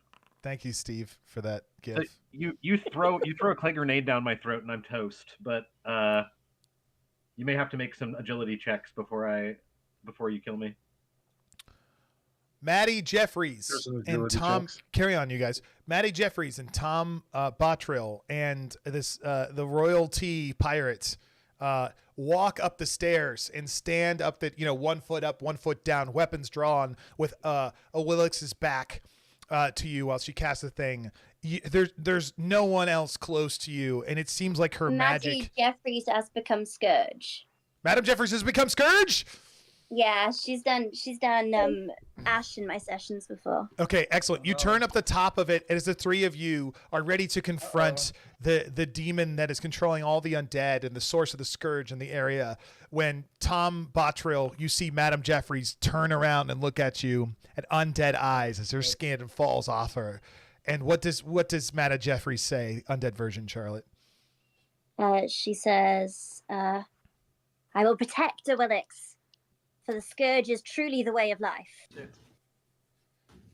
Tom Bottrill, what do you want to do? Well, I had rolled to hit a Willix. You do. As Tom was about to shoot, Maddie Jeffries in front of him turns and he sees this happen and he's like, shit. And he tries to turn. Shoot Maddie Jeffries. An epic 12. fight ensues. Is 12 enough to hit Maddie Jeffries? Yes. Yes, it is. She's not wearing armor. And I did roll damage at the same time. 4 damage. Good job. 4 damage. Boom! The gun goes off. She was hit quite a bit by the cannons coming in as well. Oh shit. Oh yeah. So yeah, 4 damage is good against her. Still up though. The undead smash against the nymphs, but the battle in the temple seems to be a very deciding factor here. So, Casey, you're now undead. You're now serve the undead. I go after the closest thing with a brain. He's been resisting that urge for far too long. You go after Madam Blacksmith, the two of you. She's a zombie too. Oh. Does it count? Like you're already a zombie?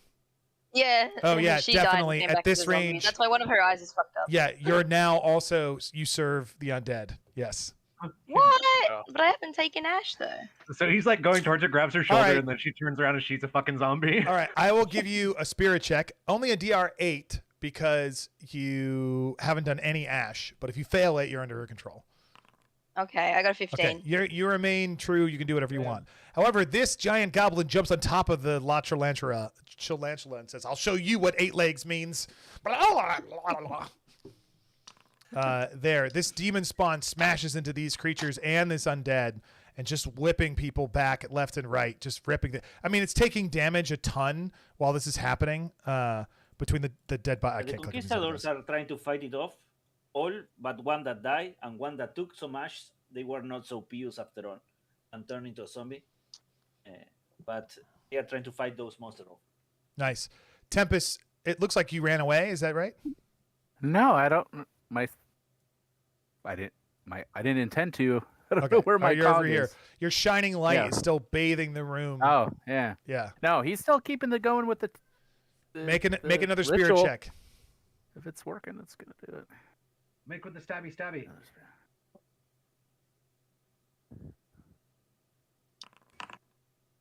Oh, Is that a nat natural 20? 20. Oh my god. Damn. This could go Yeah, so make it differently, happen. but guys, here comes the third spawn. Skoosh. What the Hella hell just is that? died. Goodbye. Can I throw Can I throw another grenade down at Tempest for 12 damage? And anyone around Tempest. I'm already dead. Casey eats Hella's brain. My rotten brain. You're killing the good guys too. Another conquistador go down. Conquistadors going down left and right. Explosions. Demon spawn. The wretched seem to be able to get everything back in this place. Although it is quite difficult to maintain concentration on this spell. I'm going to give you double dose for passing that. Without the artifacts, but you've done okay so far. You've proven it to be correct. 1, 2, 5, 10. The problem is you're running out of cultists. More cultists try and come down, but they're now, some are jumping over the top towards you. Tempest. They're like, wait, witness me!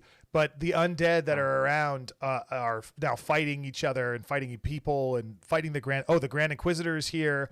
The Grand Inquisitor comes over here and just like fucks up this demon spawn that just showed up with just like a beam of light that cuts through half its body, just like rips it in half. But the creature's still fighting. It doesn't care. It's just like half its hit parts are gone immediately as it's just wrecking it. There are 2 now, but smaller. There are 2 now, but smaller. Yes, that's right. They pop out. The temple battle enrages. Okay, we're going to like the next round, but I'm going to stay focused on the temple because we're right here real fast.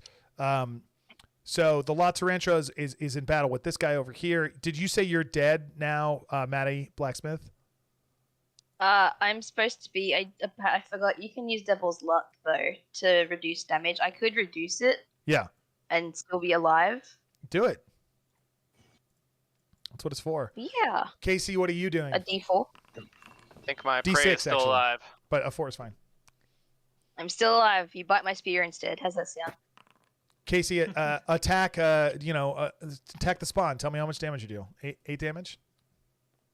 8 damage. Nice. Yeah, you cut into it deeply. Oh, yeah, it's super good. I throw another grenade down for 10 damage to anyone around Tempest.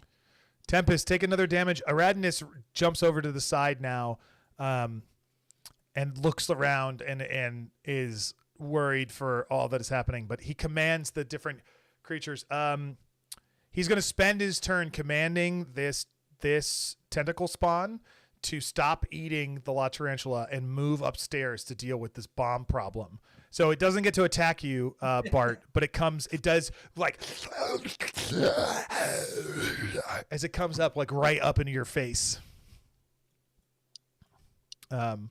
Through it all. Anybody else want to do something in the temple? Sorry, what's the grenade damage? I might be dead again on the floor. 10 damage. 10. Yeah, but what's the radius on it? 10 feet, I think. Anyone in the water. 10 feet. Aldo, you're just rolling around privately Tempest? again. Just so you know. Is anyone with the nymphs? Any player characters? Nobody is. No, I just got a whole bunch of NPCs there. Yeah. You know what? Mimic. Close-ish. Steve. You're in a distinct spot, Steve. You can see the nymphs are doing their magic. You look out and you see on the crest of the horizon that a giant tidal wave is folding in on itself into the abyss, that it seems to be consuming the land all around it. Something is happening. The magic is working. A terrible catastrophe is striking the earth. And although it seems to be closing the abyss, it also is almost certain it will kill everyone in the Dark Caribbean. You also take a moment and you look up and you see a Willix standing there fighting, surrounded by humans, fighting Maddie Jeffries and the dog fighting the thing. And you think, although you don't know it, Old Turtle is scrummaging their way up there as well. Oh, actually, and I missed this. You've done Ash before. Old Turtle, you turn into undead and become visible in the process. Yeah, you told me last round I turned into undead. I just was gonna go. You said you were gonna focus on the temple. I was just gonna go and attack the nymph. Oh yeah, which one? This water one over here or something? The closest one. So as soon as I can see it, I will cast a spell. I'm gonna cast summon the ferryman on it. Make your roll.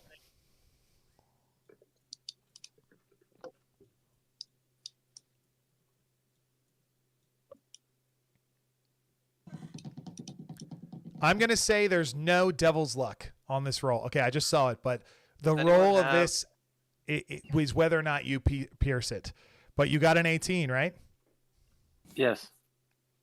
Okay, so Mimic, Steve, as you look, you feel like if you were going to shout to the nymphs and tell them that they needed to do something different or change what they're doing or stop what they're doing, this is the moment. Do you want to do anything? Or do you want them to try and close the abyss?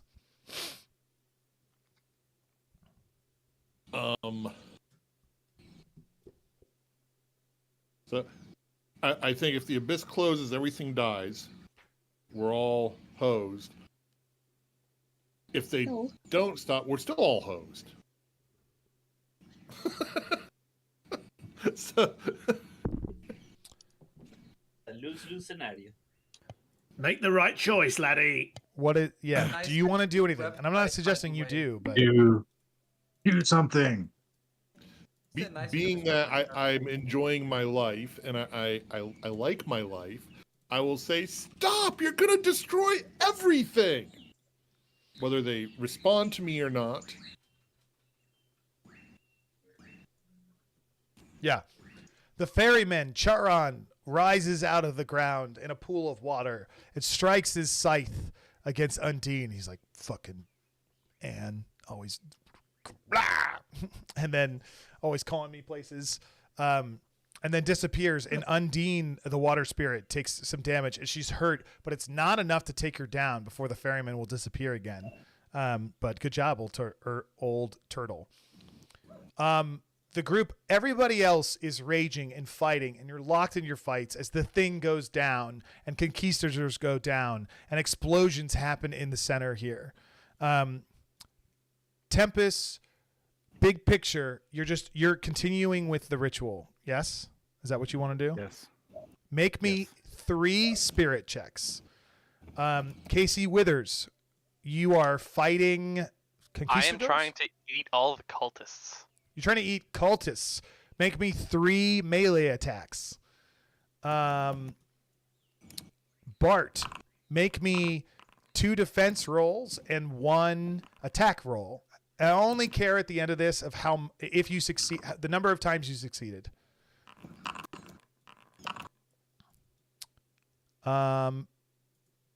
Beginner, make me a spirit check with the Grand Inquisitor.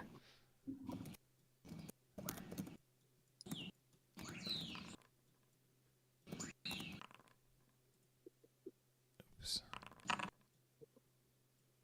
I think that's everybody. Did I get you all? Yeah.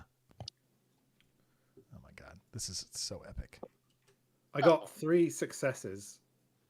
And Hilarious Mark got 3 successes. And can he also try and run away out of the temple? Hilarious. Yes, you want to run away from the creature. You dodge and weave and hit out of the creature. You throw another bomb down there, exploding your last one, and then you run to safety through here up to the top first floor. Through that, absolutely. Casey Withers, how'd you do? 2 successes. You eat some cultists. Enough cultists have perished at this point that you are not going to be able to summon the Great Old One Tempest. But what is your results? How many successes? Using a Devil's Luck and a Blessing Guidance, I had all 3 successes, assuming the DR is 12. Let me ask you. You succeed in summoning the ritual 3 more times, but it is draining on you. And you look around, and you're not going to you only have about half the souls you need to summon your Great Old One. And you can hear now his voice calling from the depths. You can hear, I am Dragon, who calls me? But you can feel that you're not going to be able to open the pool large enough to pull him through, to allow him to enter. He's the size of a skyscraper, and this is only the size of a pond. But you have immense necromantic energy and powerful magics at your fingertips and pooling in this gate. What do you want to do with that magic? Become a vessel for him. Yeah, that's what. No, that's actually I was thinking. I was going to ask him to be his paragon on this plane. Okay, you open. So you turn you looking around and feeling the pulsating energy raging through your bones, like as if lightning or the storm itself that's raging outside is actually raging inside of you. That you just have to move and make action and things to happen. And you realize all that. You turn the obsidian dagger and you say, "I am one. I am your vessel," and you drive it into your own heart. And as you explode with energy, as a vessel of Dagon flows through you. As you look through the cracks in the temple up into the sky, you see up through the area a pair of socketless or eyeless sockets. Oh my God, it's so slow. It's still moving. Eyeless sockets look down upon you as the one who sees all witnesses you. Beginner, what did you do? 17. You dirty 20? I roll a 17. Okay, yeah. So it's just a not a nat 20 is what I was checking. No, not he holds out his hand and like Iron Man just ripping through spawn left and right. And as you clear the room of different spawn and you see undead just come rummaging in like Will Smith at the end of I Am Legend. You see that he's the only Spanish man left, but you see that you stopped the ritual and you take solace in that I have completed the task of which I have come to do, as he is overrun by undead who jump over them. No one knows what has happened to Aradanus as he has faded into the darkness. La Tarantula's body gets ripped into pieces. Maddie Smith, do you fight or do you scurry away? Maddie Blacksmith, sorry. Oh, Madam Blacksmith. No, unless I got hit again. No, I'm good actually. Which means you do what? I attacked Casey before, but he has armor, so it probably won't hit him. You continue to fight, but as the undead seem to overrun you, the battle outside rages, and Aelix fills their ritual, but seeing as how that she was slowed down, they were the last there. The pirates took their opportunity to make a defense line to slow them as much as they could. They were the last to arrive, and she was the last one to start her ritual. That all four nymphs were unmolested, except for one single attack. The nymphs have the advantage here. So their ritual will complete before a Willix's ritual will complete. Hundreds, thousands more people across the Dark Caribbean are ripped from their bodies and turned into scourge. But as the four nymphs rage and consume the abyss in front of them, and across to the west of the Cayman Islands, they consume the earth into the abyss, and they close the nether magic that ties all of the undead from this world to that. All of the undead creatures everywhere across the entire Dark Caribbean's life force magic is severed. And Aelix reaches out and goes, "Not again!" As she crumbles into dust as the scourge is wiped from the face of the planet. However, the intensity of this immense cosmic energy has drained all four nymphs of all powers. They immediately turn into stone. Their body coalesces into Greek-like statues that cement them into place, never to move again. As the earth is completely consumed by the energy that it is waving across it, followed quickly by a 3,000-foot tsunami that is raging across the planets. All remaining humans who have not been turned undead have 10 minutes left until they are killed. For those of you who are still alive at this point, who were not undead in any fashion, please give me a 1 or 2 sentence thing of what you do with your remaining 10 minutes. Did you say Aelix is gone? She's dead. She's gone. She is banished to the netherworld again. Yes. Hilarious Bart would like to go and try and kill old Turtle. Isn't he dead too? Old Turtle's dead. Old Turtle's dead. I win. It's Rob. You don't get to sink your blade into him. He Madam crumbles before Jeffries you. is dead. You guys can all see, every single person can see it. Those of you that are inside the temple, all the undead are dead. The spawn are severed. I'll bring up what happens to Tempest here in a minute. But he's gone. The spawn are all dead. All the creatures are dead. Casey Withers is dead. Madam Blacksmith she's is able dead. to. Oh, she's dead now in the fight. Yeah, right. No, because she's a zombie. Yeah. Oh, she's so a she would've died. she's a zombie. There's a handful of cultists and stuff that come walking out into the storm and the rain that is still going on. But you can all tell that the rain now at this point, it's not like rain. It's like falling from that tsunami. It's like sideways. So the few of you that leaves, Tom Bottrill, what do you do with your remaining time? So, do we I'm sure everything is shaking and everything, but do we know that shit is going down out there, or can we feel this impending doom? Oh yeah, you can see it. You can see the tsunami coming. There's no way you live. Okay, so we can see this. Okay. Yeah. Tom is going to sit down. He's going to stop reloading his musket. He's going to realize that as everything with us around him, he's going to sit down on the temple stairs. He's going to think of his partner, that he had essentially...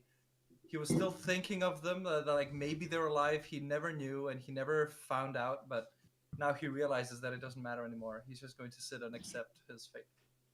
Nice. Hilarious. Bart, you go to try and kill Old Turtle, and you find their lifeless body as an undead corpse on the steps. What do you do with your last moments? I spit on his corpse. And I turn to the other surviving pirates as the rain is coming down and we're stood on the top of this beautiful temple. And I say, well, lads, looks like we won. And I brought a bottle of the good stuff. And I pull out this bottle, the last bottle of rum in the dark Caribbean, and go to open it and realize it's all evaporated. Oh, it's all evaporated. Oh, you guys, why is the rum gone? One of the pirates with you, Captain Cook Bonnet, just starts singing. It just goes, in the dark Caribbean, there's so many ways to die. Yeah.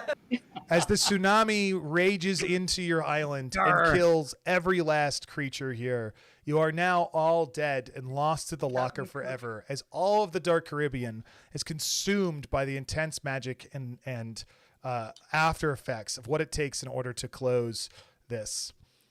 But as the credits roll and we see, a film by Luke Stratton, rages up atop there, the post-end credits sees out of the water a 12-foot tall mini version of Dragon, half sort of human flesh, but with Tempest's eyes, sort of move through there and slink through and just turn and look at the camera as it cuts to black. Thanks for playing the Dark Caribbean West Marches campaign, season 1. Hey. Oh my god. I won. You won. Yes. You won. Nobody stopped you. Nobody, only one attack against you guys the literal entire time. Yeah. I'm fine with that. Yeah. Captain Cook, it was an honor running the restaurant with you. Hell yeah. Great move by Zero, though, taking the relics into the earth. Oh, yeah. That felt so dirty. That didn't work so well, right? Overpowered. 20 on the spirit, come on. Yeah, that was awesome. It was really nice too, because it's something that Armando, Zero's character, had been building for a few sessions. Because he went on a wretched mission, decided he hated it when he found out what would happen, and has been plotting against them for a while. That's awesome. And you put a stop to, that could have gone either way, man. At the end, I'm like, I don't know who's earned the most here. Okay, well, the Wretched are out, although Haldar, you did a great job through it, and he just got a little bit better than you. Like, it was really close. So, but, you kind of still won. Like, you're the only one still alive, right? But are you alive? Like, Kind of. Kind of, right? So that's really cool. And this whole thing got placed there. That's awesome. Everybody ran super awesome. Bill, I know we didn't narrate it that much, but in my mind, you're like ripping into those conquistadors and like just taking blunderbusses and different shots to the face. And like they can still see a part of Tiger Eye in you, but you're a monstrosity. Yeah. Yeah. Oh, will you allow me the Ghostbusters ending of I got killed as a gargoyle and now I'm like a petrified, so I'm like trying to find my way out kind of thing? Well, it's all underwater. Like the whole, like everything in the Dark Caribbean is like sunk. But we could do a post end credits of your body with his eyes opening or something. But you know, it's post apocalyptic. Yeah, Theo. I have a question real quick. I just looked down. I have a Sharon Zobel in my inventory. Yeah. Sharon is a undead. It'll bring you back to life unless you were undead. It'll bring you back to life, but then you immediately die because you're under 3,000 feet of water. So just take it with you to the locker. You'll love it there. there you go. True. Yeah. If you want, you should go to Kickstarter and you should back Down Among the Dead and get the Lost of the Locker. already have. Yeah, great. Get the Lost of the Locker adventure, and then you can continue your adventure there. So will Yes. That'll be next season. We'll do Lost of the Locker. We are all. Sorry, beginner, go ahead. The dead. We are. But now we are all down Among the dead. You're down among the dead. Down among the dead. We need to make a pin that says "I am one of the down among the dead," or something like that. Yeah. Bill, you were trying to say something. I didn't survive campaign 1 of the West Marches. There you go. Oh yeah. I have to leave, so before I leave, I just want to say thank you to all the GMs, thank you to Tyler, thank you to everyone who ran games, and all the players. It's been a blast. I can't wait to play with you guys. Hell yeah, dude! You were a staple in this campaign. Great work. Yeah, I'll be seeing you guys around. Got to run, but it was so much fun. Yeah. Yeah. Thank you, Captain Casey. Everyone's favorite pirate legend there, Casey Withers. Casey Withers, the Pirate King. Oh, I'm Jack, Undead Pirate King. Yeah, there, right. My dog is begging me to go outside right now, so I'll take her soon or take him soon. But I'm gonna send a survey, probably a very lengthy survey, in the next coming weeks to everybody. You know, like you don't have to answer all the questions. I'll make that clear at the beginning. But I just want to cover stuff of here, like what did people like? What did you not like? You know, what do you want to see in a season 2? But is there anything that you guys would really like just to have you now and we're still on stream for a few minutes, but like, is there anything you really want to do again? Like season 2, I want to do this, you know? And I don't mean individually. I mean like from the grand scale. That's a hard question. I think we'd all like to run a restaurant or like an Airbnb. I think that really came out as a strong thing that we wanted to do. Really good towards the end. I can't believe the chef is gone. Yeah, building up factions and locations and stuff like that. So like when Anne becomes the governor, so there's how that has an impact. And like when we build up Atlantis, now the Atlantis faction has an impact beyond. I liked unlocking the tall tale within the story, and that was an impact of that. Yeah. But more stuff like that. Yeah, that was very cool. I thought when I wasn't unlocking mechanics. Okay, yeah, let me write that down. I like gnomes. No, stop it. No gnomes, no fizzy drinks, no printing presses. What about a submarine? Can we have a submarine next season? Just a whale. As long as it's not a whale, maybe. Off on screen, Pete. The first submarine was actually invented in the early 17th century. Yeah, so. Yes, but not by gnomes. No, there are no gnomes. There are no gnomes. There are no elves. Accurate, I'm fine. I just don't like the gnome one that's floating around Legend Keeper.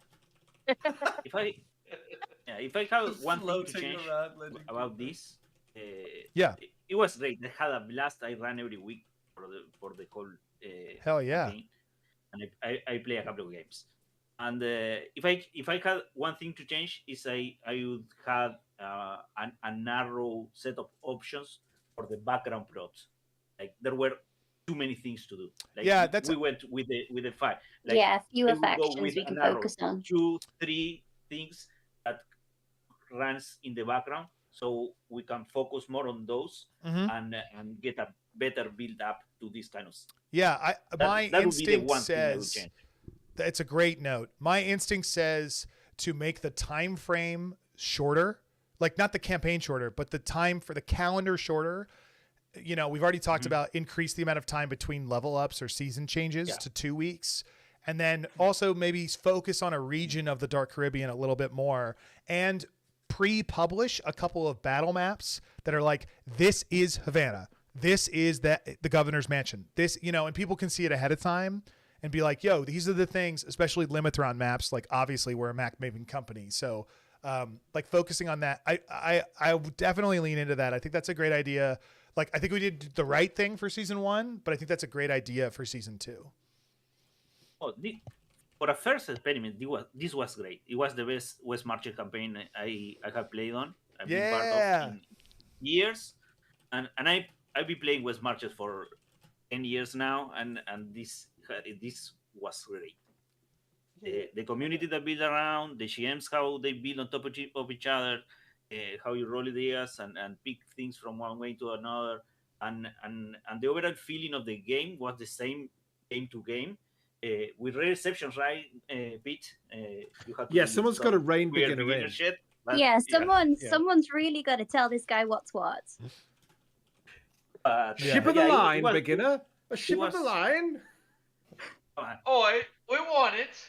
He's just too good at the game. It was that was a fun night. I want to point out, as much as I am reading it, like, what? You gave him a fucking ship of the line? Like, what's going on? Like, at the same time, you just said you had a ton of fun, right? Like, you know, okay, they got a ship of the line. Okay, they have 10 Charon's opals. Like, okay, we'll just make them fight 20 enemies instead of 10. Like, you know, like you just, it's OSR. No fun allowed. You know. It was a hard we just game. like picking In my one defense, beginner. it was a It's hard nothing game, personal. and they earned it. That's cool. Beginner Yeah, threw I have everything at us, and I mean the dice rolls is what made everything. But I mean that dice tell stories, man. I do think I really had the level one more issue. thing, and I will leave. Yeah, beginner, you go, then James. Beginner.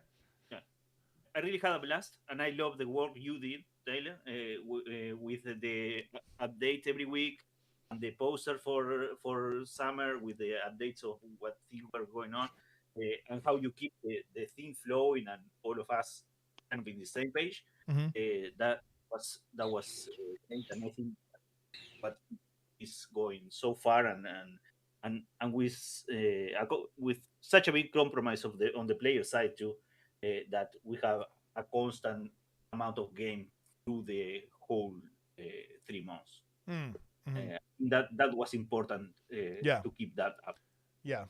That's the goal. It's not, you know, I don't play that much. It's an overseer position, but I'm glad to hear that works. James, you were next.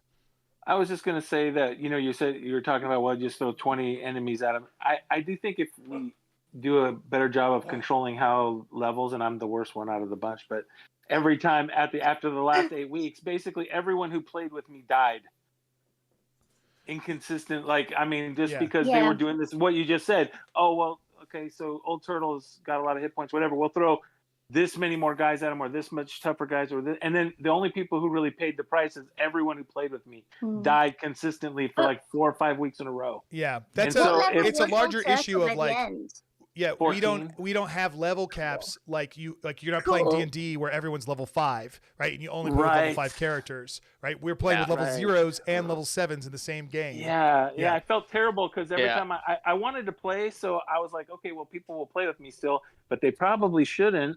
They should just skip over my game so that they could play their characters more than once. Yeah, I think part of that. I felt guilty about it. I'm with you, and I think I'll write guidelines for this. I think the way, first off, leveling slower will help that. And I knew that coming in, but I wanted to know what happens if we level too quickly. Like, I wanted to know what this conversation was. We all did. And then you could get shot with a cannon and survive. Yeah, exactly. Like, you take 40 damage to the face and it's fine, right? And you do some cool stuff, right? Like, and all that's great. And we want you to be Pirate Legends, and that's great to know. But I think also training our GMs ourselves to be like, hey, when you have this, make sure that the rank and vials are going against the level 1s, and that the Captain Morrows are calling out the Pirate Legends and fighting them, you know, and separating that more and more. I think that, like, maybe we'll put emphasis on that in the future, that's like you're I- doubling down on it. And then when somebody uses a spell to bring somebody back, the enemy can see that. They know that. They're like, I'm going to kill the person who can do that, or whatever. I think as a GM, there wasn't enough stuff at the top end to throw at like higher level people, so it did just end up like you were throwing more and more lower level things when you needed some kind of like big bosses to throw against. And that didn't really happen to me. They just upped the ante on all the big bosses and gave them more and more things and made them harder and harder to hit and harder to affect, and started adding stuff like reflection on spells and immunity to spells, and it just got pretty crazy at the end. It just felt like Yeah, but like I you mean, said, also doubling down. like all role playing games, like it's always going to get crazier. Like if you get better and your enemies never do, that's not an interesting game, right? Like if you're always fighting rank and vials. No. But then everyone else dies in that process of them doing that. That's my concern about it. Yeah. And that needs to be balanced. Yeah, for sure. I mean, 5 other players at the table, they shouldn't have no fun because they're trying to whittle someone off. Zero, go ahead. Okay, so I have two notes about this. And then I think that we nerfed medkits because we didn't want people healing that much, but at the same time, resurrection spells were readily available for everyone. You're a zealot, you can revive 6 times in a game because you're level 1, but you have +5 spirit and you rolled well. So resurrecting people, bringing them back from the dead was fairly too easy when we tried to negate that effect by nerfing the medkits so that you couldn't use them as often as the original book said. And or, is the that a problem? The beginner one. Is that not fun? I mean, if you want to make the game deadlier, no. Look, we don't it's need not to fun kill, because people keep coming back. You died on a mission with a level 7 zealot. Don't worry, he's gonna resurrect you after credits. Yeah. Okay. Once so everything ends, he's bringing you back. My suggestion so you don't really is die. Every time that in a campaign like this, every time you are resurrected by magical means, the difficulty to do that in the future increases by 1. And it goes permanently on your thing. And if there's no test, now there is a test, in order for it to work. That's my pitch. How does that sound to you guys? I mean, it sounds nice, yeah. It adds a difficulty, so once you're revived 3 times, it's not as easy. Or you come back with an affliction or something else, like a debuff to... Yeah. If you're nerfing healing, you should also nerf resurrection. There's a new class in Down Among the Dead called Unlocked, which means you have returned from the locker. So it could be an interesting thing that like we could do something fun as a rule, talking about what Bill was saying, that like if you're resurrected, your next class, your new class must be from Unlocked or something, or it could be maybe not a must, but like it's 50-50 chance that your class is now that instead. Could be, I mean, the class is written specifically as a multi-class thing, like post-death, or you started that way, either one. Charlotte, I think you were trying to say something, or are you good? I was, but if we want to move the conversation on a little bit, I would be really excited next time or in the future to start using some of the things from Cabin Fever. Mm-hmm. Yeah. Officially. Especially in terms of some of those classes are very fun. And I think some of them were really trying to do things that people were trying to do this season. For example, there's a sort of chef flavored one. And I know that we had lots of people in my games becoming cooks and owning restaurants. It became we were a great big restaurant simulator by the end, which was great fun. So only restaurant in Tortuga, baby. Yeah, that's awesome. I did my best to read those classes as we were going, and I'm going to do, I guess it's not published yet, I'll do another pass. I'm the playtest guy of the company, so I'll do my best to read all of those classes and make sure that there's no abilities that are imbalanced to the abilities that are in Pyroborg or in Down Among the Dead. But if any of you guys here want to read the free alpha that is out now, you can download from the other ones. And if you think there are any in there that would unbalance a West Marches campaign, let me know so that we can possibly adjust it. And sometimes it's just simple, like problems like, hey, resurrecting somebody 6 times a day is a little like, it's too much. We need to throw in a roll, even if it's an easy roll, I a chance that, you know, a 1 in 5. The unlocked class has something that's like every day that you live, or I can't remember, every something that you live, you have to roll to see if you're called back to the locker. Like your soul is eventually going to get returned at some point. It was also a bit of a shame we never got to sentient animals at all. No, okay, all right, yeah. So you said we'd leave it to the end, but then about a year ago in game, all the animals left. Yeah. So we never had sentient animals, so I think that was probably best with some of the cool stuff we had going on otherwise. Yeah. But love to see some crocodile pirates in the future. We have to go now. Yep. But I would Thank you love so much, beginner. to be in this. Yeah, I would love to be in this conversation before season 2 to see how we improve this thing. Yeah, absolutely. And we'll have more conversations. I'm going to make a survey about it, asking for players and for GMs, and get everybody's feedback. And the information from this and the stuff you guys loved from this will make it into Dark Caribbean. We'll also have like skills of the Wayward Seafarer from Down Among the Dead is like 20 new abilities that you can take, the skills that you can take for features. Like instead of multi-classing, you'd be like, I'm a buccaneer, but I'm going to take this. I'm better at being a quartermaster. I'm better at being sailing. Like we're just going to add more and more stuff to it. So it'll get more fleshed out. Like it's pretty awesome to be able to run a 3-month campaign off of an OSR book that's only 180 pages with no direction on how to run a campaign built into it. So, yeah. Okay. So thank you so much, guys. Yeah, thank you. It was a pleasure to meet you all, and I hope Thank you, beginner. Thank you. It was an awesome season. Let's Right, end it I'm there, gonna guys. have I to gotta go. walk the dog. games. So thank you so much, GMs, for running. Anybody who watched all the way to this point on the stream, thank you so much for playing and your interest. You can reach out to me at tyler@limithron.com. Check out Down Among the Dead, all that fun stuff. Like and subscribe, blah, blah, blah, all that. I thank you guys. I welcome your feedback. So hit me up with a Discord message if you have any additional thoughts. And enjoy your post-credits scenes with any other GMs that are running the rest of the week. And happy Talk Like a Pirate Day. Yar. Thanks all. Yeah.